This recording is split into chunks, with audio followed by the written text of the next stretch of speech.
ꯃꯤ ꯉꯥꯏꯍꯥꯛꯇ ꯊꯣꯛꯂꯛꯑꯣꯅ ꯒ꯭ꯔꯤꯒꯤ ꯇꯛꯑꯦꯕꯀꯣ ꯒ꯭ꯔꯤꯒꯤ ꯇꯛꯑꯦ ꯃꯥꯁꯦ ꯅꯨꯡꯉꯥꯏꯇꯗ ꯉꯥꯏꯍꯥꯛ ꯊꯣꯛꯑꯦ ꯑꯗꯨꯒꯗꯤꯅꯦ ꯍꯦꯛ ꯊꯣꯛꯄꯒ ꯑꯗꯨꯝ ꯑꯆꯥꯄꯣꯠ ꯆꯥꯔꯨꯁꯦ ꯁ꯭ꯋꯥꯏꯗ ꯉꯥꯛꯇꯪꯅ ꯍꯥꯏꯔꯒꯅꯦ ꯏꯃꯥꯟꯅꯕꯤ ꯃꯃꯥꯡꯁꯤꯗ ꯋꯥ ꯌꯥꯝ ꯉꯥꯡꯒꯅꯨ ꯍꯥꯏꯔꯒ ꯇꯣꯡꯈꯠꯍꯜꯂꯒ ꯑꯗꯨꯝ ꯄꯨꯔꯕ ꯑꯗꯩ ꯈꯥꯝꯗꯕꯁꯤꯅ ꯆꯤꯡꯂꯛ ꯃꯥꯜꯂꯛ ꯄꯨꯡꯊꯧꯗ ꯊꯧꯔꯕ ꯑꯗꯩ ꯊꯧꯕ ꯌꯥꯕ ꯊꯧꯔꯦ ꯃꯥꯅ ꯅꯣꯏ ꯁꯨꯃꯥꯏꯅ ꯇꯧꯒꯅꯨ ꯅꯣꯏꯁꯦ ꯑꯩ ꯆꯤꯡꯅꯩ ꯁꯤ ꯑꯆꯥꯄꯣꯠ ꯆꯥꯕ ꯈꯣꯠꯆꯠꯁꯦ ꯑꯩ ꯆꯤꯡꯅꯩ ꯒꯥꯔꯤ ꯈꯥꯝꯃꯣ ꯑꯩ ꯍꯧꯖꯤꯛ ꯃꯇꯝ ꯌꯥꯝ ꯆꯥꯗ꯭ꯔꯤꯅ ꯃꯥꯁꯤꯅ ꯂꯥꯎꯕꯒ ꯈꯣꯡꯕꯒ ꯀꯞꯄ ꯒꯥꯔꯤ ꯃꯅꯨꯡꯁꯤꯗ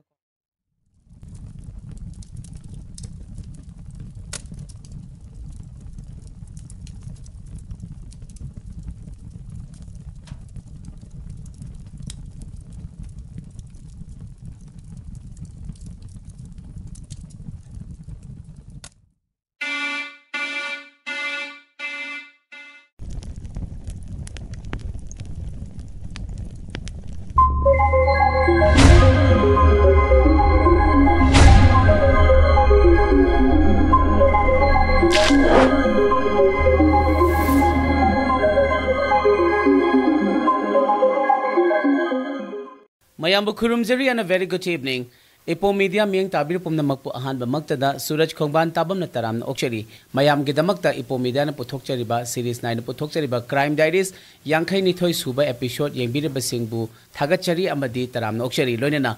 ipo media na mayam gidamakta puthokchariba Crime Diaries every Wednesday amadi every Saturday da akhona series 9 na puthokchariba saugat piriba amadi akhoigi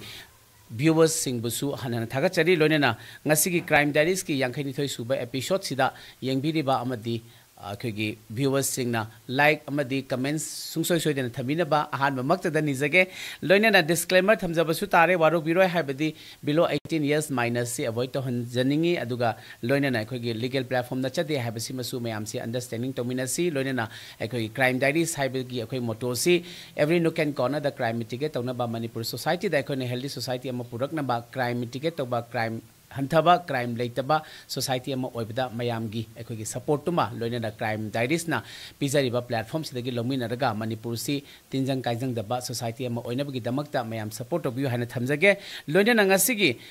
Crime Diaries ki yangkhani thoi suba episode asida su sponsor to birakleba mayamgi Lairen Jewelers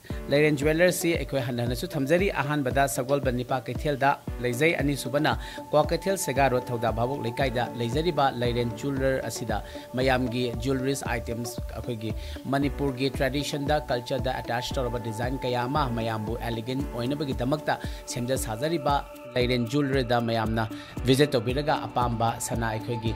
deva karma keba moba amadi akoigi yumda leibada su seasonaba yaba chamlaba elegant oiba design kaya ama sembiri haina thamjari mayamna sponsor to birakleba Lairen Jewelry visit toraga isa gi apamdu lobby yu haina thamjage loinena ngasigi pomedian pothokcheriba Crime Diaries yangkhaini to suba episode sida ojasu mayang damakta warilinaba sem saraga akoigi studio lengsin leizare aduga ngasigi ojana thamiriba topic si thamoi sengnabu Lobi Radi Haina Hairi Habasi Mioiba Habasi Equigi Tamoina Nangbanina Tamoina Kangbanina Equigi Wakalonsi Tamoi the Gila Agadi Equisi Achumba Sengba Apaba Pazaba Habdu Lakpangam Gadaba Mali Adubu Equigi Ozana Tambira but Tamoi Sengnabu Lobi Radi Habasida Yamna Artaleba Yamna Wahan Tokleba Amadi Equigi Crime Si Hantaba Yabagi Wahan Toksu Oigado Mali Ozasina Warisili Bakanda Hena Machatana Kamina Si Haina Tamzage Ozabu Nasigi Equigi Yankain Toy Suba episode that Okcheri Lonena Ozana ngasi thambiriba topic thamoi sengna bulobi radi hain hairi besigi artha amadi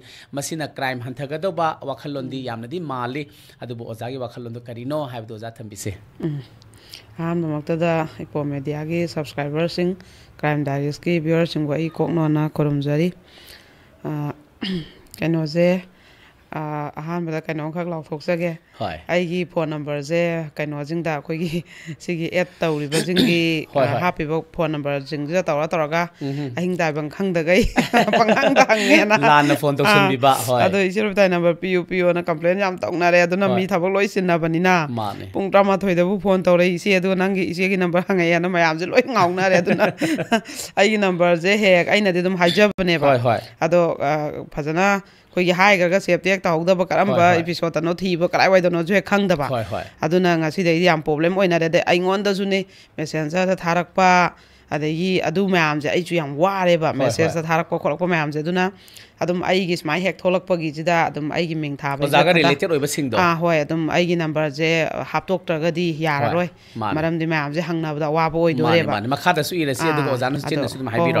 ꯑꯗꯣ ꯑꯩꯒꯤꯁꯤꯗ ꯑꯗꯨꯝ ꯊꯥꯍꯜꯂꯒꯦ ꯅꯝꯕꯔꯁꯤꯁꯨ episode ꯈꯨꯗꯤꯡꯃꯛꯀꯤ ꯑꯗꯨꯝ ꯊꯥꯔꯒꯦ ꯑꯗꯣ ꯑꯩ ꯅꯝꯕꯔꯁꯦ ꯑꯗꯨꯝ 700-5462-300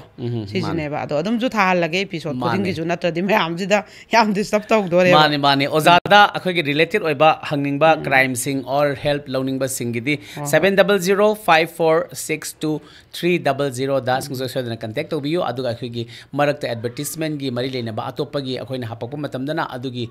ꯆꯦꯅꯦꯜꯗ ꯑꯗꯨꯝ ꯆꯠꯄꯤꯌꯨ ꯑꯗꯨꯒ ꯑꯣꯖꯥꯒꯤꯗꯤ ꯔꯤꯂꯦꯇꯦꯗ ꯑꯣꯏꯅ 700-5462-300 ꯃꯌꯥꯝ ꯀꯥꯎꯕꯤꯔꯅꯨ ꯑꯣꯖꯥꯗ ꯁꯨꯡꯁꯣꯏ ꯁꯣꯏꯗꯅ ꯑꯣꯖꯥꯒꯤ ꯔꯤꯂꯦꯇꯦꯗ ꯑꯣꯏꯕꯁꯤꯡꯗ ꯀꯣꯜ ꯇꯧꯕꯤꯌꯨ ꯍꯥꯏꯅ ꯊꯝꯖꯒꯦ ꯑꯗꯨꯅ ꯃꯌꯥꯝꯅ ꯑꯇꯣꯞꯄꯒꯤ ꯅꯝꯕꯔꯁꯤꯡ ꯑꯦꯗꯚꯔꯇꯥꯏꯁ ꯍꯥꯞꯄ ꯈꯣꯠꯄꯒꯤ ꯅꯝꯕꯔꯁꯤꯡꯗꯨꯗ ꯐꯣꯟ ꯇꯧꯁꯟꯕꯤꯔꯨꯔꯅꯨ ꯑꯩꯒꯤ ꯅꯝꯕꯔ ꯊꯥꯔꯤꯕꯁꯤꯗ ꯑꯗꯨꯃꯛ ꯇꯧꯕꯤꯔꯣ ꯑꯗꯨꯃꯛ ꯏꯄꯤꯁꯣꯠ ꯈꯨꯗꯤꯡꯃꯛꯀꯤ ꯑꯩ ꯍꯦꯛ ꯊꯣꯛꯂꯛꯄꯒ ꯑꯍꯥꯟꯕꯒꯤꯁꯤꯗ ꯑꯗꯨꯝ ꯀꯨꯏꯅ ꯊꯥꯍꯜꯂꯒꯦ ꯊꯥꯔꯒ ꯂꯦꯡꯗꯅ ꯂꯩꯍꯜꯂꯒꯦꯕ ꯃꯤꯅꯤꯠ 5-10 ꯁ꯭ꯋꯥꯏꯁꯤꯗ ꯑꯗꯨꯝ ꯂꯦꯡꯗꯅ ꯊꯥꯕꯅꯦ ꯍꯥꯏꯕꯗꯣ ꯃꯌꯥꯝꯅ ꯈꯪꯅꯅꯕ ꯑꯗꯨꯃꯥꯏꯅ ꯇꯧꯔꯁꯤ ꯑꯗꯨꯒ ꯑꯃꯅ ꯑꯁꯤꯗꯤ ꯀꯩꯅꯣꯁꯦ ꯊꯃꯣꯏ ꯁꯦꯡꯅꯕꯨ ꯂꯧꯕꯤꯔꯗꯤ ꯍꯥꯏꯕꯁꯤꯁꯨ ꯀꯔꯤꯒꯤꯗꯃꯛ ꯇꯥꯏꯇꯜꯁꯦ ꯁꯨꯃꯥꯏꯅ ꯊꯣꯜꯂꯤꯅꯣ ꯍꯥꯏꯕꯗꯣ ꯋꯥꯔꯤꯗꯒꯤꯁꯨ ꯈꯪꯃꯤꯟꯅꯔꯁꯤ ꯑꯗꯣ ꯑꯩꯈꯣꯏ ꯋꯥꯔꯤ ꯂꯤꯗ꯭ꯔꯤꯉꯩꯗ ꯋꯥ ꯌꯥꯝ ꯁꯥꯡ ꯉꯥꯡꯕꯁꯦ ꯀꯃꯦꯟꯇꯀꯣ ꯁꯤ ꯋꯥꯔꯤ ꯆꯠꯆꯔꯧꯔꯁꯤ ꯌꯥꯝ ꯋꯥꯏꯑꯦꯕ ꯑꯗꯨꯅ ꯌꯥꯝ ꯉꯝꯗꯕꯗꯣ ꯌꯥꯝ ꯋꯥꯔꯤꯁꯨ ꯈꯔ ꯇꯥꯕꯤꯌꯨ ꯍꯧꯗ꯭ꯔꯤꯉꯩꯗꯀꯣ ꯋꯥꯔꯤ ꯍꯥꯟꯅ ꯑꯗꯨꯝ ꯍꯧꯖꯒꯦ ꯑꯗꯨꯒ ꯍꯣꯔꯦꯟ ꯂꯣꯏꯁꯜꯂꯛꯄꯗ ꯀꯩꯅꯣꯁꯨ ꯑꯩꯅ ꯑꯦꯅꯥꯎꯟꯁꯃꯦꯟ ꯑꯃꯈꯛꯇꯪꯁꯨ ꯂꯥꯎꯊꯣꯛꯆꯒꯦ ꯃꯌꯥꯝꯒ ꯐꯖꯅ ꯈꯟꯅꯃꯤꯟꯅꯅꯤꯡꯕ ꯑꯩꯅꯁꯨꯀꯣ ꯌꯥꯝ ꯃꯔꯨ ꯑꯣꯏꯕ ꯑꯗꯨꯗꯣ ꯑꯩ ꯂꯥꯎꯊꯣꯛꯆꯒꯦ ꯂꯣꯏꯔꯝꯗꯥꯏꯗ ꯑꯗꯨꯒ ꯑꯗꯨꯗꯤ ꯉꯁꯤꯒꯤ ꯋꯥꯔꯤ ꯊꯃꯣꯏ ꯁꯦꯡꯅꯕꯨ ꯂꯧꯕꯤꯔꯗꯤ ꯁꯦ ꯑꯩ ꯍꯧꯖꯔꯛꯑꯒꯦꯀꯣ ꯁꯨꯃꯥꯏꯅ ꯇꯧꯕꯅꯦ ꯋꯥꯔꯤꯁꯦ ꯑꯩꯈꯣꯏꯒꯤ ꯍꯥꯏꯔꯤꯕ ꯅꯨꯄꯤꯁꯤ ꯃꯥꯅ ꯑꯩꯈꯣꯏꯗ ꯂꯥꯛꯄꯁꯤꯗ ꯑꯩꯁꯦ ꯃꯥꯒꯤ ꯃꯁꯛꯁꯦ ꯏꯆꯦꯁꯤꯀꯣ ꯑꯩꯉꯣꯟꯗꯩ ꯍꯜꯂꯦ ꯆꯍꯤ 55ꯃꯨꯛ ꯁꯨꯔꯦ ꯑꯗꯨꯒ ꯃꯥꯒꯤ ꯃꯁꯛꯁꯦ ꯃꯃꯥꯡꯉꯩꯒꯤ ꯍꯦꯔꯣꯏꯟ ꯌꯥꯝ ꯃꯥꯜꯂꯦꯕꯀꯣ ꯏꯁꯄꯦꯛ ꯑꯃ ꯎꯞꯄꯒ ꯑꯗꯨꯒ ꯑꯩꯈꯣꯏꯒꯤ ꯃꯁꯛ ꯐꯖꯔꯒꯁꯨ ꯍꯧꯖꯤꯛꯀꯤ ꯑꯅꯧꯕ ꯐꯖꯕ ꯅꯠꯇꯕ ꯃꯥꯏꯁꯤꯅ ꯑꯔꯤꯕ ꯃꯃꯥꯡꯉꯩꯒꯤ ꯌꯥꯝ ꯂꯦꯝꯅ ꯃꯒꯨꯟ ꯂꯩꯅ ꯐꯖꯕꯗꯣ ꯑꯗꯨꯃꯥꯏꯅ ꯑꯣꯏꯌꯦꯕ ꯑꯩꯈꯣꯏ ꯍꯦꯔꯣꯏꯟ ꯉꯋꯥꯏꯒꯤ ꯅꯤꯔꯃꯂꯥꯁꯦ ꯁꯤꯁꯨ ꯌꯥꯝ ꯃꯥꯜꯂꯦꯕ ꯃꯥꯏ ꯃꯁꯛꯁꯦ ꯑꯗꯣ ꯃꯥꯏ ꯏꯁꯄꯦꯛꯇꯨꯒ ꯎꯞꯄꯒ ꯃꯥꯏ ꯃꯁꯝꯒꯁꯦ ꯈꯣꯏꯔꯤꯒ ꯇꯧꯔꯒꯅꯦ ꯌꯥꯝ ꯈꯪꯗꯦ ꯃꯃꯥꯡꯉꯩꯒꯤ ꯍꯦꯔꯣꯏꯟꯁꯦ ꯑꯩꯅ ꯁꯤꯕꯨ ꯑꯩꯕꯨ ꯎꯔꯕ ꯇꯧꯋꯤꯗ ꯑꯩꯕꯨꯅ ꯏꯆꯦꯁꯤꯕꯨ ꯑꯩꯕꯨ ꯁꯨꯝ ꯍꯥꯏꯌꯦꯕꯀꯣ ꯑꯩꯁꯦ ꯑꯗꯨꯃꯥꯏꯅ ꯑꯗꯨꯝ ꯍꯥꯏꯕꯅꯦ ꯑꯩ ꯎꯕꯁꯤ ꯎꯈ꯭ꯔꯕ ꯃꯥꯟꯕꯗꯧꯅ ꯍꯤꯔꯣꯏꯟ ꯑꯃ ꯃꯥꯟꯕꯒꯤ ꯍꯣꯏ ꯑꯩꯅ ꯏꯆꯦ ꯅꯪꯕꯨ ꯃꯃꯥꯡꯉꯩꯒꯤ ꯍꯦꯔꯣꯏꯟ ꯂꯕ ꯌꯥꯝ ꯃꯥꯜꯂꯦ ꯍꯥꯏꯕ ꯃꯥꯁꯨ ꯅꯣꯛꯑꯦꯕꯀꯣ ꯑꯗꯨꯃꯥꯏꯅ ꯍꯦꯛꯇ ꯍꯥꯏꯔꯛꯑꯦꯅ ꯑꯗ ꯏꯆꯦꯁꯤꯅ ꯐꯖꯅ ꯋꯥꯔꯤꯁꯤ ꯂꯤꯕ ꯂꯥꯛꯑꯝꯕꯅꯦꯕ ꯐꯖꯅ ꯃꯌꯥꯝꯁꯤꯗ ꯃꯥꯒꯤ ꯋꯥꯔꯤꯁꯤꯁꯨ ꯀꯩꯅꯣ ꯑꯃꯈꯛꯅꯦ ꯃꯦꯁꯦꯖ ꯑꯃꯈꯛꯇꯅꯦ ꯑꯗꯨꯅ ꯈꯪꯍꯟꯅꯤꯡꯉꯦꯅ ꯐꯖꯅ ꯂꯤꯔꯝꯕꯅꯦ ꯑꯁ ꯑꯩꯁꯦ ꯅꯨꯃꯤꯠꯁꯦ ꯑꯌꯨꯛ ꯉꯟꯇꯥꯗꯒꯤ ꯃꯤꯁꯦ ꯃꯊꯪ ꯎꯅꯔꯛꯄꯁꯤꯗ ꯀꯔꯤꯝꯇꯁꯨ ꯆꯥꯕ ꯅꯪꯍꯧꯗꯕ ꯑꯗ ꯏꯆꯦꯁꯤꯅ ꯂꯥꯛꯄꯁꯦ ꯄꯨꯡ ꯃꯥꯅ ꯂꯥꯛꯏꯁꯦ 10:30 ꯑꯗꯨꯋꯥꯏꯗ ꯑꯣꯏꯔꯦꯕ ꯋꯥꯔꯤ ꯑꯇꯩ ꯂꯣꯏ ꯁꯥ ꯂꯣꯏꯔꯒ ꯁꯨꯝ ꯁꯥꯒꯠꯂꯛꯄꯗ ꯅꯨꯡꯊꯤꯟ ꯄꯨꯡ 1 ꯁ꯭ꯋꯥꯏꯗ ꯋꯥꯔꯤꯁꯦ ꯂꯣꯏꯌꯦꯕ ꯑꯩꯁꯦ ꯍꯦꯛꯇ ꯆꯥꯛꯁꯨ ꯂꯥꯝꯕ ꯑꯗꯒꯤꯅꯦ ꯋꯥꯔꯤꯁꯦ ꯅꯨꯡꯉꯥꯏꯃꯟꯗꯅ ꯈꯨꯠꯁꯦ ꯑꯗꯨꯝ ꯃꯆꯤ ꯂꯦꯡꯗꯕꯤ ꯏꯈ꯭ꯔꯒ ꯋꯥꯔꯤꯁꯤꯅ ꯅꯨꯡꯉꯥꯏꯈ꯭ꯔꯗꯤꯅꯦ ꯀꯥꯎꯕꯗꯣ ꯑꯗꯩ ꯍꯛꯆꯥꯡꯗꯤ ꯑꯩꯉꯣꯟꯗ ꯉꯁꯥꯏꯒꯤ ꯆꯔꯥ ꯑꯃ ꯆꯗꯠꯅꯔꯒ ꯑꯩꯁꯦ ꯌꯥꯝ ꯅꯨꯡꯉꯥꯏꯔꯛꯇ꯭ꯔꯕꯅꯦꯕ ꯑꯗꯨꯏꯁꯨ ꯑꯩꯁꯦ ꯈꯥꯡꯉꯒ ꯑꯗꯨꯝ ꯏꯌꯦꯕꯀꯣ ꯑꯗꯨꯃꯥꯏꯅ ꯇꯧꯔꯒ ꯇꯧꯋꯦ ꯏꯆꯦꯒꯤ ꯋꯥꯔꯤꯗꯨꯅ ꯐꯖꯃꯟꯗꯅ ꯑꯩꯒꯤ ꯑꯋꯥꯕꯁꯦ ꯀꯥꯎꯍꯟꯕ ꯉꯝꯕꯀꯣ ꯑꯗꯩ ꯑꯗꯨꯃꯥꯏꯅ ꯇꯧꯋꯦ ꯏꯆꯦꯁꯤ ꯀꯃꯥꯏꯅ ꯇꯧꯒꯦ ꯍꯥꯏꯕꯗ ꯃꯥꯒꯤ ꯑꯍꯥꯟꯕ ꯍꯧꯔꯛꯄꯒꯤ ꯋꯥꯔꯤꯁꯤꯅ ꯃꯣꯏꯒꯤ ꯕꯕꯥꯁꯤꯅ ꯅꯨꯄꯤ ꯑꯃ ꯂꯣꯜꯂꯛꯑꯦꯕ ꯃꯣꯏꯁꯦ ꯑꯉꯥꯡ ꯑꯣꯏꯔꯤꯉꯩꯗ ꯑꯗꯨꯝ ꯃꯣꯏꯅ ꯃꯃꯤꯠꯇ ꯑꯗꯨꯝ ꯁꯤꯁꯦ ꯑꯌꯥꯝꯕ ꯋꯥꯔꯤꯗ ꯂꯣꯏ ꯌꯥꯎꯋꯦꯕ ꯃꯃꯥꯒꯤ ꯃꯇꯝꯗ ꯃꯄꯥꯅ ꯐꯨꯕ ꯈꯣꯠꯄ ꯌꯨ ꯉꯥꯎꯔ ꯍꯜꯂꯛꯑꯒ ꯑꯍꯤꯡ ꯊꯦꯡꯅ ꯐꯨꯕ ꯑꯣꯠꯄ ꯅꯩꯕ ꯃꯆꯥꯁꯤꯡꯅ ꯀꯞꯄꯒ ꯌꯦꯡꯕ ꯁꯤꯁꯦ ꯂꯣꯏꯅꯃꯛ ꯋꯥꯔꯤ ꯑꯌꯥꯝꯕꯗ ꯌꯥꯎꯋꯦꯕꯀꯣ ꯑꯗꯨꯒ ꯑꯃꯨꯛ ꯃꯁꯥꯒꯤ ꯍꯧꯔꯛꯐꯝꯁꯦ ꯑꯣꯏꯕ ꯍꯦꯛꯇ ꯃꯁꯥꯒꯤ ꯑꯃꯨꯛ ꯌꯨꯝ ꯄꯥꯜꯂꯕ ꯃꯇꯝꯗꯁꯨ ꯁꯤꯒꯤ ꯊꯧꯗꯣꯛꯁꯦ ꯑꯗꯨꯝ ꯊꯦꯡꯅꯕ ꯁꯤꯅ ꯅꯨꯄꯤꯁꯤꯡꯁꯤꯗ ꯌꯥꯝꯅ ꯃꯊ꯭ꯋꯥꯏꯗ ꯅꯨꯡꯉꯥꯏꯇꯦꯕ ꯑꯗꯨꯗ ꯃꯥꯁꯤ ꯑꯩꯈꯣꯏꯒꯤ ꯑꯗꯨꯃꯥꯏꯅ ꯁꯨꯝ ꯈꯟꯅ ꯆꯩꯅꯕꯁꯦ ꯁꯨꯝ ꯇꯧꯋꯤ ꯃꯣꯏꯁꯦ ꯑꯗꯨꯗ ꯊꯥꯖꯗꯅ ꯃꯣꯏ ꯕꯕꯥꯁꯦ ꯅꯨꯄꯤ ꯑꯃ ꯂꯣꯜꯂꯛꯑꯦ ꯑꯗꯨ ꯂꯣꯜꯂꯛꯄꯗꯒꯤꯗꯤ ꯃꯣꯏꯒꯤ ꯏꯃꯥꯁꯦ ꯆꯠꯈ꯭ꯔꯦꯕ ꯁꯥꯎꯗꯅ ꯑꯗꯣ ꯃꯣꯏꯗꯤ ꯂꯣꯏꯅꯃꯛ ꯃꯄꯥꯒꯤ ꯃꯌꯨꯝꯁꯤꯗ ꯂꯩꯍꯧꯋꯦꯕꯀꯣ ꯑꯗꯨꯃꯥꯏꯅ ꯍꯧꯔꯛꯈꯤꯕ ꯑꯃ ꯑꯣꯏꯌꯦꯕ ꯃꯥꯁꯦ ꯑꯗꯨꯒ ꯃꯥꯁꯨ ꯃꯇꯝꯗꯨꯗ ꯃꯥꯅ ꯏꯟꯈꯠꯂꯛꯄ ꯃꯇꯝ ꯀ꯭ꯂꯥꯁ 9, 10 ꯁ꯭ꯋꯥꯏꯁꯤda ꯃꯥꯁꯤ ꯃꯁꯛꯁꯦ ꯌꯥꯝ ꯐꯖꯩꯌꯦꯕ ꯑꯗꯨꯅ ꯑꯗꯨꯝ ꯅꯨꯄꯥꯁꯦ ꯌꯥꯝ ꯍꯥꯏꯕ ꯃꯥ ꯁ꯭ꯀꯨꯜ ꯇꯝꯃꯤꯟꯅꯕ ꯈꯣꯠꯄ ꯃꯌꯥꯝꯁꯦ ꯑꯗꯨꯒ ꯅꯨꯄꯥꯁꯦ ꯃꯉꯣꯟꯗ ꯍꯥꯏꯕꯁꯤ ꯑꯩꯈꯣꯏꯒꯤ ꯊꯕꯛ ꯇꯧꯗꯕ ꯈꯣꯠꯇꯕ ꯏꯆꯝ ꯆꯝꯕ ꯅꯨꯄꯥꯅꯒꯗꯤ ꯍꯥꯏꯕꯁꯤ ꯀꯌꯥ ꯉꯝꯗꯕ ꯉꯁꯥꯏꯒꯤ ꯈꯤꯇꯪ ꯃꯇꯤꯛ ꯆꯥꯕ ꯑꯗꯩ ꯊꯕꯛ ꯇꯧꯕ ꯈꯤꯇꯪ ꯁꯦꯅꯤꯌꯥꯔ ꯑꯣꯏꯕꯅꯒ ꯌꯥꯝ ꯍꯩꯒꯟꯕ ꯃꯥꯁꯦ ꯑꯗꯨꯃꯥꯏꯅ ꯁꯤꯐꯥꯏ ꯑꯣꯏꯕ ꯑꯣꯖꯥ ꯑꯣꯏꯕ ꯊꯕꯛ ꯇꯧꯕꯁꯤꯡꯁꯦ ꯌꯥꯝ ꯍꯥꯏꯌꯦꯕ ꯑꯗꯒꯤ ꯂꯥꯏꯔꯤꯛ ꯂꯥꯏꯁꯨꯒꯁꯦ ꯑꯗꯨꯝ ꯇꯝꯕ ꯂꯣꯏꯔꯕꯒꯨꯝꯕ ꯑꯉꯥꯡ ꯃꯆꯥꯅꯒꯗꯤ ꯀꯌꯥ ꯍꯥꯏꯗꯕ ꯃꯉꯣꯟꯗꯀꯣ ꯃꯦꯆꯤꯌꯣꯔ ꯑꯣꯏꯔꯕꯁꯤꯡꯅ ꯑꯣꯏꯕꯁꯤꯡ ꯌꯥꯝ ꯍꯥꯏꯕ ꯑꯗ ꯃꯥꯏ ꯃꯁꯛꯁꯤꯁꯨꯅꯦ ꯑꯉꯥꯡ ꯑꯣꯏꯔꯤꯉꯩꯗꯩ ꯍꯧꯅꯅꯦ ꯃꯥꯏ ꯃꯁꯛꯁꯦ ꯑꯩꯈꯣꯏꯒꯤ ꯑꯉꯥꯡ ꯑꯣꯏꯕꯒꯤ ꯏꯔꯥꯡ ꯂꯥꯡꯉꯒ ꯐꯖꯕ ꯃꯥꯟꯕ ꯑꯃ ꯑꯗꯒꯤ ꯃꯦꯆꯤꯌꯣꯔ ꯑꯣꯏꯕ ꯃꯥꯟꯕꯒꯤ ꯐꯖꯕ ꯑꯃ ꯑꯣꯏꯗꯅ ꯑꯗ ꯃꯥꯒꯤ ꯃꯁꯛꯁꯤꯅ ꯑꯃꯨꯛ ꯑꯩꯈꯣꯏꯒꯤ ꯃꯦꯆꯤꯌꯣꯔ ꯑꯣꯏꯔꯒ ꯃꯒꯨꯟ ꯂꯩꯅ ꯐꯖꯩꯌꯦꯕ ꯃꯥꯏ ꯃꯁꯛꯁꯦ ꯑꯗ ꯃꯇꯝꯁꯤꯗ ꯑꯩꯈꯣꯏꯒꯤ ꯄꯩꯁꯥꯗ ꯆꯤꯊꯤ ꯌꯥꯝ ꯏꯅꯕ ꯃꯇꯝꯅꯦ ꯍꯥꯏꯌꯦꯕ ꯑꯗꯨꯃꯥꯏꯅ ꯏꯔꯒ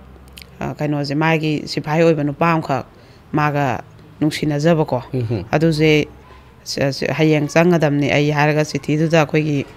ꯋꯥꯔꯣꯟꯁꯦ ꯏꯔꯝꯃꯒ ꯀꯩꯅꯣ ꯇꯧꯔꯕ ꯄꯤꯔꯝꯃꯕ ꯑꯗꯨꯒ ꯑꯗꯨꯒꯤ ꯃꯃꯥꯟꯅꯕ ꯃꯌꯥꯝ ꯂꯥꯛꯑꯝꯃꯦꯕꯀꯣ ꯑꯗꯨꯒ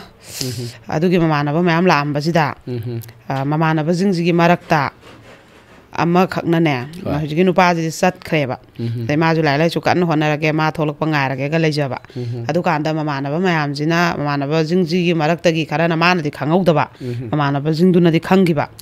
ꯃꯣꯏꯅ ꯑꯃꯨꯛ ꯃꯃꯥꯟꯅꯕ ꯈꯔ ꯑꯇꯣꯞꯄ ꯑꯃꯨꯛ ꯄꯨꯔ ꯂꯥꯛꯑꯦꯕ ꯑꯗꯨꯒ ꯅꯨꯄꯤ ꯃꯁꯛ ꯐꯖꯕ ꯑꯃ ꯂꯩꯍꯧꯋꯤ ꯑꯗꯨ ꯇꯧꯋꯦ ꯑꯗꯥ ꯇꯧꯋꯦꯅ ꯑꯗꯨꯒ ꯃꯣꯏ ꯃꯃꯥꯟꯅꯕꯈꯩꯗꯨꯅ ꯌꯦꯡꯉꯨꯁꯤꯅꯦ ꯑꯗꯨꯅꯦꯅ ꯄꯨꯔ ꯂꯥꯛꯄ ꯑꯗꯨ ꯂꯥꯛꯄꯁꯤꯗ ꯃꯥꯁꯦ ꯄꯥꯝꯃꯕ ꯃꯃꯥꯟꯅꯕꯁꯤꯅ ꯌꯥꯝꯅ ꯑꯗꯩ ꯃꯣꯏꯁꯤꯅ ꯑꯃꯨꯛ ꯀꯣꯏꯒꯦꯁꯦ ꯍꯥꯏꯔꯛꯑꯦꯕ ꯃꯉꯣꯟꯁꯦ ꯀꯣꯏꯇꯥꯟ ꯇꯥꯟꯅꯔꯦꯕꯀꯣ ꯑꯆꯥꯄꯣꯠꯀ ꯄꯤꯁꯜꯂꯛꯇꯅ ꯃꯃꯥꯟꯅꯕꯤꯈꯩꯗ ꯁꯦꯝꯕꯤꯌꯨ ꯈꯣꯠꯄꯤꯌꯣꯅ ꯑꯗꯨꯒ ꯃꯥ ꯍꯥꯟꯅ ꯀꯣꯏꯔꯝꯃꯤꯕ ꯅꯨꯄꯥ ꯂꯥꯛꯃꯤꯟꯅꯩꯗꯨꯒꯤ ꯃꯃꯥꯟꯅꯕꯅꯦꯁꯦ ꯃꯣꯏꯅ ꯍꯥꯏꯗꯣꯛꯇ꯭ꯔꯦꯕ ꯁꯤꯗꯤ ꯏꯆꯦꯁꯤꯅ ꯀꯣꯟꯅ ꯈꯪꯉꯛꯄꯅꯦꯕ ꯑꯗꯩꯗꯤ ꯇꯛꯁꯜꯂꯛꯑꯦꯕ ꯑꯗ ꯃꯃꯥꯟꯅꯕꯤꯁꯤꯡꯗꯨꯅ ꯃꯥꯏ ꯑꯝꯇꯪꯗꯤ ꯉꯥꯛꯑꯣ ꯈꯣꯠꯂꯣ ꯑꯝꯇꯪ ꯊꯣꯛꯎꯁꯤ ꯈꯣꯠꯂꯨꯁꯤ ꯒꯥꯏꯅ ꯃꯥꯁꯨ ꯃꯄꯥ ꯂꯩꯈꯤꯕꯅꯤꯅ ꯀꯩꯁꯨꯁꯨ ꯈꯪꯉꯣꯏ ꯅꯨꯄꯥꯁꯦ ꯈꯒꯛꯁꯨ ꯌꯦꯡꯊꯣꯛꯀꯗꯕꯅꯤ ꯑꯃꯅ ꯂꯣꯏꯔꯦ ꯂꯩꯊꯣꯛꯏꯗꯃꯤ ꯑꯐ ꯐꯠꯇ ꯈꯤꯇꯪ ꯌꯦꯡꯊꯣꯛꯀꯗꯕꯅꯦꯒ ꯍꯥꯏꯕꯗ ꯃꯥꯁꯨ ꯍꯣꯏ ꯍꯣꯏꯅ ꯈꯤꯇꯪ ꯍꯦꯛ ꯌꯥꯔꯨꯔꯦ ꯑꯗꯨꯃꯥꯏꯅ ꯇꯧꯔꯀꯥꯟꯗꯗꯤ ꯃꯇꯝꯗꯨꯗꯗꯤ ꯐꯣꯟꯒ ꯊꯣꯛꯇ꯭ꯔꯤꯕ ꯃꯇꯝꯅꯦꯕ ꯑꯗꯨꯒ ꯆꯤꯊꯤ ꯄꯤꯔꯛꯇꯅ ꯈꯣꯠꯂꯛꯇꯅ ꯇꯧꯔꯒ ꯃꯃꯥꯟꯅꯕꯤꯈꯩ ꯉꯥꯏꯍꯥꯛ ꯊꯣꯛꯑꯒ ꯅꯣꯡꯃ ꯎꯅꯔꯨꯏ ꯑꯗꯩ ꯅꯣꯡꯃꯅ 마ꯒꯤ ꯃꯃꯥꯟꯅꯕ ꯑꯃꯨꯛ ꯑꯇꯣꯞꯄ ꯃꯌꯥꯝ ꯄꯣꯔꯛꯏ ꯑꯩ ꯃꯥꯏ ꯉꯥꯎ ꯅꯪ ꯅꯁꯛ ꯌꯦꯡꯅꯦ ꯂꯥꯛꯏꯃꯤ ꯉꯥꯏꯍꯥꯛꯇ ꯊꯣꯛꯂꯛꯑꯣꯅ ꯒ꯭ꯔꯤꯒꯤ ꯇꯛꯑꯦꯕꯀꯣ ꯒ꯭ꯔꯤꯒꯤ ꯇꯛꯑꯦ ꯃꯥꯁꯦ ꯅꯨꯡꯉꯥꯏꯇꯗ ꯉꯥꯏꯍꯥꯛ ꯊꯣꯛꯑꯦ ꯑꯗꯨꯒꯗꯤꯅꯦ ꯍꯦꯛ ꯊꯣꯛꯄꯒ ꯑꯗꯨꯝ ꯑꯆꯥꯄꯣꯠ ꯆꯥꯔꯨꯁꯦ ꯁ꯭ꯋꯥꯏꯗ ꯉꯥꯛꯇꯪꯒꯅ ꯍꯥꯏꯔꯒꯅꯦ ꯏꯃꯥꯟꯅꯕꯤ ꯃꯃꯥꯡꯁꯤꯗ ꯋꯥ ꯌꯥꯝ ꯉꯥꯡꯒꯅꯨ ꯍꯥꯏꯔꯒ ꯇꯣꯡꯈꯠꯍꯜꯂꯒ ꯑꯗꯨꯝ ꯄꯨꯔꯕ ꯑꯗꯩ ꯈꯥꯝꯗꯕꯁꯤꯅ ꯆꯤꯡꯂꯛ ꯃꯥꯜꯂꯛ ꯄꯨꯡꯊꯧꯗ ꯊꯧꯔꯕ ꯑꯗꯩ ꯊꯧꯕ ꯌꯥꯕ ꯊꯧꯔꯦ ꯃꯥꯅ ꯅꯣꯏ ꯁꯨꯃꯥꯏꯅ ꯇꯧꯒꯅꯨ ꯅꯣꯏꯁꯦ ꯑꯩ ꯆꯤꯡꯅꯩ ꯁꯤ ꯑꯆꯥꯄꯣꯠ ꯆꯥꯕ ꯈꯣꯠꯆꯠꯁꯦ ꯑꯩ ꯆꯤꯡꯅꯩ ꯒꯥꯔꯤ ꯈꯥꯝꯃꯣ ꯑꯩ ꯍꯧꯖꯤꯛ ꯃꯇꯝ ꯌꯥꯝ ꯆꯥꯗ꯭ꯔꯤꯅ ꯃꯥꯁꯤꯅ ꯂꯥꯎꯕꯒ ꯈꯣꯡꯕꯒ ꯀꯞꯄꯒ ꯒꯥꯔꯤ ꯃꯅꯨꯡꯁꯤꯗꯀꯣ ꯑꯗꯩ ꯅꯨꯄꯥꯁꯤꯅ ꯑꯩ ꯅꯪ ꯅꯨꯡꯁꯤꯕꯩꯅꯤ ꯅꯪ ꯃꯥꯡꯍꯜꯂꯝꯒꯦ ꯍꯥꯏꯕ ꯅꯠꯇꯦ ꯅꯪ ꯆꯦꯟꯕꯅꯤ ꯅꯪ ꯑꯩꯒꯤ ꯃꯥꯏ ꯉꯥꯛꯑꯣ ꯆꯦꯟꯕ ꯍꯥꯏꯁꯤꯗꯤ ꯁꯨꯃꯥꯏꯅ ꯉꯥꯛꯇꯅꯤ ꯀꯅꯥꯁꯨ ꯍꯥꯏꯅꯔꯒ ꯌꯥꯅꯔꯒ ꯑꯝꯇ ꯆꯦꯟꯕ ꯅꯠꯇꯦ ꯑꯩꯁꯨ ꯅꯪ ꯄꯥꯝꯖꯕꯩ ꯑꯩꯒꯤ ꯑꯣꯏꯕ ꯐꯪꯍꯧꯔꯔꯣꯏꯗ꯭ꯔꯥ ꯍꯥꯏꯕꯒꯤꯅꯤꯅ ꯑꯗꯨꯃꯥꯏꯅ ꯇꯧꯔꯒ ꯅꯝꯐꯨꯗ ꯅꯨꯃꯤꯠꯁꯦ ꯑꯗꯨꯝ ꯆꯤꯡꯗ ꯂꯩꯕ ꯌꯨꯝ ꯑꯃꯗ ꯊꯩꯔꯒ ꯆꯦꯟꯕꯁꯦ ꯃꯥ ꯍꯥꯏꯕ ꯆꯤꯡ ꯃꯥꯏꯁꯤꯃꯅꯦ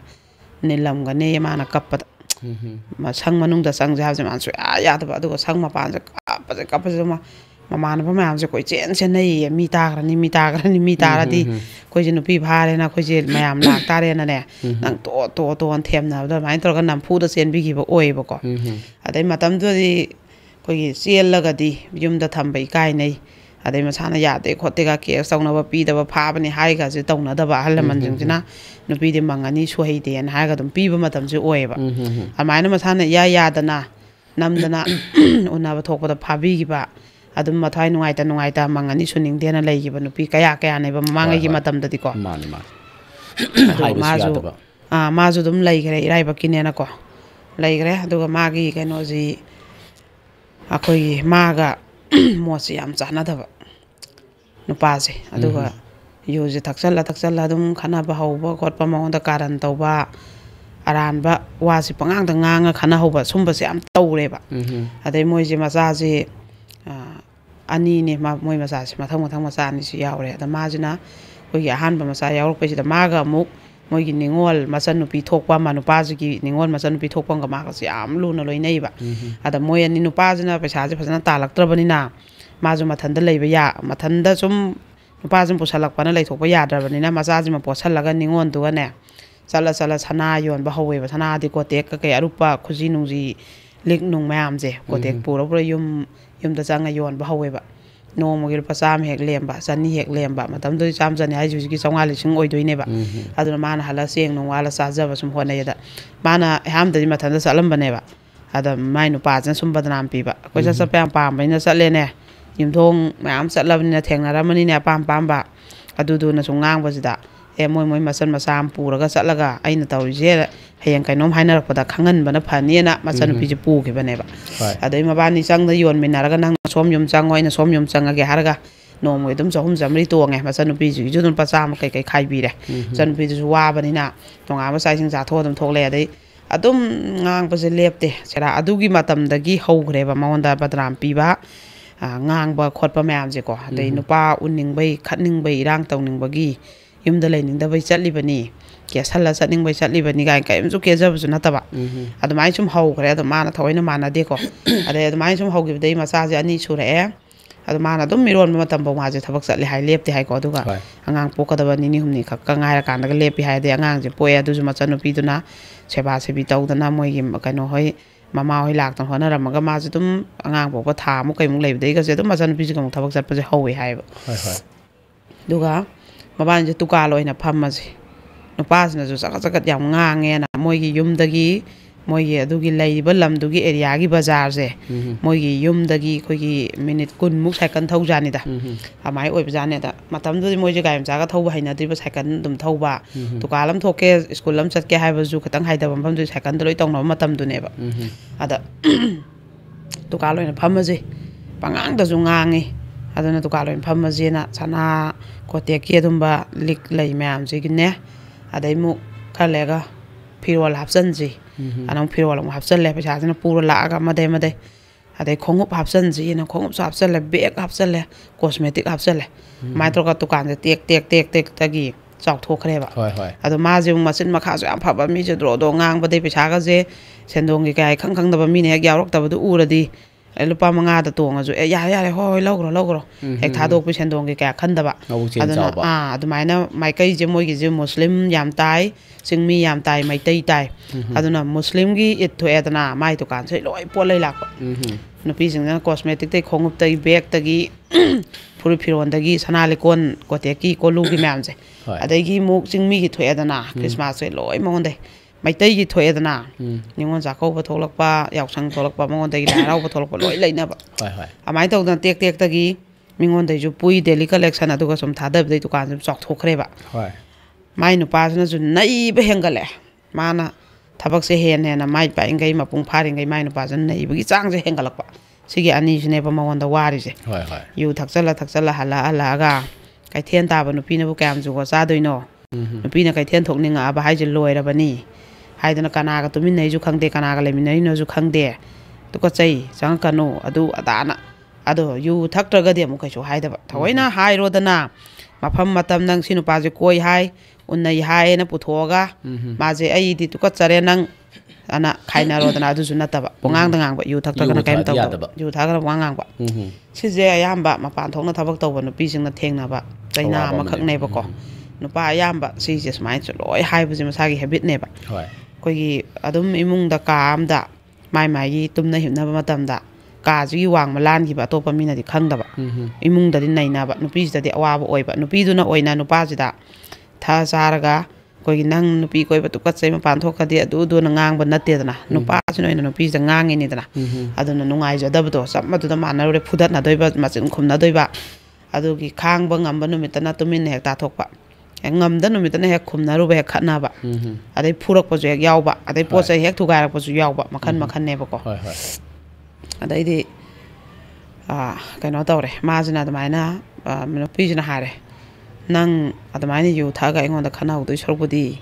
aina talis mai na nang ju talo kai gum ba hiram mam da na sin thok na ai paisa ju thada ge pu ge la ke ra ai thada ge paisa du ju aina singi ge nang gi marep to thada ge adu ga ne nang ga iga paisa tan bi tan ji nang na ngambra aina ngambra yeng na ji ado aina khak ta la ga nang na ai halala nai ba sidi ingon da nungai te nangi na sa gi khorsat khak ta le thak to ya ja tho e ja ngang ani ji lai tam ba hu jala bani adu nang kaim khan ri kari no ma ba ni ge khoi kaim tham biram dana ya bra haidana nu pi jin hai ba nang na tukala chau ba pham dana hona raga kai do bai ai mu paisa tan doi ba ta loi hai ban pa jina adai di adom mi ngon da ne badnam khara piram khara santo om ꯑꯗꯩ ꯍꯜꯂꯛꯑꯦ ꯅꯪꯗꯤ ꯑꯗꯨ ꯅꯨꯄꯥꯗꯨꯒ ꯌꯦꯡꯅꯍꯧꯋꯤ ꯍꯥꯏ ꯑꯗꯩ ꯗꯨꯀꯥꯟ ꯊꯪꯅꯕꯗꯨꯒ ꯀꯧꯅꯍꯧꯋꯤ ꯍꯥꯏ ꯑꯗꯩ ꯑꯗꯨ ꯅꯨꯄꯥꯗꯨꯒ ꯑꯗꯨꯅ ꯑꯗꯨꯃꯥꯏꯅ ꯑꯗꯩ ꯅꯪ ꯗꯨꯀꯥꯟꯗ ꯑꯗꯨꯝ ꯅꯨꯄꯥ ꯑꯃ ꯄꯣꯠ ꯂꯩꯕ ꯑꯗꯨꯝ ꯂꯥꯛꯑꯦ ꯍꯥꯏꯅꯦ ꯅꯣꯡꯃꯒꯤ ꯁꯨꯡꯍꯥꯏ ꯍꯥꯏꯔꯛꯇꯅꯕꯅꯦ ꯃꯥꯅ ꯄꯪꯍꯥꯏꯗ ꯍꯥꯏꯕ ꯑꯗꯨꯒꯤ ꯇꯦꯟꯁꯟ ꯃꯌꯥꯝꯁꯤꯅ ꯃꯥꯁꯦ ꯋꯥꯏꯑꯦꯕꯀꯣ ꯑꯗꯩꯗꯤ ꯗꯨꯀꯥꯟꯁꯤꯗ ꯂꯥꯛꯑꯒ ꯑꯩꯈꯣꯏꯒꯤ ꯌꯨꯁꯦ ꯐꯨꯜ ꯇꯛꯁꯜꯂ ꯅꯨꯡꯊꯤꯟꯁꯦ ꯈꯟꯅꯍꯧꯕꯤ ꯄꯣꯠ ꯆꯩ ꯆꯈꯥꯏꯕꯤ ꯃꯤꯁꯦ ꯂꯣꯏ ꯌꯦꯡꯅꯕ ꯃꯥꯁꯦ ꯏꯀꯥꯏꯕꯀꯣ ꯑꯗꯩ ꯅꯪ ꯐꯝꯕ ꯌꯥꯔꯣꯏ ꯆꯪꯉꯣ ꯑꯩ ꯄꯥꯝꯗꯦ ꯅꯨꯄꯤꯅ ꯁꯨꯃꯥꯏꯅ ꯃꯄꯥꯟ ꯊꯣꯛꯄ ꯑꯩ ꯄꯥꯝꯗꯦ ꯕꯖꯥꯔ ꯇꯥꯔꯕ ꯍꯥꯏꯁꯦ ꯇꯥꯔꯕꯅꯤ ꯅꯁꯥꯁꯨ ꯕꯖꯥꯔ ꯇꯥꯔꯕꯅꯤ ꯀꯥꯏꯅ ꯌꯥꯝ ꯆꯥꯎꯈꯠꯇꯕ ꯋꯥꯁꯦ ꯉꯥꯡꯕ ꯑꯗꯨꯃꯥꯏꯅ ꯗꯨꯀꯥꯟꯁꯦ ꯊꯣꯡꯒꯁꯦ ꯂꯣꯟꯁꯤꯜꯂꯒꯅꯦ ꯅꯨꯃꯤꯠ 5 ꯇꯔꯥꯅꯤ ꯍꯦꯛ ꯐꯝꯍꯟꯗ ꯁꯨꯒꯨꯝꯕꯒꯤ ꯈꯠꯅꯕꯁꯦ ꯌꯥꯝ ꯈꯠꯅꯔꯦ ꯑꯗꯣ ꯌꯥꯝ ꯈꯠꯅꯕꯁꯤꯗꯒꯤ ꯃꯣꯏ ꯑꯍꯟ ꯌꯥꯎꯅꯒ ꯐꯝꯅꯔꯦꯕꯀꯣ ꯃꯥꯁꯦ ꯅꯨꯄꯥ ꯉꯥꯡꯅꯩꯌꯦꯅꯀꯣ ꯅꯨꯄꯥꯁꯦ ꯄꯨꯊꯣꯛꯑꯣ ꯉꯥꯡꯅꯔꯤꯕ ꯅꯨꯄꯥꯁꯦ ꯍꯥꯏꯔꯁꯨꯅꯦ ꯄꯨꯊꯣꯛꯄ ꯉꯝꯗꯕ ꯑꯗꯨꯃꯥꯏꯅ ꯍꯦꯛ ꯇꯧꯕ ꯐꯝꯅꯔꯀꯥꯟꯗꯅ ꯑꯩ ꯌꯨ ꯊꯛꯑ ꯑꯗꯨꯝ ꯄꯉꯥꯡ ꯉꯥꯡꯕꯅꯤꯗ ꯍꯦꯛ ꯍꯥꯏꯕ ꯑꯗꯩꯗꯤ ꯅꯣꯏ ꯅꯄꯥꯝꯒꯤ ꯃꯤꯗꯨꯅ ꯂꯥꯛꯑꯝꯕ ꯑꯗꯨ ꯃꯆꯦ ꯃꯆꯟ ꯃꯆꯥꯁꯤꯒꯤ ꯃꯔꯝ ꯆꯠꯇꯤ ꯈꯪꯗꯅ ꯃꯣꯏꯅ ꯑꯩꯉꯣꯟꯗꯒ ꯉꯥꯡꯕ ꯑꯃꯨꯛꯁꯨ ꯅꯩꯕ ꯐꯝꯃꯤꯟꯅꯔꯒ ꯈꯔ ꯐꯒꯗ꯭ꯔꯥ ꯃꯌꯥꯝꯅ ꯉꯥꯡꯉ ꯆꯩꯔꯒ ꯍꯥꯏꯔꯒ ꯑꯗꯨꯅ ꯍꯦꯟꯅ ꯍꯦꯟꯕ ꯑꯗꯨꯗꯤ ꯃꯥꯁꯦ ꯇꯟꯗꯅ ꯀꯅꯥꯝ ꯍꯥꯏꯗ꯭ꯔꯦꯕ ꯑꯩ ꯏꯔꯥꯏꯕꯛ ꯑꯗꯨꯝ ꯊꯦꯡꯅꯔꯒꯦꯅ ꯃꯥꯁꯦ ꯀꯅꯥꯝ ꯍꯥꯏꯗ꯭ꯔꯦꯕ ꯑꯗꯩꯗꯤ ꯁꯨꯝ ꯃꯣꯏꯒꯤ ꯏꯃꯨꯡꯁꯤꯗ ꯉꯁꯥꯏꯒꯤ ꯈꯟꯅꯕ ꯆꯩꯅꯕ ꯅꯩꯅꯕꯁꯦ ꯅꯣꯡꯃ ꯅꯣꯡꯃꯒꯤ ꯁꯨꯝ ꯍꯦꯟꯒꯠꯂꯛꯄ ꯃꯥꯁꯦ ꯐꯨꯕ ꯌꯥꯝ ꯊꯤꯅ ꯐꯨꯕ ꯊꯣꯡ ꯂꯣꯟꯁꯤꯜꯂ ꯐꯨꯕ ꯈꯥꯝꯕꯤꯅꯤꯡꯉꯥꯏ ꯃꯤ ꯂꯩꯇꯕ ꯑꯗꯩꯗꯤ ꯐꯨꯕꯗ ꯃꯥꯁꯦ ꯁꯤꯅꯤ ꯅꯥꯅꯤ ꯈꯪꯖꯤꯜꯂꯛꯇꯕ ꯃꯈꯧꯔꯤ метꯄ ꯑꯩꯈꯣꯏꯒꯤ ꯅꯨꯄꯥꯁꯤꯅ ꯀꯜꯂꯛꯑꯒ ꯈꯝꯕꯜꯂꯒ ꯅꯨꯄꯤꯁꯤꯒꯤ ꯗꯨꯀꯥꯟꯁꯦ ꯃꯩ ꯍꯧꯒꯩ yang ꯂꯥꯎꯈꯠꯂꯛꯄꯁꯤꯗ ꯑꯗꯣ ꯃꯥꯗꯤ ꯉꯁꯥꯏꯒꯤ ꯃꯤꯉꯣꯟꯗꯒꯤ ꯄꯩꯁꯥꯁꯨ ꯃꯇꯝꯗꯨ ꯂꯥꯛ 4-5 ꯄꯨꯔ ꯊꯥꯗꯔꯤꯕ ꯑꯗꯣ ꯅꯨꯄꯥꯁꯤꯅ ꯍꯦꯛ ꯗꯨꯀꯥꯟꯁꯦ ꯁꯣ ꯄꯥꯏꯁꯟꯈ꯭ꯔ ꯅꯨꯃꯤꯠ 5 10 ꯊꯣꯛꯍꯟꯗꯕ ꯁꯤꯗꯗꯤ ꯌꯣꯟꯒꯗꯕ ꯄꯣꯠꯁꯦ ꯌꯣꯜꯍꯧꯗꯕ ꯀꯨꯝꯍꯩ ꯃꯇꯝ ꯌꯧꯔꯛꯑꯕ ꯅꯨꯄꯤꯁꯤꯅꯗꯤ ꯅꯪꯉꯔꯣꯏ ꯃꯤ ꯅꯣꯡꯉꯥꯟꯕꯒ ꯂꯥꯛꯅꯔꯅꯤꯅ ꯍꯣꯕꯦ ꯆꯥꯛ ꯆꯥꯈꯣꯝꯃ ꯊꯣꯡꯗꯣꯛꯑ ꯃꯥꯏ ꯅꯨꯄꯥꯏ ꯊꯤꯗꯣꯛꯑꯝꯃꯒ ꯃꯥ ꯆꯥꯔꯒ ꯆꯠꯅꯕ ꯍꯣꯠꯅꯕ ꯅꯨꯄꯥꯁꯤꯅ ꯊꯣꯛ ꯂꯥꯎꯅ ꯁꯣꯁꯦ ꯄꯥꯏꯁꯜꯂ ꯊꯝꯈꯤꯗꯣꯏꯕ ꯅꯨꯄꯤꯁꯦ ꯕ꯭ꯔꯦꯡ ꯆꯣꯡꯕ ꯃꯁꯥꯁꯦ ꯑꯩ ꯇꯤꯛꯁꯜꯂꯨꯔꯤꯕ ꯄꯣꯠ ꯃꯌꯥꯝꯗꯣ ꯄꯩꯁꯥ ꯄꯨꯔꯒꯅꯦ ꯑꯩ ꯅꯪꯍꯧꯔꯔꯣꯏꯅ ꯑꯗꯨꯝꯕꯒꯤ ꯑꯗꯩ ꯅꯪ ꯌꯥꯝ ꯊꯣꯛꯅꯤꯡꯉꯦꯅꯦ ꯑꯗꯨꯗꯤ ꯅꯪ ꯅꯨꯄꯥꯗꯣ ꯎꯅꯅꯤꯡꯕꯩ ꯉꯥꯎꯔꯦꯅꯦ ꯅꯪꯁꯦ ꯗꯨꯀꯥꯟ ꯊꯣꯛꯇꯗꯤ ꯂꯩ ꯉꯝꯗ꯭ꯔꯦꯅꯦ ꯅꯣꯡꯉꯥꯟꯕꯒ ꯗꯨꯀꯥꯟ ꯊꯣꯛꯅꯔꯒ ꯍꯦꯛꯇ ꯅꯅꯤꯡ ꯅꯈꯥ ꯇꯧꯔꯦꯅꯦ ꯑꯩ ꯂꯩꯒꯁꯦ ꯀꯔꯤꯝ ꯈꯟꯗ꯭ꯔꯦꯅꯦꯅ ꯅꯨꯄꯥꯗꯣ ꯄꯨꯊꯣꯛꯑꯣ ꯑꯗꯨ ꯑꯣꯏꯔꯗꯤ ꯍꯥꯏꯁꯨ ꯍꯦꯛꯇ ꯐꯨꯊꯔꯛꯄ ꯅꯪ ꯑꯩꯉꯣꯟꯗ ꯅꯆꯤꯟ ꯈꯨꯝ ꯌꯥꯕ꯭ꯔꯥ ꯍꯥꯏꯅ ꯇꯧꯗꯅ ꯑꯗꯨꯃꯥꯏꯅ ꯇꯧꯔꯒ ꯍꯧꯖ ꯌꯥꯝꯃꯛꯄꯁꯤꯗ ꯅꯣꯡꯃꯗꯤ ꯌꯥꯝ ꯊꯤꯅ ꯐꯨꯕ ꯃꯥꯁꯦ ꯌꯥꯝ ꯊꯤꯅ ꯐꯨꯕꯁꯤꯗ ꯑꯩꯈꯣꯏꯒꯤ ꯏꯃꯨꯡꯁꯦ ꯀꯥꯡꯈꯣꯡ ꯆꯥꯏꯔ ꯑꯗꯨꯃꯥꯏꯅ ꯂꯦꯜꯂꯛꯏꯁꯦ ꯆꯍꯤ 2-3 ꯐꯥꯔꯛꯑꯕꯅꯦꯕ ꯑꯁ ꯁꯤꯗꯤ ꯑꯩ ꯉꯝꯗ꯭ꯔꯦꯅ ꯃꯥꯁꯦ ꯃꯄꯥꯝꯗ ꯆꯠꯂꯦꯕ ꯑꯩ ꯆꯞ ꯆꯥꯅ ꯋꯥ ꯂꯣꯏꯁꯟꯅꯔꯒꯦ ꯑꯩ ꯄꯩꯁꯥꯁꯦ ꯅꯣꯡꯃꯒꯤ ꯄꯨꯊꯔꯛꯑꯦ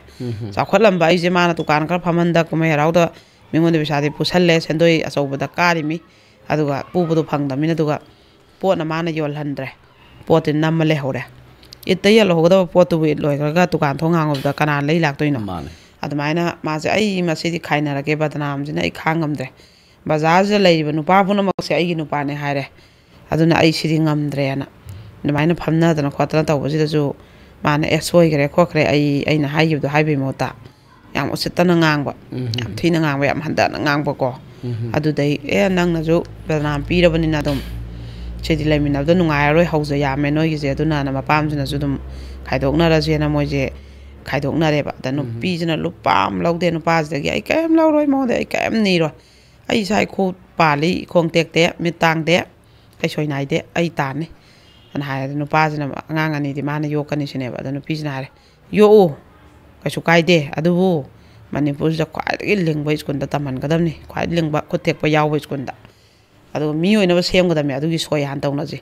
ꯅꯪꯅ ꯌꯨꯔꯥꯏ ꯆꯨꯕ ꯅꯆꯥꯒꯤ ꯅꯦꯝ ꯄꯦꯟꯁꯤꯜ ꯂꯨꯄꯥ ꯄꯤꯐꯝꯐꯥꯎ ꯂꯩꯗꯕ ꯅꯪꯅ ꯀꯔꯤ ꯅꯆꯥꯁꯤꯡꯁꯦ ꯀꯃꯥꯏꯅ ꯁꯦꯝꯗꯣꯏꯕ ꯅꯆꯥ ꯈꯛꯇꯒꯤ ꯇꯥꯜꯂꯒ ꯅꯨꯃꯤꯠ 5-4 ꯇꯥꯜꯂꯅꯤ ꯐꯨꯔꯤꯈꯥꯎꯗ ꯄꯩꯁꯥ ꯈꯛꯇꯪ ꯌꯥꯎꯕꯒ ꯑꯃꯨꯛ ꯊꯛꯇꯣꯛ ꯆꯥꯊꯣꯛꯇꯅ ꯍꯞꯇꯥ ꯑꯃ ꯂꯩꯊꯣꯛꯑꯅꯤ ꯄꯩꯁꯥꯗꯨ ꯂꯩꯇ꯭ꯔꯦ ꯍꯥꯏ ꯀꯥꯟꯗ ꯑꯃꯨꯛ ꯇꯥꯜꯂꯅꯤ ꯇꯧꯕ ꯅꯪꯅꯕꯨ ꯑꯉꯥꯡ ꯑꯃꯒꯤ ꯃꯤꯡ ꯑꯃ ꯆꯟꯅꯤꯁꯨ ꯈꯪꯗꯕ ꯅꯪꯅꯕꯨ ꯑꯉꯥꯡꯁꯦ ꯀꯃꯥꯏꯅ ꯁꯦꯝꯗꯣꯏꯕ ꯑꯉꯥꯡ ꯃꯥꯡꯍꯟꯕꯗꯤ ꯌꯥꯔꯣꯏ ꯁꯥꯏꯟ ꯇꯧꯅꯒꯗꯕꯅꯤ ꯗꯥꯏꯇ ꯂꯧꯒꯗꯕ ꯅꯣꯏꯒꯤ ꯃꯤꯈꯩ ꯂꯧ ꯅꯪꯅ ꯑꯗꯨ ꯉꯝꯃꯣꯏꯗꯕ ꯑꯣꯏꯔꯒꯅ ꯏꯆꯥꯁꯦ ꯁꯦꯝꯒꯦ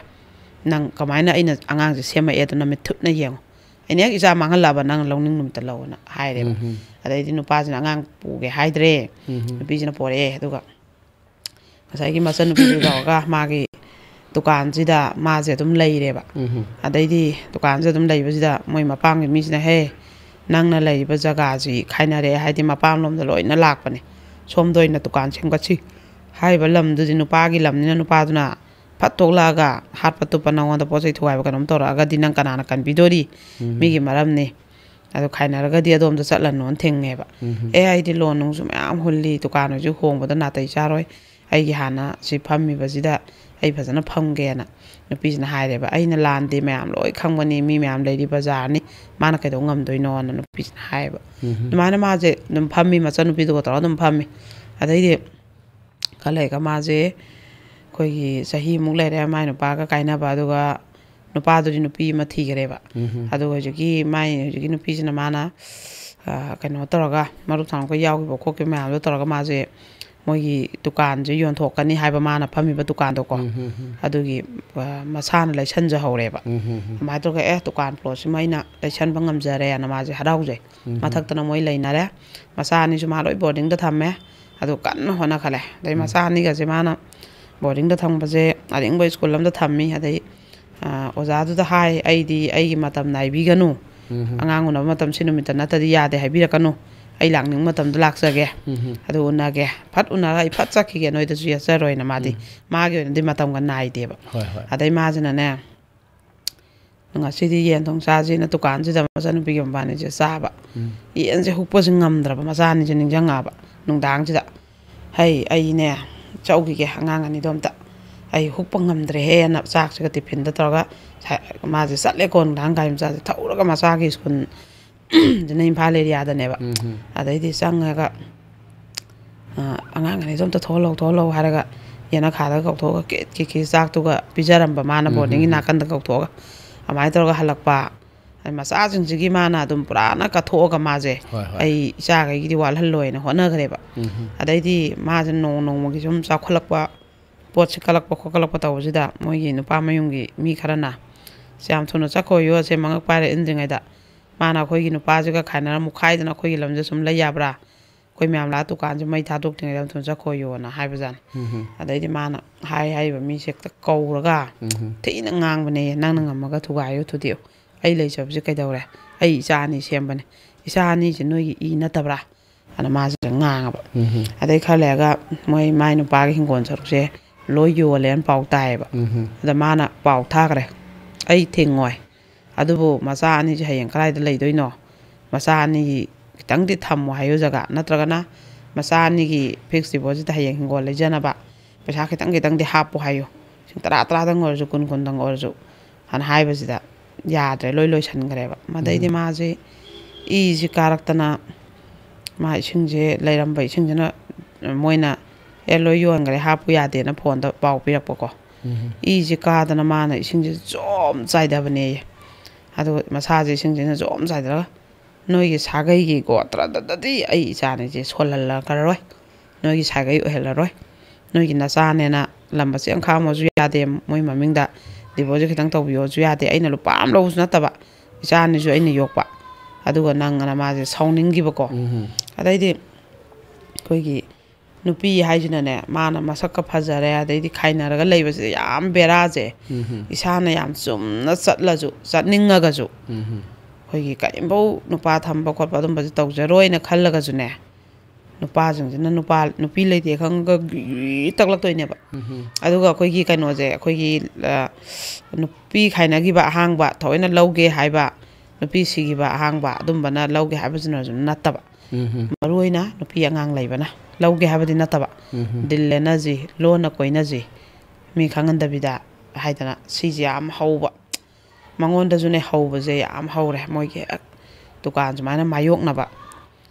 जिनाजु सुमाइना सोरों मचाजे लेयिनेबा दुकान मायोकना मिसिनाजु हौरे मंगोंदा माना हाइजी लौ पारिमा ममिंगदा पानबिगे अदुगा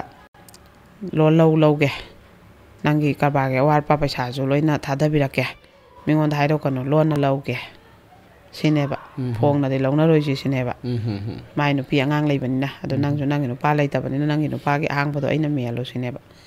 मदैदि माना हेक्ता फोनजिदा मदु हारकपदगी मंगोंदा येंगागा कैनोम हाइगे ngasidi ga haraga yengongne akoi somda ga haraga dukan wang ma kaidawre haino dada adu na mamingji mana kawredana adu hausda saru wam haige ga haraga du hairine badaidi mana phone je pai chatpane phone je tawna na aduga khupak ne thajan bane nang nai ju kari oina ui ai nupa leite na khaina ga na usitri ra sana po sana doigi nang nupi leiba nang na ingonda adumai haire du nang nupi kai pat ya da baino kari no ꯑꯩꯗꯤ ꯃꯤꯒꯤ ꯅꯨꯄꯤ ꯂꯩꯕ ꯅꯨꯄꯥꯗ ꯀꯣꯏꯕꯤꯒꯗꯕ ꯅꯨꯄꯤ ꯅꯠꯇꯦ ꯂꯩꯁꯟꯕꯤꯒꯗꯕ ꯅꯨꯄꯤꯁꯨ ꯅꯠꯇꯦ ꯑꯅ ꯃꯥꯅ ꯁꯥꯎꯅꯤꯡꯅ ꯊꯤꯅ ꯉꯥꯡꯕ ꯑꯁ ꯃꯌꯥꯝꯁꯤ ꯌꯦꯡꯅꯩꯌꯦꯀꯣ ꯍꯦꯛꯇ ꯃꯥꯁꯦ ꯑꯩꯗꯤ ꯑꯩꯒꯤ ꯅꯨꯄꯥꯅ ꯕꯗꯅꯥꯝ ꯄꯤꯔ ꯂꯩꯔꯤꯕ ꯄꯣꯠ ꯑꯃꯅꯤ ꯑꯗꯨꯗꯩꯗꯨꯗ ꯑꯩꯅ ꯑꯃꯨꯛ ꯑꯗꯨꯝꯕꯒꯤ ꯕꯗꯅꯥꯝꯒꯤꯅꯤ ꯑꯩ ꯉꯁꯤ ꯈꯥꯏꯅꯔꯛꯏꯁꯦ ꯑꯗꯨꯗ ꯑꯩꯅ ꯑꯃꯨꯛ ꯅꯪꯅ ꯑꯗꯨꯃꯥꯏꯅ ꯍꯥꯏꯕꯗꯨ ꯌꯥꯁꯜꯂꯒꯗꯤ ꯃꯤꯁꯤꯡꯁꯤꯅ ꯑꯩꯁꯦ ꯀꯩ ꯍꯥꯏꯅꯤ ꯆꯨꯝꯃꯦ ꯃꯥꯏ ꯅꯨꯄꯥꯅ ꯍꯥꯏꯕꯗꯨ ꯆꯨꯝꯃꯦ ꯍꯥꯏꯔꯣꯏꯗ꯭ꯔꯥ ꯄꯨꯟꯁꯤꯗ ꯑꯩꯅ ꯇꯧꯒꯗꯕ ꯊꯕꯛ ꯅꯠꯇꯦ ꯑꯗꯨꯗꯣ ꯃꯥꯅ ꯉꯥꯡꯉꯝꯖꯥꯠꯅꯤ ꯃꯤꯁꯦ ꯂꯣꯏ ꯌꯦꯡꯅꯕ ꯅꯨꯄꯥꯗꯣ ꯏꯀꯥꯏꯕꯗ ꯉꯥꯎꯕ ꯑꯗꯨꯅꯅꯦ ꯃꯥꯅ ꯅꯨꯄꯥꯁꯤꯅ ꯍꯦꯛ ꯅꯨꯄꯥꯒꯤ ꯗꯨꯀꯥꯟꯁꯤꯗ ꯆꯪꯉꯨꯕ ꯃꯤ ꯃꯥꯒꯤꯗ ꯆꯪꯍꯟꯗꯦꯕ ꯊꯣꯛꯂꯛꯑꯒꯁꯨꯅꯦ ꯃꯣꯏꯗꯩ ꯄꯣꯠꯁꯦ ꯄꯥꯝꯗ꯭ꯔꯦꯅ ꯊꯣꯛꯂꯛꯑꯒꯁꯨ ꯃꯥꯅ ꯃꯣꯏꯗ ꯆꯪꯍꯜꯂꯣꯏꯕ ꯑꯗꯩꯗꯤ ꯅꯨꯄꯥꯁꯤꯅ ꯄꯣꯠꯁꯦ ꯈꯣꯡꯎꯞ ꯐꯨꯔꯤꯠ ꯐꯤꯔꯣꯜ ꯀ꯭ꯔꯤꯝꯒꯁꯦ ꯂꯣꯏ ꯍꯣꯡ ꯊꯥꯗꯣꯔꯛꯑꯕ ꯑꯃꯃꯝꯗ ꯂꯨꯄꯥ 10 ꯀꯨꯟ ꯇꯥꯔ ꯂꯣꯏ ꯊꯥꯗꯣꯔꯛꯑꯕ ꯅꯨꯄꯥꯁꯤꯅ ꯍꯣꯡꯉꯤꯅ ꯃꯥꯒꯤ ꯀꯔꯕꯥꯔꯁꯦ ꯍꯥꯠꯇꯣꯏ ꯇꯧꯔꯛꯄ ꯍꯣꯏ ꯍꯣꯡꯖꯅꯨ ꯇꯧꯒꯦ ꯌꯥꯎꯅ ꯇꯧꯔꯤꯅꯤ ꯁꯦꯟꯗꯣꯡ ꯌꯥꯎꯗꯕꯤꯗ ꯁꯤ ꯄꯣꯠꯁꯦ ꯂꯨꯄꯥ ꯀꯌꯥ ꯇꯣꯡꯉꯤꯅꯣ ꯑꯩ ꯈꯪꯉꯤꯅꯤ ꯁꯤꯗ ꯃꯥꯅ ꯂꯨꯄꯥ 10 ꯀꯨꯟ ꯇꯣꯡꯉꯗꯤ ꯇꯥꯔꯒ ꯌꯣꯜꯂꯗꯤ ꯁꯦꯟꯄꯣꯠ ꯃꯥꯡꯉꯦ ꯍꯥꯏꯕꯁꯨ ꯑꯩ ꯈꯪꯉꯤ ꯁꯦꯟꯄꯣꯠ ꯃꯥꯡꯅ ꯀꯔꯕꯥꯔ ꯇꯧꯕꯕꯨ ꯀꯌꯥꯝ ꯀꯨꯏꯅ ꯇꯧ ꯉꯝꯗꯣꯏꯅꯣ ꯑꯩꯗꯤ ꯇꯧꯖꯔꯣꯏ ꯑꯍꯣꯡꯕꯗꯩ ꯑꯗꯨꯝ ꯂꯩꯔꯨꯆꯣ ꯅ ꯍꯥꯏꯌꯦꯕ ꯍꯥꯏꯒ ꯇꯧꯕꯒꯗꯤ ꯈꯜꯂꯦꯒꯗꯤ ꯑꯗꯨꯝ ꯗꯨꯀꯥꯟꯁꯦ ꯃꯨꯠꯈ꯭ꯔꯦꯕꯀꯣ ꯑꯗꯩꯗꯤ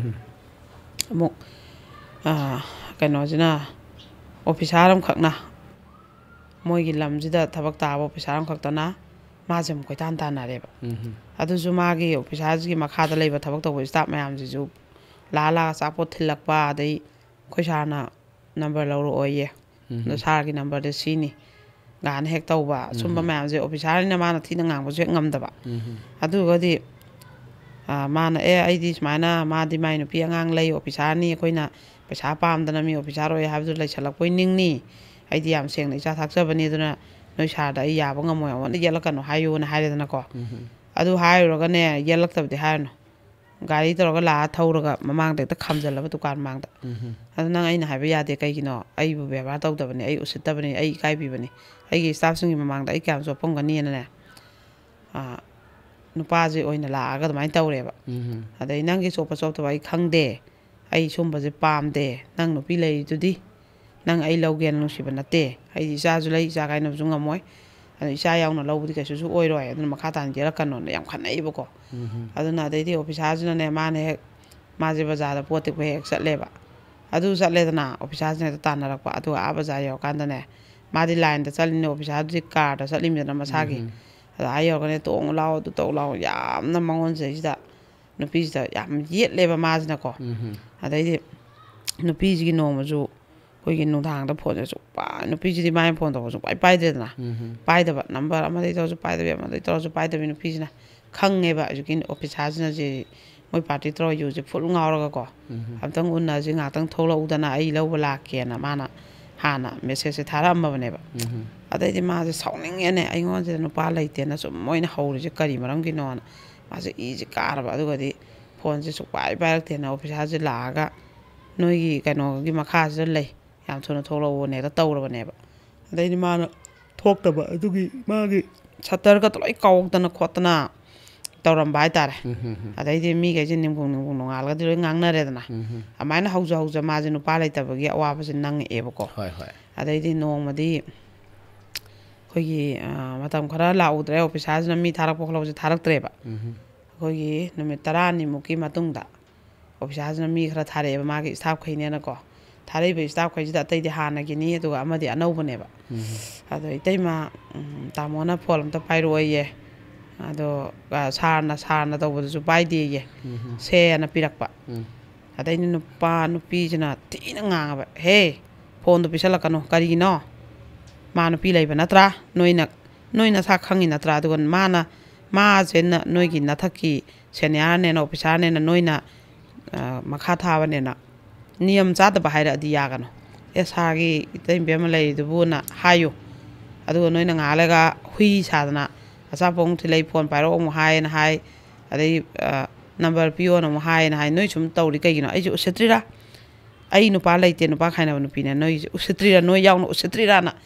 मातुंगदि अमुक हन्नने लाकपदा नोइ कैदौगी येंगोना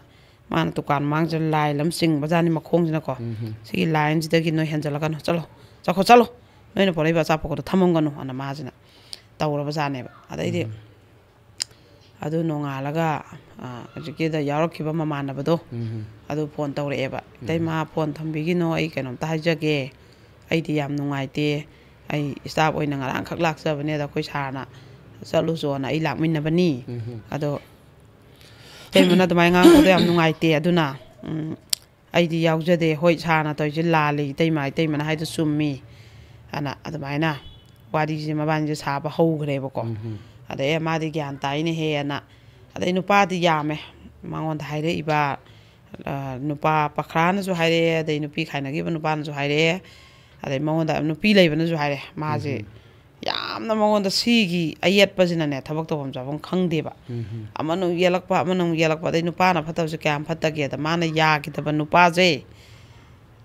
sina sibain de koinare nangna mari thamna ru re hotel da unaru re na sandok pira ko maji pungang ak poko adum bagi kaya kaya nang de du haine na duna maje khoi gi kai haidoino khoi gi ne kano ga taw ning ak tre ba tukang ga phamning ak tre ba ko matha jam sare ba adai manung ji dana magi macha boarding thambai macha nai hairak pa de hida kuli lei ko da doctor sa o da ba mayam ji mangonda ware ba thabak nang nak tabai wa bane adum ba badana mayam du wa bane maji ware ba ko adai nupa mayum na ju magi hanai nupa ji mayum ju yon ba tok pa natri yoli mi yon ba ya ba maning tam da nupa seba tawng da nupa makha da laining da ba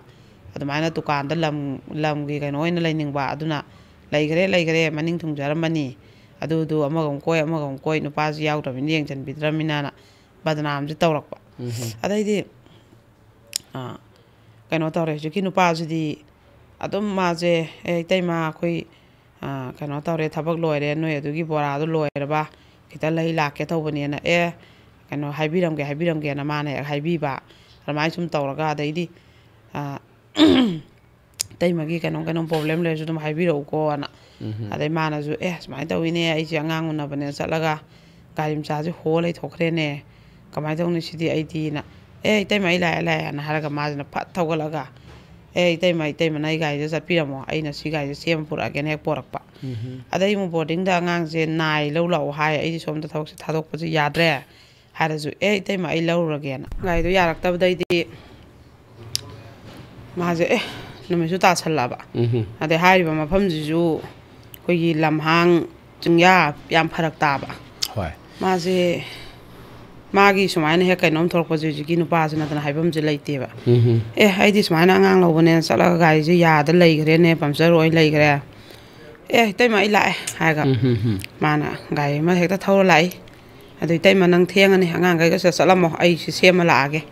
ana mana le horaga almaina hek tawbi ba dum mana tana koi tiang je pangbi ngai kanam te hek leitre da ko na ne adamaina pijina khal adai dukan gi posai je kumai haraugi ma'am थादगदबा जे पैसा जे हेक्ता थोखरब वाटलकपो पैसा जे को होय अदा असैदि पैसा जे सुमायना पोसै थादगदब द पैसा जे वाटलेन हे पैसा जे लैत्रे आइना पुगे हाइनबदुजु फरक तारे हाइरे अना हाइरजु तैमाइगी एटीएम जे अदुम सिजननाव से तैमा पांबा छल्ला सिजननाव दु अदुम पिरओना हेक पिथोरक एटीएम होय होय माना मादि हुजुगी नुपाजुदि मोइ इमुंग मनुंग जे कोइगी चाबा थपो वातबा फौसियंग अदमाइना खुंगंगी ना खुनबा ओइबगी कोइगी मंगोंदै लुपाम सोक्ते तोरोब से दम यावरगने मागी एटीएम जिदा अदम तारा लाउ मरि दम तारा लेबा होय होय अदो नुपीजना सु नोंग त मंगोंदै लुपा मंगा सिबों मा हंगदे तंगाइ फदर कांदा मा सुं वाइ सानब यावथोखिबदुनेबा तोय नंग पैसा लेब्रा हंगमसु नतेबा माइन तवे दो नुपीजना मु एटीएम जिदै लौथोगा लाने उमजे तोरग माइ पोत जे लोय थादरा सिजननारे अदै फेस्टिवल दो उराउ दो लोय सिकलक पैसा मा आदना सब चाना mana alamuk sumai taweba daidi koigi magi tukan je festival ki chinjal lakpa adai pot lodhaba chatpa adai tukan gi ju hangda ya daba mayam je mana ko dawn je taga magi pot lopham je da huji nu pa jina chatlaga pot chai je laurui ngata chatlaga nu pa jina magi car du thoraga adudi nu pi do tukan ju thong lanjadre dana adai mu ngasai gi moi gi masan nu pi ma yawram badudi mai nu pa jina gi badagi seba thadok ya dan tholak khidreba thingai na nong phadok tholok pade hena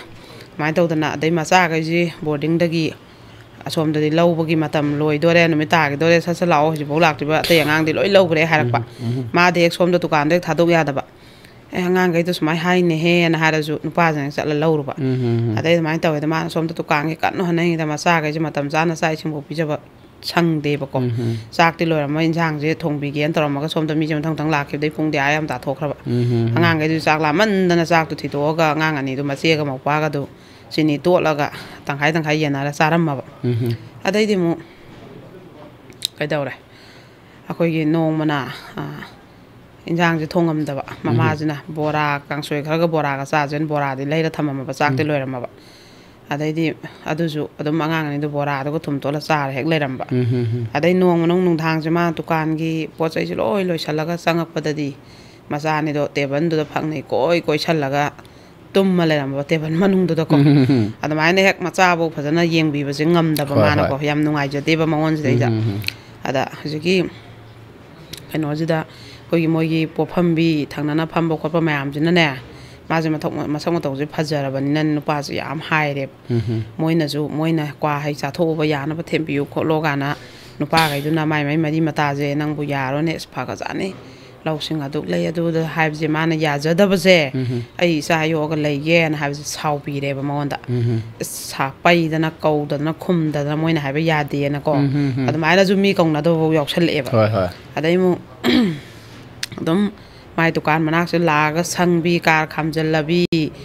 ꯑꯌꯦꯡꯕ ꯑꯎꯕ ꯃꯤꯅ ꯃꯤꯠ ꯌꯥꯝ ꯅꯥꯍꯟꯕꯗꯣ ꯃꯕꯥꯅꯤꯁꯦ ꯌꯥꯅꯔ ꯀꯣꯏꯅꯕꯣꯏꯒ ꯅꯤꯡꯕ ꯅꯨꯄꯥ ꯑꯗꯨꯃꯥꯏꯅꯒꯁꯨ ꯑꯃꯨꯛ ꯌꯥꯎꯁꯜꯂꯛꯑꯦꯕꯀꯣ ꯑꯁꯤꯕꯨ ꯊꯑꯣꯏꯅ ꯁꯦꯝꯒꯦ ꯍꯥꯏꯗꯤ ꯌꯥꯗꯃꯤ ꯅꯨꯄꯥ ꯑꯁꯨꯃꯥꯏꯅ ꯀꯥꯔ ꯈꯥꯝꯃꯤꯁꯤꯕꯨ ꯃꯥꯅ ꯌꯥꯗ꯭ꯔꯗꯤ ꯈꯥꯝꯒꯗ꯭ꯔꯣꯒ ꯍꯥꯏꯕ ꯂꯥꯟꯅꯐꯥꯎ ꯈꯟꯖꯟꯕꯤꯔꯛꯑꯦꯕꯀꯣ ꯇꯧꯕꯤꯔꯛꯑꯦꯕ ꯃꯥꯁꯦ ꯌꯥꯝ ꯅꯨꯡꯉꯥꯏꯇꯦꯕ ꯑꯗꯩꯗꯤ ꯃꯥꯅꯗꯤ ꯃꯌꯨꯝꯁꯦ ꯁꯨꯛꯄꯥꯟ ꯄꯥꯟꯒꯦ ꯈꯟꯖꯗꯦꯕ ꯃꯥꯗꯤ ꯇꯁꯦꯡꯅ ꯃꯆꯥꯈꯩꯁꯦ ꯌꯣꯛꯑꯒ ꯂꯩꯒꯦ ꯈꯟꯖꯕꯅꯦꯕꯀꯣ ꯑꯗꯩ ꯑꯃꯨꯛꯁꯨ ꯍꯧꯖꯤꯛꯀꯤ ꯉꯁꯥꯏꯒꯤ ꯑꯣꯐꯤꯁꯥꯔ ꯅꯨꯄꯥꯗꯣ ꯁꯤꯁꯤꯅ ꯀꯥꯔꯟꯁꯦ ꯇꯥꯕ ꯍꯦꯟꯖꯜꯂꯛꯑꯦꯕꯀꯣ ꯀꯥꯔꯟ ꯇꯥꯕꯁꯦ ꯍꯦꯟꯖꯜꯂꯦ ꯃꯥꯅ ꯑꯗꯩꯗꯤ ꯍꯧꯖꯤꯛꯀꯤ ꯅꯨꯄꯥꯁꯤꯅ ꯏꯇꯩꯃꯥ ꯑꯩꯈꯣꯏ ꯁꯥꯔꯍꯣꯏꯗꯣ ꯍꯧꯖꯤꯛ ꯄꯥꯔꯇꯤ ꯇꯧꯔꯤ ꯌꯨ ꯐꯨꯜ ꯉꯥꯎꯔꯦ ꯅꯪ ꯅꯥꯛ ꯆꯠꯀꯅꯤ ꯉꯁꯤꯗꯤ ꯃꯈꯨꯠ ꯄꯥꯏꯔ ꯆꯤꯡꯈꯠꯇꯣꯏꯅꯤ ꯅꯨꯄꯤ ꯃꯥꯅ ꯉꯝꯕ꯭ꯔꯥ ꯌꯦꯡꯒꯦ ꯗꯨꯀꯥꯟꯗ ꯍꯦꯛꯇ ꯆꯤꯡꯒꯗꯝꯃꯤ ꯑꯩꯅ ꯃꯥ ꯆꯤꯡꯕꯗ ꯁꯤꯒꯤ ꯃꯥꯏꯀꯩꯁꯤꯅ ꯀꯅꯥꯅ ꯀꯩ ꯍꯥꯏꯗꯣꯏꯅꯣ ꯀꯥꯏꯅ ꯇꯧꯔꯦ ꯏꯇꯩꯃ ꯅꯪ ꯊꯣꯡ ꯂꯣꯟꯁꯤꯜꯂꯒ ꯗꯨꯀꯥꯟꯗꯨꯗ ꯂꯩꯔꯨꯅꯨ ꯈꯣꯠꯂꯨꯅꯨ ꯀꯥꯏꯅ ꯅꯨꯄꯥꯁꯤꯅ ꯄꯥꯎ ꯄꯤꯔ ꯍꯥꯏꯒ ꯇꯧꯕꯒ ꯃꯥꯁꯦ ꯆꯦꯟꯊꯣꯛꯑ ꯂꯩꯍꯧꯔꯦꯗꯅ ꯉꯥꯏꯁꯟꯗꯅ ꯈꯣꯠꯆꯟꯗꯅ ꯑꯗꯩ ꯃꯄꯥꯟꯗꯨꯗ ꯁꯣꯗꯣ ꯂꯣꯜꯂꯝꯃꯕꯅꯤꯅ ꯃꯁꯥꯗꯣ ꯃꯅꯨꯡꯗ ꯂꯩꯇꯦ ꯈꯪꯉꯕꯅꯤ나 ꯎꯄꯥꯏꯕꯨꯗꯤ ꯂꯩꯇꯅ ꯍꯟꯈ꯭ꯔꯦꯗꯅ ꯑꯗꯨꯏꯁꯨ ꯅꯨꯡꯗꯥꯡꯗꯨꯗ ꯑꯗꯨ ꯇꯧꯕꯗꯣ ꯃꯤꯈꯩꯗꯨꯅꯗꯤ ꯊꯪꯅꯕ ꯈꯣꯠꯄ ꯃꯌꯥꯝ ꯂꯩꯗꯨꯅꯗꯤ ꯌꯥꯝ ꯃꯃꯤꯠ ꯅꯥꯏꯗꯅꯀꯣ ꯑꯗꯣ ꯃꯥꯁꯦ ꯑꯗꯨꯃꯥꯏꯅ ꯅꯣꯡꯃꯒꯤ ꯁꯨꯝ ꯃꯥꯁꯦ ꯅꯨꯡꯉꯥꯏꯇ꯭ꯔꯦꯕ ꯑꯗꯩꯗꯤ ꯀꯩꯅꯣꯁꯤ ꯑꯩꯈꯣꯏꯒꯤ ꯍꯧꯖꯤꯛꯀꯤ ꯍꯥꯏꯔꯤꯕ ꯄꯥꯈꯪꯁꯤꯗꯤ ꯃꯃꯥ ꯃꯄꯥꯅ ꯃꯥꯁꯦ ꯅꯨꯄꯤ ꯊꯤꯔꯣ ꯇꯛꯁꯜꯂꯛꯑꯦꯕ ꯑꯗꯣ ꯅꯪꯒꯤ ꯈꯪꯅꯕ ꯂꯩꯕ꯭ꯔꯥ ꯈꯣꯠꯄ꯭ꯔꯥ ꯍꯥꯏꯕꯗꯣ ꯂꯩꯇꯦ ꯈꯣꯠꯇꯦ ꯍꯥꯏꯌꯦꯕ ꯑꯗꯨꯏꯗꯤ ꯑꯩꯈꯣꯏꯅ ꯁꯤꯜꯂꯛꯑꯒꯦ ꯑꯗꯣ ꯅꯪ ꯈꯪꯅꯕ ꯆꯠꯂꯣ ꯃꯣꯏꯅ ꯅꯨꯄꯤ ꯑꯃ ꯍꯥꯏꯅꯔꯦ ꯑꯗꯣ ꯈꯪꯅꯕ ꯆꯠꯂꯣ ꯑꯗꯣ ꯅꯪꯅ ꯄꯥꯝꯃꯦ ꯍꯥꯏꯔꯗꯤ ꯑꯩꯈꯣꯏ ꯍꯥꯏꯕ ꯆꯪꯉꯒꯦ ꯅꯪꯒ ꯑꯝꯇꯪꯗꯤ ꯃꯣꯏꯅ ꯍꯥꯏꯕ ꯆꯪꯉꯛꯇ꯭ꯔꯤꯉꯩꯗ ꯃꯁꯥ ꯑꯝꯇꯪꯗꯤ ꯎꯅꯟꯁꯤ ꯍꯥꯏ ꯆꯠꯂꯣ ꯅꯪ ꯑꯅꯅꯦ ꯒꯤꯔꯤ ꯇꯛꯑꯦ ꯃꯃꯥ ꯍꯣꯏꯁꯤꯅ ꯅꯪ ꯆꯍꯤꯁꯨ ꯌꯥꯝꯁꯜꯂꯛꯑꯦ ꯑꯗꯩ ꯃꯥꯁꯤꯅ ꯀꯩꯅꯣ ꯇꯧꯔꯦꯕ ꯅꯣꯡꯃꯗꯤ ꯃꯇꯩꯃꯁꯤꯗ ꯍꯥꯏꯔꯛꯑꯦꯕ ꯏꯇꯩꯃ ꯑꯩꯁꯦ ꯏꯃꯥ ꯑꯣꯏꯅ ꯂꯨꯍꯣꯡꯉꯁꯤꯅ ꯒꯤꯔꯤ ꯇꯛꯑꯦꯅ ꯍꯥꯏ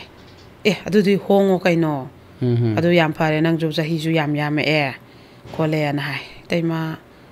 ꯑꯩꯅ ꯂꯨꯍꯣꯡꯈ꯭ꯔꯗꯤ ꯏꯇꯩꯃꯒꯤ ꯃꯇꯦꯡ ꯄꯥꯡꯉꯦ ꯈꯣꯠꯂꯤꯁꯤꯗꯤ ꯑꯝꯇ ꯌꯥꯔꯔꯣꯏ ꯑꯩ ꯅꯨꯄꯤꯅ ꯀꯩꯁꯨ ꯍꯦꯛ ꯄꯣꯛꯃꯤꯟꯅꯕ ꯏꯇꯩꯃꯃꯛꯇꯤ ꯅꯠꯇꯕꯅꯤꯅ ꯂꯥꯟꯅ ꯍꯥꯏꯕꯤꯔꯛꯀꯅꯤꯀꯣ ꯏꯇꯩꯃ ꯅꯪꯉꯣꯟꯗ ꯕꯗꯅꯥꯝꯗ ꯆꯥꯔ ꯂꯩꯔꯕ ꯅꯪꯉꯣꯟꯁꯤꯗꯩꯗ ꯑꯗꯣ ꯑꯩꯅ ꯆꯠꯈ꯭ꯔꯗꯤ ꯂꯨꯍꯣꯡꯈ꯭ꯔꯗꯤ ꯏꯇꯩꯃꯗꯤ ꯀꯅꯥꯅ ꯃꯇꯦꯡ ꯄꯥꯡꯕꯤꯍꯧꯅꯤ ꯑꯉꯥꯡ ꯑꯅꯤꯗꯨꯒ ꯅꯃꯥꯅꯆꯥ ꯅꯣꯏꯌꯨꯝꯈꯛ ꯀꯩꯅꯣꯝ ꯍꯥꯏꯐꯝꯐꯥꯎ ꯂꯩꯇꯒꯩ ꯑꯩꯅ ꯂꯣꯏꯅ ꯍꯣꯠꯅꯕꯁꯦ ꯏꯇꯩꯃ ꯀꯅꯥꯅ ꯃꯇꯦꯡ ꯄꯥꯡꯕꯤꯅꯤ ꯅꯪ ꯑꯗꯨꯒꯤ ꯈꯟꯕꯗ ꯑꯩꯁꯨ ꯂꯨꯍꯣꯡꯕ ꯉꯝꯗ꯭ꯔꯦꯅ ꯃꯥꯁꯦ ꯀꯞꯄꯛꯑꯦꯕ ꯑꯗꯩꯗꯤ ꯃꯇꯩꯃꯁꯦ ꯑꯩꯗꯤ ꯀꯩꯁꯨ ꯈꯜꯂꯨꯅꯨ ꯅꯪꯗꯤ ꯄꯥꯈꯪꯅꯤ ꯌꯨꯝ ꯄꯥꯟꯗꯕ ꯌꯥꯗꯦ ꯅꯪ ꯂꯨꯍꯣꯡꯅꯕ ꯇꯧꯀꯣꯅ ꯍꯥꯏꯕ ꯑꯗꯩ ꯑꯃꯨꯛꯅ ꯑꯩꯈꯣꯏꯒꯤ ꯕꯣꯔꯗꯤꯡꯗ ꯂꯩꯕ ꯃꯆꯥꯁꯤ ꯅꯥꯔꯦꯅ ꯄꯥꯎ ꯄꯤꯔꯛꯄ ꯑꯗꯨꯒꯤ ꯂꯧꯕ ꯆꯠꯂꯒ ꯑꯗꯨꯝ ꯆꯦꯟꯃꯤꯟꯅꯗꯅ ꯈꯣꯠꯃꯤꯟꯅꯗꯅ ꯃꯣꯏꯁꯤ ꯀꯩꯅꯣ ꯇꯧꯅꯔꯦꯕ ꯗꯥꯛꯇꯔ ꯆꯠꯃꯤꯟꯅꯕ ꯑꯗꯩ ꯑꯦꯛꯁꯔꯦ ꯂꯧꯕ ꯑꯜꯇ꯭ꯔꯥꯁꯥꯎꯟ ꯂꯧꯕ ꯀꯩ ꯃꯌꯥꯝꯁꯤ ꯇꯦꯁ ꯇꯧꯕ ꯈꯣꯠꯄ ꯃꯈꯜ ꯃꯌꯥꯝꯁꯤꯁꯨ ꯅꯨꯄꯥꯁꯤꯅ ꯂꯣꯏ ꯀꯣꯏꯆꯦꯟ ꯆꯦꯜꯂꯦ ꯃꯥꯅ ꯃꯥ ꯅꯠꯇꯅ ꯀꯅꯥꯝꯇ ꯂꯩꯇꯦꯀꯣ ꯃꯥꯅ ꯂꯣꯏꯅ ꯆꯦꯜꯂꯤꯀꯣꯅ ꯃꯥꯁꯦ ꯅꯨꯡꯉꯥꯏꯖꯗꯦꯕ ꯑꯗꯩ ꯆꯥꯛ ꯂꯩꯔꯒ ꯑꯃꯨꯛ ꯄꯨꯁꯜꯂꯛꯀꯅꯤ ꯍꯤꯗꯥꯛ ꯂꯥꯡꯊꯛ ꯐꯪꯉꯤ ꯃꯥꯅ ꯂꯩꯔꯨꯅꯤ ꯄꯨꯔꯥ ꯃꯣꯏꯒꯤ ꯁꯪꯁꯥꯔ ꯇꯥꯏꯕꯪꯁꯤꯗ ꯃꯥꯁꯤ ꯑꯗꯨꯝ ꯏꯆꯦꯟꯗ ꯆꯦꯟꯅꯔꯦꯕꯀꯣ ꯑꯗꯨꯝ ꯌꯨꯝ ꯑꯃ ꯄꯥꯟꯕꯗ ꯑꯗꯨꯝ ꯅꯨꯄꯥꯁꯤ ꯌꯥꯎꯗꯕ ꯌꯥꯗꯕ ꯃꯇꯥꯡ ꯑꯗꯨꯝ ꯂꯩꯌꯦꯕ ꯒꯥꯔꯤ ꯍꯦꯛ ꯌꯥꯔꯛꯇꯕ ꯃꯩ ꯍꯦꯛ ꯌꯥꯔꯛꯇꯕ ꯑꯗꯨꯝ ꯁꯨꯝꯕꯁꯤꯗ ꯑꯗꯩꯗꯤ ꯅꯣꯡꯃꯗꯤ ꯃꯣꯏꯁꯦ ꯍꯧꯖꯤꯛꯀꯤ ꯍꯥꯏꯔꯤꯕ ꯑꯣꯐꯤꯁꯥꯔꯁꯤꯒꯅꯦ ꯀꯩꯅꯣꯁꯤ ꯑꯣꯐꯤꯁꯥꯔꯁꯤꯅ ꯃꯤꯁꯤꯡꯁꯤꯅ ꯃꯉꯣꯟꯗ ꯄꯥꯎꯁꯦ ꯇꯝꯁꯤꯜꯂꯦꯕ ꯍꯥꯏꯔꯤꯕ ꯄꯥꯈꯪꯁꯤꯒ ꯃꯥꯒꯁꯤ ꯁ꯭ꯇꯥꯐꯁꯤꯒ ꯀꯣꯏꯅꯕꯅꯤ ꯈꯣꯠꯄꯅꯤ ꯃꯥꯅ ꯀꯣꯏꯆꯦꯟ ꯆꯦꯟ ꯂꯩꯔꯦ ꯑꯗꯨꯅꯅꯤ ꯁꯥꯔ ꯅꯉꯣꯟꯗ ꯌꯥꯔꯛꯇ꯭ꯔꯤꯁꯦ ꯈꯣꯠꯇ꯭ꯔꯤꯁꯦ ꯑꯗꯨꯗꯨꯅ ꯃꯣꯏ ꯁ꯭ꯇꯥꯐ ꯈꯔꯅ ꯍꯥꯏꯖꯜꯂꯦꯕ ꯑꯗꯩ ꯃꯥꯁꯦ ꯀꯧꯊꯣꯛꯑꯦ ꯑꯗꯨꯒ ꯅꯪꯅ ꯁꯨꯃꯥꯏꯅ 마디 우지게 하리바 바캉 마사도디 마디 요농가 ꯀꯩꯝ ꯊꯛꯆꯕ ꯅꯠꯇꯦ ꯅꯤꯁꯥ ꯄꯁꯥ ꯍꯥꯏꯕ ꯖꯥꯔ ꯑꯃ ꯀ꯭ꯋꯥ ꯇꯂꯞ ꯑꯝꯇ ꯆꯥꯕ ꯅꯠꯇꯦꯕꯀꯣ ꯑꯗꯩ ꯍꯧꯖꯤꯛꯀꯤ ꯍꯥꯏꯔꯤꯕ ꯑꯣꯐꯤꯁꯥꯔꯗꯨꯗꯤ ꯃꯣꯏ ꯁ꯭ꯇꯥꯐ ꯈꯔꯒ ꯌꯣꯅꯨꯡꯁꯦ ꯊꯛꯑꯒ ꯃꯣꯏꯁꯦ ꯊꯕꯛ ꯃꯐꯝꯁꯤꯗ ꯑꯗꯨꯝ ꯄꯣꯁꯇꯤꯡ ꯇꯥꯟꯅꯔ ꯂꯩꯕꯅꯦꯕ ꯃꯣꯏꯗꯤ ꯌꯣꯅꯨꯡꯁꯦ ꯊꯛꯑꯒ ꯅꯨꯡꯗꯥꯡꯁꯤꯗ ꯉꯥꯎꯔꯦ ꯑꯗꯨꯗꯤ ꯀꯧꯊꯣꯔꯛꯑꯣ ꯃꯥꯅ ꯍꯥꯏ ꯑꯗꯣ ꯀꯧꯊꯣꯛꯑꯦ ꯑꯗꯨꯒ ꯅꯪꯅ ꯃꯥ ꯀꯣꯏ ꯍꯥꯏꯁꯦ ꯆꯨꯝꯕ꯭ꯔꯥ ꯅꯪꯒꯨꯝꯕ ꯀꯩꯁꯨ ꯂꯩꯇꯕ ꯁ꯭ꯇꯥꯐ ꯃꯆꯥ ꯅꯪꯅꯁꯨ ꯑꯩꯒꯤ ꯃꯈꯥꯗ ꯊꯕꯛ ꯇꯧꯕ ꯅꯪꯅꯁꯨ ꯅꯪꯒ ꯑꯩꯒ ꯇꯣꯂꯣꯞꯁꯦ ꯀꯌꯥꯝ ꯈꯦꯠꯅꯩ ꯅꯪꯒꯤꯅ ꯀꯌꯥꯅꯣ ꯑꯩꯒꯤꯅ ꯀꯌꯥꯅꯣ ꯑꯩꯈꯣꯏꯗꯤ ꯁꯥꯔꯅ ꯕꯦꯕꯥꯔ ꯇꯧꯔꯤꯅꯦ ꯑꯩꯈꯣꯏ ꯎꯕꯗ ꯅꯣꯏꯗꯤ ꯑꯩꯈꯣꯏꯅ ꯍꯦ ꯑꯁꯤ ꯇꯧ ꯑꯁꯤ ꯄꯣꯔꯛꯎ ꯑꯁꯤ ꯂꯧꯁꯨꯅ ꯍꯥꯏꯕꯗꯣ ꯊꯧꯗꯥꯔꯤꯃꯤ ꯑꯗꯨꯒ ꯅꯪꯒꯨꯝꯕꯅ ꯑꯩꯅ ꯄꯥꯝꯕ ꯅꯨꯄꯤꯗꯣ ꯈꯣꯏꯗꯥꯔꯤ ꯀꯩꯒꯤꯅꯣ ꯃꯤꯠꯌꯦꯡ ꯇꯥꯔꯤ ꯀꯩꯒꯤꯅꯣ ꯅꯪꯅ ꯑꯗꯨꯃꯥꯏꯅ ꯈꯠꯅꯔꯦꯕꯀꯣ ꯑꯗꯩꯗꯤ ꯑꯩꯗꯤ ꯁꯥꯔ ꯁꯨꯝ ꯃꯣꯏꯒꯤ ꯀꯅꯥꯝ ꯂꯩꯇꯕꯗꯨꯗ ꯃꯇꯦꯡ ꯄꯥꯡꯕꯅꯤ ꯈꯣꯠꯄꯅꯤ ꯑꯅ ꯍꯥꯏꯔꯦ ꯑꯗꯩ ꯅꯪꯅ ꯐꯣꯟ ꯇꯧꯕꯗ ꯇꯥꯍꯧꯋꯦ ꯍꯥꯏꯌꯦ ꯅꯪꯅ ꯑꯩ ꯉꯍꯥꯡꯁꯨ ꯆꯠꯂꯨꯕꯗꯨꯗ ꯁꯥꯔ ꯍꯣꯏ ꯂꯥꯛꯇꯣꯏꯔꯦ ꯏꯇꯩꯃ ꯅꯪ ꯊꯩꯗꯣꯛꯑ ꯂꯩꯌꯣ ꯅꯪꯅ ꯐꯣꯟ ꯇꯧꯕ ꯇꯥꯍꯧꯋꯦ ꯍꯥꯏ ꯅꯪ ꯎꯁꯤꯠꯇꯣꯏꯔꯥ ꯑꯗꯨ ꯇꯧꯏꯔꯥꯅ ꯍꯦꯛꯇ ꯃꯥꯅ ꯀꯩꯅꯣ ꯇꯧꯔꯕ ꯑꯗꯩ ꯅꯕꯥꯅꯤ ꯀꯣꯏꯅꯩ ꯅꯠꯇ꯭ꯔꯥ ꯑꯗꯨ ꯅꯠꯇ꯭ꯔꯥꯅ ꯑꯗꯩꯗꯤ ꯀꯣꯏꯅꯗꯦ ꯁꯥꯔ ꯑꯗꯨꯗꯤ ꯑꯩ ꯁꯨꯝ ꯃꯇꯦꯡ ꯄꯥꯡꯕꯅꯦ ꯂꯥꯛꯑꯣ ꯑꯗꯨꯗꯤ ꯉꯁꯤꯒꯤ ꯅꯨꯃꯤꯠꯇ ꯍꯪꯅꯧꯅꯤ ꯅꯪꯅ ꯉꯝꯃ ꯅꯪꯅ ꯂꯧ ꯑꯩꯅ ꯉꯝꯃ ꯑꯩꯅ ꯂꯧꯅꯤ ꯀꯔꯤ ꯅꯪꯒꯨꯝꯕꯅ ꯑꯩꯉꯣꯟꯗ ꯂꯥꯛꯑꯣ ꯑꯅ ꯍꯦꯛꯇ ꯆꯤꯡꯉ ꯄꯨꯔ ꯂꯥꯛꯄꯅꯦꯃꯤ ꯑꯗꯩꯗꯤ ꯅꯨꯄꯤꯁꯨ ꯀꯟꯅ ꯗꯨꯀꯥꯟꯁꯦ ꯊꯣꯡ ꯂꯣꯜꯂꯒꯦꯅ ꯃꯤꯁꯨ ꯂꯣꯟꯅꯕꯁꯨ ꯑꯌꯥꯝꯕ ꯍꯧꯈ꯭ꯔꯦꯕ ꯄꯨꯡ ꯀꯩꯅꯣꯃꯨꯛ 9ꯃꯨꯛ ꯀꯩꯃꯨꯛ ꯇꯥꯔꯛꯄꯩ ꯃꯥꯁꯨ ꯄꯣꯠ ꯆꯩꯁꯦ ꯈꯔ ꯃꯄꯥꯟꯗ ꯊꯥꯡꯗꯣꯛ ꯈꯣꯠꯇꯣꯛꯑ ꯊꯝꯃꯨꯕ ꯃꯌꯥꯝꯗꯣ ꯊꯥꯡꯖꯟ ꯈꯣꯠꯆꯟꯕ ꯇꯧꯕ ꯑꯗ ꯑꯗꯨꯝꯕꯒꯁꯦ ꯑꯗꯨꯝ ꯍꯧꯖꯤꯛꯀꯤ ꯍꯥꯏꯔꯤꯕ ꯅꯨꯄꯥꯁꯤꯅ ꯄꯥꯈꯪ ꯃꯆꯥꯁꯤꯅ ꯑꯗꯨꯝ ꯌꯥꯎꯕꯤꯌꯦꯕꯀꯣ ꯑꯔꯨꯝ ꯃꯔꯥꯡ ꯊꯥꯡꯗꯣꯛ ꯊꯥꯡꯖꯤꯟꯒꯁꯦ ꯑꯗꯩ ꯉꯟꯇꯥ ꯂꯥꯛꯑ ꯄꯣꯠ ꯆꯩ ꯊꯥꯡꯗꯣꯛꯀꯗꯕ ꯃꯄꯥꯟꯗ ꯈꯤꯟꯒꯗꯕ ꯃꯌꯥꯝꯁꯤꯅ ꯈꯤꯟꯕꯤꯔꯝꯕ ꯇꯧꯋꯦꯕ ꯑꯗ ꯂꯥꯎ ꯆꯠꯁꯤ ꯂꯥꯎꯑꯣꯅ ꯍꯦꯛꯇ ꯄꯨꯔꯛꯑꯦ ꯃꯣꯏꯁꯦ ꯒꯥꯔꯤꯁꯦ ꯆꯠ ꯂꯥꯎ ꯃꯥꯏ ꯗꯨꯀꯥꯟ ꯃꯥꯡ ꯆꯠꯈꯥꯝꯃꯦ ꯀꯅꯥꯅꯣꯅꯦꯅ ꯌꯦꯡꯉꯤꯀꯣ ꯅꯨꯄꯤꯁꯤꯅ ꯑꯗꯩ ꯑꯣꯐꯤꯁꯥꯔꯁꯤ ꯁꯥꯏꯗꯇ ꯇꯣꯡꯉꯛꯏ ꯃꯃꯥꯡꯒꯤ ꯃꯥꯏ ꯗ꯭ꯔꯥꯏꯚꯔꯅ ꯊꯧꯏ ꯁ꯭ꯇꯥꯐ ꯑꯅꯤ ꯑꯍꯨꯝ ꯑꯃꯁꯨ ꯌꯥꯎꯏ ꯃꯣꯏꯈꯩꯁꯦ ꯀꯨꯝꯃꯛꯄꯁꯤ ꯊꯣꯛꯅ ꯍꯩꯅꯔꯔꯣꯏꯗꯣꯔꯦꯗꯅ ꯌꯥꯝꯗꯗꯤ ꯃꯥꯁꯤ ꯀꯩꯅꯣꯁꯤ ꯎꯗꯦ ꯄꯥꯈꯪ ꯃꯆꯥꯁꯤ ꯎꯗꯦꯕ ꯃꯥꯒꯤ ꯃꯇꯦꯡ ꯍꯦꯛ ꯄꯥꯡꯉꯤꯕ ꯅꯨꯄꯥꯁꯤ ꯎꯗꯦ ꯃꯥꯅ ꯑꯗꯣ ꯃꯣꯏ ꯑꯣꯐꯤꯁꯥꯔꯗꯨꯒ ꯃꯣꯏ ꯃꯤꯈꯩ ꯍꯥꯟꯅ ꯀꯨꯝꯃꯛ ꯍꯩꯅꯔꯣꯏꯗꯣꯔꯤꯗ ꯊꯣꯡꯁꯨ ꯂꯣꯜꯍꯧꯗꯒꯨꯝ ꯇꯧꯅ ꯈꯜꯂꯦꯕꯀꯣ ꯑꯗꯨꯒꯗꯤ ꯃꯥꯁꯨ ꯀꯨꯝꯃꯛꯑꯦꯕ ꯀꯩꯅꯣꯅꯦ ꯃꯣꯏꯅ ꯄꯨꯂꯞ ꯂꯥꯛꯃꯤꯟꯅꯩꯁꯤꯅꯥꯅ ꯑꯗꯩꯗꯤ ꯅꯪꯅ ꯑꯩꯅ ꯍꯥꯏꯕꯗꯗꯤ ꯌꯥꯗ꯭ꯔꯒ ꯃꯥꯅ ꯍꯥꯏꯕꯗꯤ ꯌꯥꯕ ꯅꯠꯇ꯭ꯔꯣ ꯅꯪ ꯑꯣꯐꯤꯁꯥꯔ ꯑꯩꯁꯤꯅ ꯄꯥꯝꯗꯕ ꯑꯗꯨꯒ ꯑꯩꯒꯤ ꯃꯈꯥꯗ ꯂꯩꯕ ꯃꯈꯥꯗ ꯂꯩꯕ ꯁ꯭ꯇꯥꯐ ꯃꯆꯥꯁꯤꯅ ꯅꯪꯅ ꯄꯥꯝꯕ ꯅꯠꯇ꯭ꯔꯒ ꯅꯀꯣꯛꯇꯣ ꯀꯩꯝ ꯈꯟꯊꯗ꯭ꯔꯕꯣ ꯅꯕꯥꯅꯤꯁꯨ ꯀꯣꯏꯅꯩꯔ ꯀꯣꯏꯅꯗꯦꯔ ꯁꯦꯡꯅ ꯍꯥꯏꯌꯨ ꯅꯪ ꯑꯗꯨꯗꯨꯅ ꯍꯦꯛꯇ ꯃꯥꯁꯤꯅ ꯌꯥꯝ ꯎꯁꯤꯠꯇꯅ ꯇꯧꯕꯗꯨꯅꯤꯗ ꯅꯔꯥꯏꯕꯛꯇꯣ ꯐꯔꯃꯤꯅꯦꯍꯦ ꯑꯩꯒꯨꯝꯕ ꯑꯣꯐꯤꯁꯥꯔ ꯑꯃꯅ ꯅꯪꯁꯦ ꯂꯧꯕꯤꯒꯦ ꯍꯥꯏꯁꯦ ꯉꯁꯤꯃꯛ ꯆꯦꯟꯁꯦꯁꯨ ꯉꯝꯅꯤ ꯀꯣꯏꯔꯒ ꯃꯥꯡꯍꯜꯂ ꯍꯨꯟꯗꯣꯛꯑꯝꯒꯦ ꯍꯥꯏꯕ ꯅꯠꯇꯦ ꯗꯤꯜꯂꯦꯟꯒꯦ ꯍꯥꯏꯕ ꯅꯠꯇꯦ ꯅꯪꯁꯦ ꯅꯨꯡꯁꯤ ꯂꯧꯒꯦ ꯑꯩ ꯈꯛ ꯅꯠꯇꯦ ꯃꯤ ꯃꯌꯥꯝ ꯅꯨꯄꯤ ꯂꯣꯟꯅꯩꯁꯤꯗꯤ ꯑꯗꯨꯅ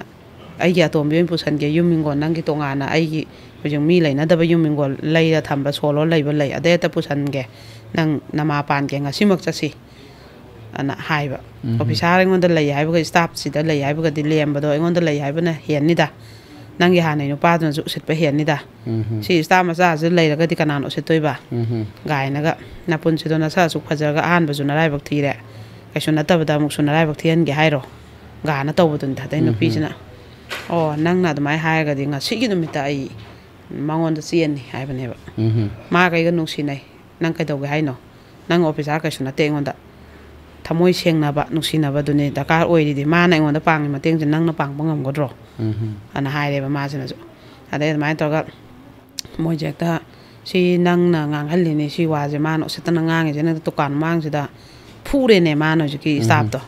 ꯑꯗꯩ ꯐꯨꯅꯔꯦ ꯈꯥꯝꯗꯣꯛꯅꯔꯦ ꯃꯣꯏ ꯂꯥꯛꯏꯕꯈꯩꯁꯤꯅ ꯁꯥꯔ ꯑꯗꯨꯒ ꯁꯦꯟꯗꯩ ꯃꯥꯏ ꯃꯤꯆꯪꯗꯁꯨ ꯈꯔ ꯑꯃꯁꯨ ꯑꯃꯨꯛ ꯌꯥꯎꯁꯜꯂꯛꯏ ꯑꯗꯨꯃꯥꯏꯅ ꯇꯧꯗꯅ ꯃꯤꯁꯦ ꯆꯦꯟꯊꯣꯛꯅꯔꯛꯑꯦꯕꯀꯣ ꯆꯦꯟꯊꯣꯛꯅꯔꯦ ꯑꯗꯩ ꯈꯥꯝꯅꯔꯦ ꯃꯌꯥꯝꯁꯤꯅ ꯑꯗꯩꯗꯤ ꯆꯠꯂꯣ ꯅꯣꯏ ꯑꯗꯨꯃꯥꯏꯅ ꯇꯧꯕ ꯐꯖꯗꯦ ꯈꯣꯠꯇꯦ ꯑꯗꯩ ꯃꯌꯥꯝꯁꯤꯅ ꯑꯁ ꯁꯨꯃꯥꯏꯅ ꯀꯩꯅꯣ ꯇꯧꯕꯁꯦ ꯂꯨꯈꯥꯕꯤꯒꯨꯝꯕ ꯅꯨꯄꯥ ꯈꯥꯏꯅꯕꯒꯨꯝꯕꯁꯦ ꯁꯨꯃꯥꯏꯅ ꯂꯩꯍꯜꯂꯣꯏꯗꯕꯅꯤꯅꯦ ꯊꯦꯟ ꯐꯝꯗ ꯈꯣꯠꯇꯅ ꯉꯥꯏꯍꯥꯛ ꯂꯩ ꯃꯤ ꯈꯠꯅ ꯌꯥꯏ ꯉꯥꯏꯍꯥꯛ ꯂꯩꯔꯒ ꯑꯗꯨ ꯇꯧꯋꯤ ꯍꯥꯏ ꯃꯥꯏ ꯍꯟꯇꯛꯀꯤ ꯒꯥꯔꯤ ꯑꯃꯨꯛ ꯈꯥꯝꯖꯤꯜꯂꯛꯀꯅꯤ ꯑꯩꯈꯣꯏ ꯊꯪꯅꯕ ꯑꯩꯈꯣꯏꯁꯦ ꯃꯤꯠ ꯅꯥꯔꯦꯅꯦ ꯃꯣꯏ ꯁꯤꯒꯨꯝꯕꯁꯤꯗꯤ ꯃꯄꯥꯟ ꯊꯣꯛꯍꯜꯂꯣꯏꯗꯕꯅꯤꯅꯦ ꯑꯗꯨ ꯒꯥꯏꯅ ꯈꯔꯁꯨ ꯍꯥꯏꯔꯝꯃꯦꯕꯀꯣ ꯑꯗꯩꯗꯤ ꯀꯞꯄꯦ ꯃꯥꯁꯤ ꯌꯥꯝ ꯅꯨꯡꯉꯥꯏꯇ꯭ꯔꯦꯕ ꯀꯞꯄꯦꯀꯣ ꯑꯗꯩꯗꯤ ꯍꯧꯖꯤꯛꯀꯤ ꯀꯩꯅꯣꯁꯤꯁꯨ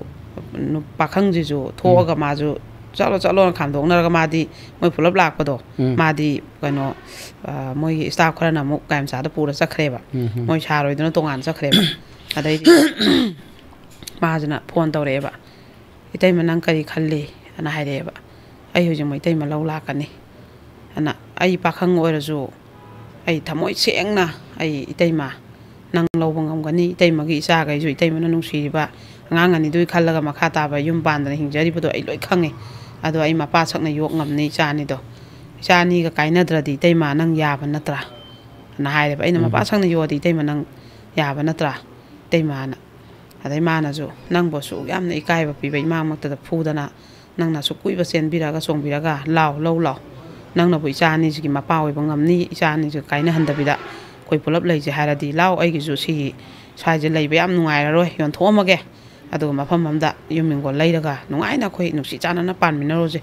ꯂꯥꯎ ꯏꯃꯥ ꯏꯆꯥ ꯑꯩꯈꯣꯏ ꯑꯍꯨꯝꯃꯛ ꯑꯩꯈꯛ ꯂꯧ ꯂꯥꯛꯄꯗꯤ ꯌꯥꯔꯣꯏ ꯏꯃꯥ ꯏꯆꯥ ꯑꯩꯈꯣꯏ ꯑꯍꯨꯝꯃꯛ ꯂꯧ ꯂꯥꯛꯑꯣ ꯁꯤꯅꯦꯕꯀꯣ ꯑꯗꯩꯗꯤ ꯑꯗꯨꯃꯥꯏꯅ ꯇꯧꯔꯒ ꯑꯩꯈꯣꯏꯒꯤ ꯀꯩꯅꯣ ꯇꯧꯔꯦ ꯃꯆꯥ ꯑꯅꯤꯁꯤꯁꯨ ꯃꯇꯝꯗꯣ ꯁ꯭ꯀꯨꯜ ꯁꯨꯇꯤ ꯊꯥꯕ ꯌꯨꯝꯗ ꯂꯩꯕ ꯃꯇꯝ ꯑꯣꯏꯌꯦꯕ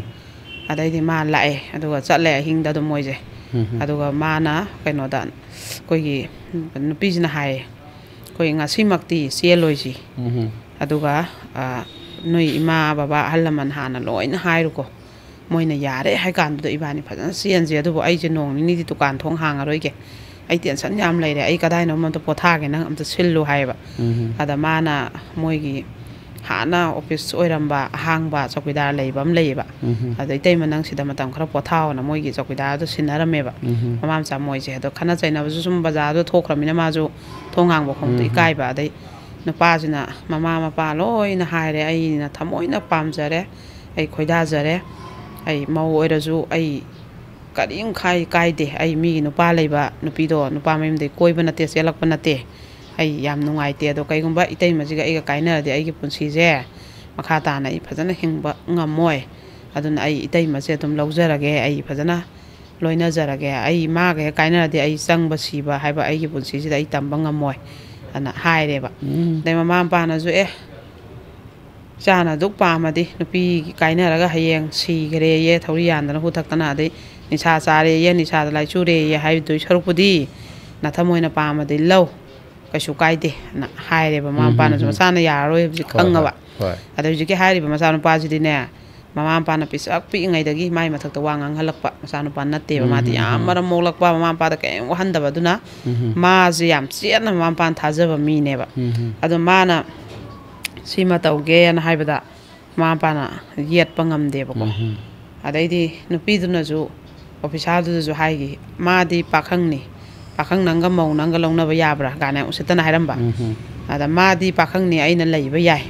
ꯅꯪꯗꯤ ꯅꯨꯄꯤ ꯂꯩꯔꯦ ꯅꯪ ꯅꯨꯄꯤ ꯂꯩ ꯑꯩꯁꯦ ꯅꯪꯅ ꯄꯨꯁꯜꯂ ꯆꯪꯕꯗ ꯅꯪ ꯅꯨꯄꯤꯗꯨꯅ ꯍꯔꯥꯎꯒꯗ꯭ꯔꯥ ꯑꯗꯨꯅ ꯅꯪꯗꯤ ꯅꯨꯄꯤ ꯂꯩ ꯑꯗꯨꯅ ꯌꯥꯔꯣꯏ ꯑꯣꯏꯊꯣꯛꯑꯣꯏ ꯑꯗꯨ ꯅꯨꯄꯤꯅ ꯂꯩꯇꯕ ꯃꯉꯣꯟꯗꯗꯤ ꯑꯩ ꯂꯩꯕ ꯌꯥꯏ ꯁꯤꯅꯦꯕ ꯑꯗꯩꯗꯤ ꯑꯗꯨꯃꯥꯏꯅ ꯃꯥꯅꯒ ꯍꯥꯏꯈꯤꯕꯀꯣ ꯃꯥꯅꯁꯨ ꯈꯜꯂꯦꯕ ꯑꯗꯨꯃꯥꯏꯅꯁꯨ ꯅꯨꯄꯤ ꯂꯩꯇꯕꯅꯤꯅ ꯃꯥꯗꯤ ꯀꯩꯁꯨ ꯀꯥꯏꯗꯦ ꯃꯤ ꯅꯨꯄꯤ ꯂꯩꯕ ꯑꯝꯗ ꯌꯦꯠꯂꯨꯗꯣꯏ ꯁꯔꯨꯛꯄꯨꯗꯤꯅꯀꯣ ꯑꯗꯨꯃꯥꯏꯅ ꯐꯖꯅ ꯌꯥꯅꯔꯒ ꯑꯍꯜ ꯂꯃꯟ ꯌꯥꯎꯅ ꯃꯥꯁꯦ ꯂꯧꯕ ꯂꯥꯛꯑꯦ ꯅꯨꯄꯥꯗꯨꯅ ꯊꯝꯃꯝꯃꯤꯕ ꯃꯐꯝꯗꯨꯗꯒꯤ ꯅꯨꯡꯗꯥꯡꯋꯥꯏꯔꯝ ꯑꯗꯨꯃꯥꯏꯅ ꯇꯧꯔꯒ ꯂꯧꯈꯠꯇꯅ ꯈꯣꯠꯇꯅ ꯐꯖꯅ ꯌꯨꯝꯗꯨꯒꯤ ꯃꯧ ꯑꯣꯏꯅ ꯃꯥꯁꯦ ꯃꯆꯥ ꯑꯅꯤꯐꯧ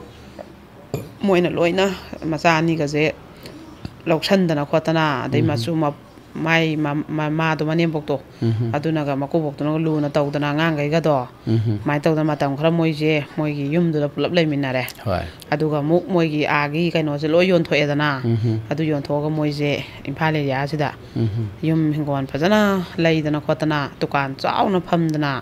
ꯑꯗꯩ ꯃꯥꯏ ꯅꯨꯄꯥꯁꯨ ꯊꯕꯛ ꯃꯐꯝꯗꯣ ꯍꯣꯡꯗꯣꯛꯑꯦ ꯄꯣꯁꯇꯤꯡ ꯇꯥꯍꯜꯂꯦꯕ ꯑꯇꯣꯞꯄꯗ ꯑꯗꯨꯃꯥꯏꯅ ꯇꯧꯔꯀꯥꯟꯗ ꯅꯨꯡꯁꯤ ꯆꯥꯟꯅꯅꯅꯦ ꯂꯩ ꯃꯕꯥꯅꯤꯒꯤꯁꯨ ꯃꯆꯥ ꯑꯃ ꯌꯥꯎꯔꯦ ꯃꯕꯥꯅꯤꯁꯤꯅ ꯌꯨꯝ ꯑꯃꯨꯛ ꯄꯥꯜꯂꯛꯏꯁꯦ ꯆꯍꯤ 10 ꯁꯨꯔꯦꯀꯣ ꯑꯗꯨꯃꯥꯏꯅ ꯇꯧꯗꯅ ꯀꯔꯤꯝꯇ ꯋꯥꯠꯇ ꯄꯥꯗꯅ ꯉꯁꯤꯐꯧ ꯈꯠꯅꯕ ꯑꯃ ꯆꯩꯅꯕ ꯑꯃ ꯌꯥꯎꯗꯅ ꯑꯗꯒꯤ ꯃꯥꯏ ꯅꯨꯄꯥꯗꯨꯁꯨ ꯊꯕꯛꯇꯣ ꯀꯥ ꯍꯦꯟꯅ ꯀꯥꯗꯕ ꯑꯗꯨꯒ ꯃꯔꯛ ꯃꯔꯛꯇ ꯀꯥꯔꯒ ꯑꯁꯣꯝꯗ ꯉꯥꯡꯅꯔꯒ ꯑꯗꯩ ꯃꯥꯒꯤ ꯁꯣꯝꯗ ꯗꯨꯀꯥꯟ ꯅꯨꯡꯒꯥꯟꯗꯨ ꯌꯦꯡꯁꯤꯟꯃꯤꯟꯅꯔꯒ ꯑꯗꯨꯝ ꯅꯨꯄꯤꯗꯨꯒꯤ ꯍꯥꯟꯅ ꯄꯣꯛꯄ ꯃꯆꯥ ꯑꯅꯤ ꯑꯗꯩꯗꯤ ꯑꯀꯣꯟꯕꯩ ꯃꯆꯥ ꯂꯣꯏꯅ ꯐꯖꯅ ꯍꯣꯠꯅꯔꯦ ꯑꯗꯣ ꯍꯥꯟꯅꯒꯤ ꯃꯆꯥ ꯑꯅꯤꯗꯨ ꯃꯄꯥꯟꯗꯒ ꯂꯣꯏꯅ ꯂꯥꯏꯔꯤꯛ ꯇꯝꯗꯅ ꯈꯣꯠꯇꯅ ꯆꯞ ꯆꯥꯅ ꯃꯥꯒꯤ ꯇꯣꯂꯣꯞꯇꯒꯤ ꯄꯩꯁꯥ ꯊꯥꯗꯅ ꯁꯤꯗꯤ ꯑꯩꯒꯤ ꯗꯨꯀꯥꯟꯗꯒꯤ ꯑꯗꯨꯝ ꯊꯥꯖꯒꯦ ꯍꯥꯏꯔꯁꯨ ꯅꯨꯄꯥꯁꯤꯅ ꯌꯥꯗꯦꯕ ꯑꯩꯒꯤ ꯄꯩꯁꯥꯗꯩ ꯊꯥꯒꯅꯦꯅ ꯃꯥꯒꯤ ꯇꯣꯂꯣꯞ ꯍꯦꯛ ꯐꯪꯕꯒ ꯆꯪꯕꯒ ꯃꯆꯥꯈꯩꯒꯤ ꯁꯠ ꯀꯥꯞꯄꯤ ꯑꯗꯣ ꯉꯁꯤ ꯌꯧꯕꯧ ꯃꯥꯅ ꯋꯥꯍꯩ ꯑꯃꯇ ꯅꯪꯁꯦ ꯃꯧꯅꯤ ꯑꯗꯩ ꯅꯆꯥ ꯂꯩꯕꯅꯤ ꯑꯩꯗꯤ ꯄꯥꯈꯪꯅꯤ ꯍꯥꯏꯕ ꯋꯥꯍꯩ ꯑꯃ ꯍꯥꯏꯗꯦ ꯅꯤꯁꯥ ꯑꯃ ꯆꯥꯗꯦ ꯌꯥꯝ ꯅꯨꯡꯁꯤꯅꯅ ꯂꯩ ꯑꯗ ꯅꯨꯄꯤꯁꯤꯅ ꯁꯤꯗ ꯍꯥꯏꯅꯤꯡꯉꯤꯗꯤꯀꯣ ꯃꯥꯅ ꯊꯃꯣꯏ ꯁꯦꯡꯅꯕꯨ ꯂꯧꯕꯤꯔꯒꯗꯤ ꯑꯩꯈꯣꯏꯒꯤ ꯃꯧ ꯑꯣꯏꯔꯁꯨ ꯅꯥꯈꯩ ꯑꯃ ꯁꯦꯡꯅ ꯑꯩꯈꯣꯏꯒꯤ ꯄꯥꯈꯪꯗ ꯂꯩꯕꯅ ꯐꯩ ꯃꯤꯒꯤ ꯅꯨꯄꯤ ꯂꯩꯕꯗ ꯂꯩꯁꯟꯗꯣꯏ ꯁꯔꯨꯛꯄꯨꯗꯤ ꯑꯗꯨꯒ ꯑꯩ ꯑꯃꯅ ꯑꯩꯒꯤ ꯅꯨꯄꯥ ꯌꯥꯎꯗꯅ ꯑꯩꯒꯤ ꯅꯨꯄꯥꯁꯤꯅ ꯐꯠꯂꯛꯇꯕꯗꯒꯤ ꯈꯝꯕꯜꯂꯛꯄ ꯄꯩꯁꯥꯗꯤ ꯇꯥꯅꯤꯡꯗꯕ ꯁꯨꯅꯤꯡꯗꯕ ꯑꯩꯅ ꯇꯧꯔꯤ ꯊꯕꯛꯁꯤꯗ ꯌꯥꯎꯁꯜꯂ ꯍꯣꯠꯅꯃꯤꯟꯅꯁꯤꯁꯨ ꯌꯥꯗꯕ ꯍꯜꯂꯛꯑꯒꯅ ꯕꯗꯅꯥꯝꯗ ꯄꯤꯕ ꯐꯨꯕ ꯅꯩꯕ ꯈꯠꯅꯕ ꯁꯤꯒꯤ ꯃꯔꯛꯁꯤꯗ ꯃꯥꯅ ꯐꯠꯂꯛꯇꯕꯗꯒꯤ ꯑꯩꯅ ꯑꯩꯒꯤ ꯏꯆꯥꯈꯩꯅ ꯂꯥꯏꯕꯛ ꯊꯤꯔꯦ ꯑꯩꯁꯦ ꯁꯥꯒꯩ ꯑꯅꯤ ꯄꯥꯟꯕ ꯍꯥꯏꯕꯗꯣ ꯌꯨꯝ ꯑꯅꯤꯔꯛ ꯄꯥꯟꯕ ꯍꯥꯏꯕꯗꯣ ꯑꯣꯏꯍꯟꯈꯔꯦ ꯃꯥꯅ ꯐꯔꯝꯃꯒꯗꯤ ꯃꯥꯅ ꯆꯞ ꯆꯥꯅ ꯗꯥꯏꯇ ꯂꯧꯔꯝꯃꯒꯗꯤ ꯒ꯭ꯌꯥꯟ ꯇꯥꯔꯝꯃꯒꯗꯤ ꯄꯨꯟꯁꯤꯁꯦ ꯌꯥꯝ ꯅꯨꯡꯉꯥꯏꯅ ꯑꯗꯨꯝ ꯑꯍꯥꯟꯕ ꯌꯨꯝꯕꯥꯟꯗꯒꯤ ꯍꯦꯟꯗꯅ ꯂꯩꯕ ꯌꯥꯕꯅꯤ ꯑꯗꯨꯕꯨ ꯃꯥ ꯑꯃꯅ ꯐꯠꯂꯛꯇꯕꯗꯒꯤꯅꯤ ꯑꯗꯨꯏꯁꯨ ꯑꯩ ꯏꯆꯥꯒꯤꯗꯃꯛ ꯂꯦꯞꯀꯦꯅ ꯂꯦꯞꯄꯤ ꯑꯗꯨꯕꯨ ꯑꯀꯣꯏꯕꯒꯤ ꯐꯤꯕꯝꯅ ꯑꯩꯅ ꯅꯍꯥꯅꯤꯅ ꯑꯩꯉꯣꯟꯗ ꯍꯥꯏꯔꯛꯈꯤꯕ ꯅꯨꯄꯥ ꯃꯌꯥꯝ ꯌꯥꯗꯕꯒꯤꯁꯨ ꯂꯥꯟꯅ ꯄꯥꯎꯊꯣꯛꯄꯤꯔꯛꯄ ꯃꯣꯏꯅ ꯁꯦꯝꯕꯗ ꯌꯥꯗꯕꯒꯤꯁꯨ ꯁꯥꯎꯕꯤꯔꯛꯄ ꯑꯗꯨꯒꯨꯝꯕ ꯀꯌꯥ ꯑꯁꯤꯗ ꯄꯨꯟꯁꯤꯒꯤ ꯌꯨꯝ ꯄꯥꯜꯂꯔꯣꯏꯅ ꯂꯩꯔꯝꯕ ꯑꯩꯁꯦ ꯁꯨꯃꯥꯏꯅ ꯕꯗꯅꯥꯝ ꯆꯥꯔꯒ ꯑꯃꯅ ꯑꯃꯨꯛ ꯅꯨꯄꯥ ꯂꯩꯇꯦꯅ ꯑꯩꯉꯣꯟꯗ ꯎꯁꯤꯠꯇꯅ ꯊꯧꯑꯣꯏꯗꯅ ꯇꯧꯗꯣꯏ ꯁꯔꯨꯛꯄꯨꯗꯤ ꯏꯄꯨꯔꯣꯏꯕꯝꯒꯤ ꯃꯈꯥꯗ ꯑꯩ ꯂꯩꯖꯈꯤꯕꯅ ꯐꯔꯦ ꯃꯥꯅꯕꯨ ꯏꯆꯥꯁꯨ ꯌꯥꯎꯅ ꯌꯣꯛꯄ ꯉꯝꯅꯤ ꯀꯥꯏꯅꯍꯜꯂꯣꯏ ꯍꯥꯏꯔꯗꯤ ꯆꯞ ꯃꯥꯟꯅꯩꯌꯦꯅ ꯑꯩ ꯌꯨꯝ ꯄꯥꯟꯕꯩ ꯐꯤꯔꯦꯞ ꯂꯦꯞꯈꯤ ꯑꯗꯣ ꯅꯤꯁꯥ ꯄꯁꯥ ꯆꯥꯕ ꯅꯨꯄꯥꯃꯛ ꯌꯨ ꯅꯨꯡ ꯊꯛꯄ ꯑꯣꯏꯔꯃꯗꯤ ꯅꯣꯡ ꯐꯥꯗꯣꯛꯇꯣꯏꯁꯨ ꯌꯨ ꯅꯨꯡ ꯉꯥꯎꯔꯀꯥꯟꯗ ꯍꯥꯏꯔꯛꯄꯁꯨ ꯌꯥꯏ ꯑꯗꯣ ꯅꯤꯁꯥ ꯄꯁꯥ ꯆꯥꯗꯕ ꯌꯨ ꯅꯨꯡ ꯊꯛꯇꯕ ꯅꯨꯄꯥ ꯑꯣꯏꯕꯅꯤ나 ꯉꯁꯤꯐꯥꯎꯁꯨ ꯈꯠꯅꯗꯦ ꯑꯗꯨꯒ ꯃꯥꯅ ꯁꯨꯃꯥꯏꯅ ꯑꯩꯈꯣꯏꯒꯤ ꯀꯩꯅꯣꯅꯁꯨ ꯅꯨꯄꯤ ꯊꯤꯕ ꯅꯨꯄꯥꯅꯁꯨ ꯂꯩꯁꯥꯕꯤ ꯃꯌꯥꯝ ꯂꯧꯗ꯭ꯔꯅꯦ ꯃꯌꯥꯝ ꯂꯧꯋꯦꯕ ꯑꯗꯨꯝ ꯂꯩꯁꯥꯕꯤꯅ ꯂꯩꯕꯤꯌꯦꯕꯀꯣ ꯅꯨꯄꯤꯗꯣ ꯁꯤꯈꯤꯕ ꯅꯠꯇ꯭ꯔ ꯈꯥꯏꯅꯈꯤꯕ ꯃꯆꯥ ꯂꯩꯕ ꯑꯗꯨꯗ ꯂꯩꯁꯥꯕꯤꯗꯨꯅ ꯃꯌꯥꯝ ꯂꯩꯕꯤꯌꯦꯕ ꯑꯗꯨꯃꯥꯏꯅ ꯊꯃꯣꯏꯅꯕꯨ ꯁꯦꯡꯅꯔꯗꯤ ꯐꯖꯅꯕꯨ ꯅꯨꯡꯁꯤꯕꯤꯔꯗꯤ ꯁꯨꯃꯥꯏꯅ ꯂꯧꯕꯤꯕ ꯀꯩꯁꯨ ꯀꯥꯏꯗꯦ ꯑꯗꯣ ꯅꯨꯄꯥꯁꯦ ꯑꯃꯃꯨꯛ ꯉꯥꯡꯅ ꯃꯤꯒꯤ ꯅꯨꯄꯤ ꯑꯉꯥꯡ ꯂꯩꯕ ꯑꯃꯨꯛ ꯀꯣꯏꯅ ꯑꯃꯗꯩ ꯑꯃꯨꯛ ꯄꯩꯁꯥ ꯈꯔ ꯂꯧꯊꯣꯛ ꯌꯨꯝꯗꯤ ꯄꯥꯜꯂꯣꯏ ꯏꯆꯥ ꯌꯣꯛꯀꯅꯤꯗꯤ ꯍꯥꯏꯕ ꯑꯗꯨꯃꯥꯏꯅ ꯇꯧꯗꯣꯏ ꯁꯔꯨꯛꯄꯨꯗꯤ ꯅꯥꯈꯩ ꯁꯦꯡꯅ ꯄꯥꯟꯗꯕ ꯌꯥꯔꯣꯏꯗꯕ ꯐꯤꯕꯝ ꯂꯥꯛꯑꯗꯤ ꯑꯩꯈꯣꯏꯒꯤ ꯁꯨꯃꯥꯏꯅ ꯏꯄꯨꯔꯣꯏꯕꯝꯒꯤ ꯃꯈꯥꯗ ꯂꯦꯞꯍꯧꯕꯅ ꯐꯩ ꯅꯍꯥꯅꯤꯅ ꯑꯩꯈꯣꯏꯁꯦ ꯌꯥꯝ ꯂꯨꯏꯅ ꯃꯥꯅ ꯑꯗꯨꯒꯤ ꯃꯥꯒꯤ ꯋꯥꯔꯤꯁꯦ ꯃꯥꯅ ꯂꯤꯕ ꯂꯥꯛꯄꯅꯦꯕ ꯑꯗꯨꯗ ꯃꯥꯒꯤ ꯀꯟꯅ ꯍꯣꯠꯅꯖꯔꯛꯄ ꯑꯗꯩ ꯀꯅꯥꯁꯨ ꯈꯥꯏꯅꯅꯤꯡꯕ ꯅꯠꯇꯦ ꯀꯅꯥꯁꯨ ꯑꯅꯤꯔꯛ ꯌꯨꯝ ꯄꯥꯟꯕ ꯈꯣꯠꯄ ꯍꯥꯏꯕꯁꯦ ꯄꯥꯅꯤꯡꯕ ꯅꯠꯇꯦ ꯏꯀꯥꯏꯔꯤꯅꯤ ꯃꯤꯡꯆꯠ ꯊꯤꯔꯤꯅꯦꯕ ꯑꯗꯨꯏꯁꯨ ꯐꯤꯕꯝꯅ ꯇꯥꯟꯖꯥꯅ ꯃꯇꯝꯅ ꯌꯥꯗꯕ ꯍꯥꯏꯕ ꯑꯃꯁꯨ ꯂꯩ ꯑꯗꯨꯅ ꯃꯤꯉꯣꯟꯗꯗꯤ ꯌꯦꯠꯇꯕ ꯃꯤꯒꯤ ꯃꯀꯥꯗ ꯅꯨꯄꯤ ꯂꯩꯕꯗ ꯂꯩꯁꯟꯗꯕ ꯑꯗꯩ ꯅꯨꯄꯤ ꯂꯩꯕꯒ ꯀꯣꯏꯅꯗꯕ ꯃꯥꯅ ꯍꯥꯏꯁꯦ ꯄꯥꯟꯗꯕ ꯌꯥꯗꯕ ꯑꯣꯏꯔꯒꯅ ꯑꯍꯥꯡꯕꯗ ꯄꯥꯟꯕ ꯅꯥꯈꯩ ꯑꯃ ꯁꯦꯡꯅ ꯄꯥꯈꯪꯗ ꯄꯥꯟꯕꯅꯕꯨ ꯐꯩ ꯍꯥꯏꯕꯅꯦꯕ ꯃꯥꯅ ꯍꯥꯏꯁꯦꯀꯣ ꯑꯗꯨꯃꯥꯏꯅ ꯄꯥꯜꯂꯒꯁꯨ ꯌꯥꯝꯅ ꯅꯤꯌꯝ ꯅꯤꯇꯤ ꯆꯨꯝꯅ ꯚꯔꯥꯗ ꯀꯩꯗ ꯄꯪꯂꯩ ꯂꯩꯇꯕ ꯃꯤꯒꯤ ꯃꯃꯥ ꯃꯄꯥ ꯑꯍꯜ ꯂꯃꯟ ꯁꯥꯒꯩ ꯈꯪꯍꯟꯗꯕ ꯑꯗꯨꯝꯕ ꯑꯔꯣꯟꯕ ꯂꯧꯅꯕꯁꯤ ꯂꯧꯅꯗꯕ ꯐꯖꯅ ꯃꯣꯏ ꯃꯃꯥ ꯃꯄꯥꯗꯨ ꯐꯖꯅ ꯍꯥꯏꯔꯨꯁꯣ ꯑꯅ ꯍꯥꯏꯔꯒ ꯃꯥꯅ ꯇꯟꯖꯥ ꯑꯃꯨꯛ ꯄꯤꯔꯤꯕ ꯃꯃꯥ ꯃꯄꯥꯗꯣ ꯂꯥꯛꯑ ꯂꯧꯔꯔꯤꯕ ꯑꯗꯨꯗꯩꯗ ꯃꯤꯒꯤ ꯃꯃꯥ ꯃꯄꯥꯗꯨꯅ ꯃꯧꯗꯤ ꯑꯩꯈꯣꯏꯗꯤ ꯃꯧ ꯑꯣꯏꯕ ꯉꯝꯃꯣꯏ ꯍꯥꯏꯔꯗꯤ ꯃꯥ ꯂꯥꯞꯊꯣꯛꯆꯍꯧꯒꯦ ꯇꯧꯔꯤꯅꯦꯕ ꯃꯥꯏꯗꯣ ꯑꯗꯩ ꯂꯣꯏ ꯌꯥꯅꯔ ꯂꯧꯈꯠꯇꯅ ꯈꯣꯠꯀꯠꯇꯅ ꯃꯥꯏ ꯃꯆꯥꯕꯨ ꯌꯦꯡꯉꯣ ꯉꯁꯤꯐꯥꯎ ꯀꯥꯏꯅꯗꯦ ꯃꯣꯏꯅ ꯃꯁꯨ ꯆꯪꯅ ꯌꯣꯛꯏ ꯑꯗꯣ ꯃꯥꯒꯤ ꯌꯨꯝ ꯍꯤꯡꯒꯣꯟꯗꯣ ꯌꯣꯟꯊꯣꯛꯇꯅ ꯁꯣꯝꯗ ꯀꯩꯅꯣ ꯇꯧꯗꯅ ꯗꯨꯀꯥꯟ ꯆꯥꯎꯅ ꯐꯝꯗꯅ ꯅꯨꯡꯁꯤ ꯆꯥꯟꯅꯅ ꯂꯩꯔꯤꯁꯤ ꯃꯉꯥꯏꯔꯦ ꯄꯨꯟꯁꯤ ꯍꯥꯏꯕꯁꯦ ꯌꯦꯡꯉꯣ ꯃꯤꯒꯤ ꯃꯆꯥ ꯑꯣꯏꯔꯁꯨ ꯄꯥꯈꯪꯗꯨꯅ ꯌꯦꯡꯉꯣ ꯄꯩꯁా ꯊꯥꯗꯅ ꯃꯤꯔꯝꯗꯨꯗ ꯁꯦꯝꯗꯅ ꯀꯌꯥ ꯐꯖꯅ ꯁꯦꯝꯃꯦ ꯑꯉꯥꯡ ꯑꯅꯤꯗꯣ ꯉꯁꯤꯐꯥꯎ ꯗꯥꯏꯇ ꯂꯧꯃꯤꯟꯅꯗꯅ ꯍꯦꯛ ꯄꯣꯛꯄ ꯃꯄꯥꯗꯨꯅꯗꯤ ꯅꯣꯡꯇ ꯈꯣꯡꯒꯨꯜ ꯂꯤꯔꯛꯇ꯭ꯔꯦ ꯊꯤꯔꯛꯇ꯭ꯔꯦ ꯁꯦꯝꯕꯤꯗ꯭ꯔꯦ ꯂꯨꯄꯥ ꯑꯝꯇ ꯄꯨꯊꯣꯛꯇ꯭ꯔꯦ ꯏꯆꯥꯅꯦꯅ ꯍꯥꯏꯗ꯭ꯔꯦ ꯑꯗꯨ ꯃꯄꯥꯗꯣ ꯍꯤꯡꯅ ꯁꯤꯕꯒ ꯆꯞ ꯃꯥꯟꯅꯔꯕ ꯅꯠꯇ꯭ꯔꯥ ꯑꯗꯣ ꯄꯣꯛꯇꯕ ꯃꯄꯥ ꯄꯥꯈꯪꯗꯨꯅꯗꯤ ꯁꯦꯝꯗꯅ ꯌꯦꯡꯉꯣ ꯃꯥꯒꯤ ꯍꯦꯛ ꯇꯣꯂꯣꯞꯇꯨꯗꯩ ꯄꯩꯁꯥ ꯊꯥꯗꯅ ꯑꯇꯥꯡꯕ ꯅꯠꯇ꯭ꯔꯥ ꯁꯤꯁꯦ ꯑꯇꯥꯡꯕꯅꯦꯕ ꯃꯥꯒꯤ ꯍꯧꯖꯤꯛꯀꯤ ꯍꯥꯏꯔꯤꯕ ꯄꯥꯈꯪꯁꯦ ꯑꯩ ꯌꯥꯝ ꯊꯥꯒꯠꯂꯤ ꯃꯔꯝꯗꯤ ꯀꯅꯥꯒꯨꯝꯕ ꯑꯃꯗꯤ ꯑꯩꯈꯣꯏꯒꯤ ꯃꯧꯁꯦ ꯅꯨꯄꯤ ꯊꯤꯕ ꯅꯨꯄꯥꯅꯐꯧ ꯑꯩꯈꯣꯏꯒꯤ ꯅꯨꯄꯤ ꯈꯥꯏꯅꯈꯤꯕ ꯂꯩꯗꯅ ꯅꯨꯄꯤ ꯂꯩꯈꯤꯗꯕ ꯁꯨꯝꯕꯅ ꯂꯧꯔꯕꯧꯗ ꯃꯥꯒꯤ ꯃꯆꯥꯁꯦ ꯀꯅꯥꯝꯇ ꯄꯣꯔꯛꯑꯣ ꯍꯥꯏꯕꯗꯣ ꯌꯥꯗꯦꯕ ꯇꯉꯥꯏ ꯐꯗꯅ ꯑꯃꯅꯤꯒ ꯄꯨꯔꯁꯨ ꯃꯇꯝ ꯀꯩꯁꯨ ꯀꯨꯏꯗꯦ ꯑꯗꯨ ꯌꯥꯝ ꯐꯖꯅ ꯁꯦꯝꯕꯤꯕꯒ ꯑꯗꯨꯗꯤ ꯑꯣꯏꯗꯦꯕ ꯑꯗꯣ ꯃꯥꯗꯤ ꯃꯁꯥꯁꯨ ꯄꯥꯈꯪꯅꯤ ꯑꯗꯨ ꯐꯖꯅ ꯁꯦꯝꯗꯅ ꯌꯦꯡꯉꯣ ꯃꯥꯅ ꯌꯦꯡꯉꯣ ꯃꯄꯥꯗꯣ ꯌꯦꯡꯗ꯭ꯔꯕꯧꯗ ꯄꯣꯛꯇꯕꯗꯨꯅ ꯁꯦꯝꯃꯤꯗꯣ ꯀꯌꯥꯗ ꯃꯥꯒꯤ ꯊꯃꯣꯏꯗꯣ ꯆꯥꯎꯈ꯭ꯔꯕꯅꯣ ꯁꯦꯡꯈ꯭ꯔꯕꯅꯣ ꯌꯥꯝ ꯊꯥꯒꯠꯅꯤꯡꯉꯥꯏꯅꯤ ꯑꯩ ꯌꯥꯝ ꯊꯥꯒꯠꯂꯤꯀꯣ ꯀꯩꯁꯨ ꯀꯥꯏꯗꯦ ꯄꯥꯈꯪꯅꯁꯨ ꯑꯗꯨꯝ ꯊꯃꯣꯏꯕꯨ ꯁꯦꯡꯅꯔꯗꯤ ꯌꯥꯅꯔꯗꯤ ꯀꯩꯅꯣ ꯑꯩꯈꯣꯏꯅ ꯁꯨꯃꯥꯏꯅ ꯌꯨꯝ ꯄꯥꯜꯂꯨꯔꯒ ꯈꯥꯏꯅꯔꯒ ꯅꯥꯈꯩ ꯁꯦꯡꯅ ꯂꯩꯕ ꯂꯧꯕ ꯀꯩꯁꯨ ꯀꯥꯏꯗꯦ ꯑꯗꯣ ꯅꯨꯄꯥ ꯂꯩꯕ ꯅꯨꯄꯤ ꯀꯣꯏꯔꯒ ꯂꯧꯕꯗꯤ ꯌꯥꯅꯤꯡꯗꯦ ꯑꯗꯨꯒ ꯑꯃꯨꯛꯁꯨ ꯃꯌꯥꯝ ꯑꯃ ꯂꯩꯁꯥꯕꯤꯅꯁꯨ ꯅꯨꯄꯤ ꯂꯩꯈꯤꯗꯕ ꯅꯨꯄꯤ ꯀꯥꯏꯅꯈꯤꯕ ꯅꯨꯄꯥꯗ ꯊꯃꯣꯏ ꯁꯦꯡꯅ ꯃꯆꯥꯒ ꯌꯣꯛꯇꯅ ꯀꯠꯊꯣꯛꯑꯒ ꯂꯩꯕ ꯀꯩꯁꯨ ꯀꯥꯏꯗꯦ ꯃꯌꯥꯝꯁꯨ ꯂꯩꯅꯔꯤ ꯊꯃꯣꯏꯕꯨ ꯁꯦꯡꯅꯔꯗꯤ ꯅꯨꯡꯕꯨ ꯅꯨꯡꯁꯤꯅꯔꯗꯤ ꯀꯩꯁꯨ ꯅꯠꯇꯦ ꯑꯗꯣ ꯑꯍꯥꯟꯕꯩ ꯋꯥꯔꯤꯁꯤꯅ ꯁꯤꯗ ꯂꯣꯏꯁꯟꯒꯦ ꯑꯗꯨꯒ ꯑꯇꯩꯁꯤꯗꯤ ꯑꯩ ꯕ꯭ꯔꯦꯛ ꯃꯇꯨꯡꯗ ꯂꯩꯖꯔꯒꯦ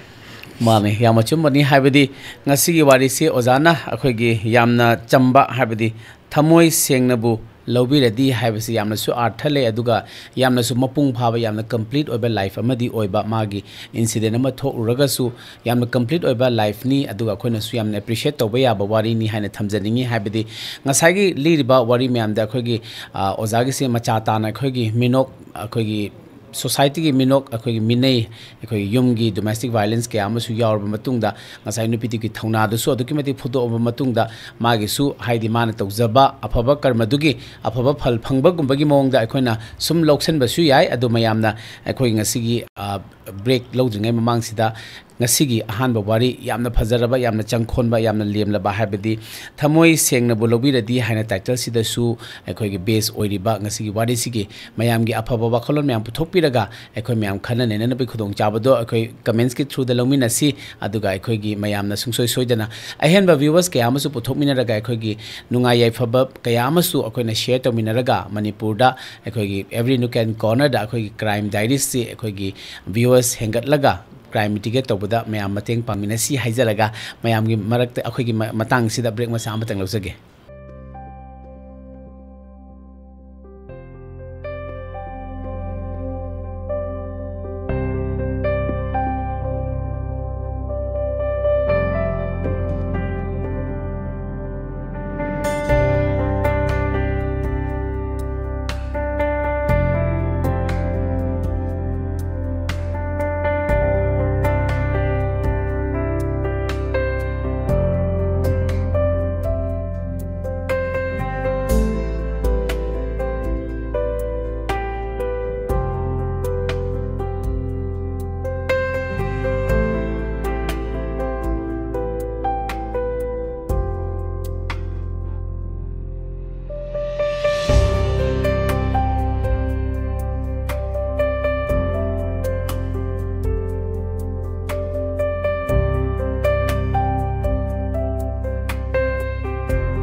अदुगा मिशक्तुना मासे मानती अतुपनि हाइबा अस खंग्रे साइंस का लोई फेल हो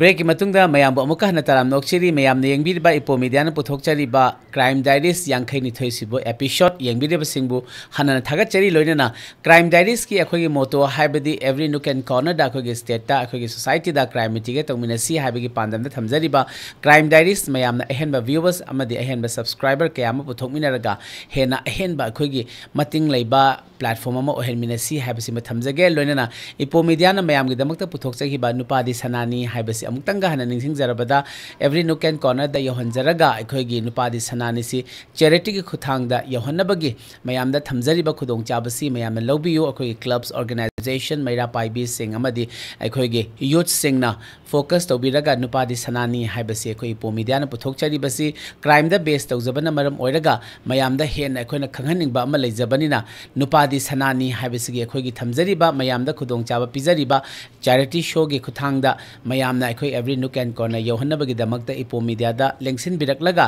akhoi group ama leijaba akhoi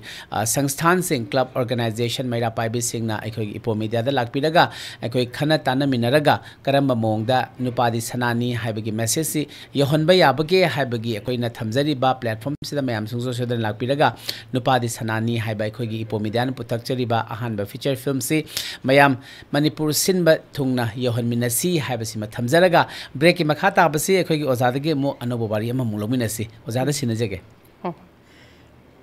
ki wari makha ledadringaida hujiki break mamangi warido hoi ada aina chithaba khak lehore thambio hujiki moigi ima mai moi baba na to milon gibdagi tongana mapamda leigi habaje hoi hoi maju mapamda ju leibado sum nungairakta adugi maje tongana kaino magi tungjanjaba maranai ka kaiduna maje phinung saraga yam kuina mapan thoktana leiba jane ba hoi hoi ai kanamta da yelaroi hana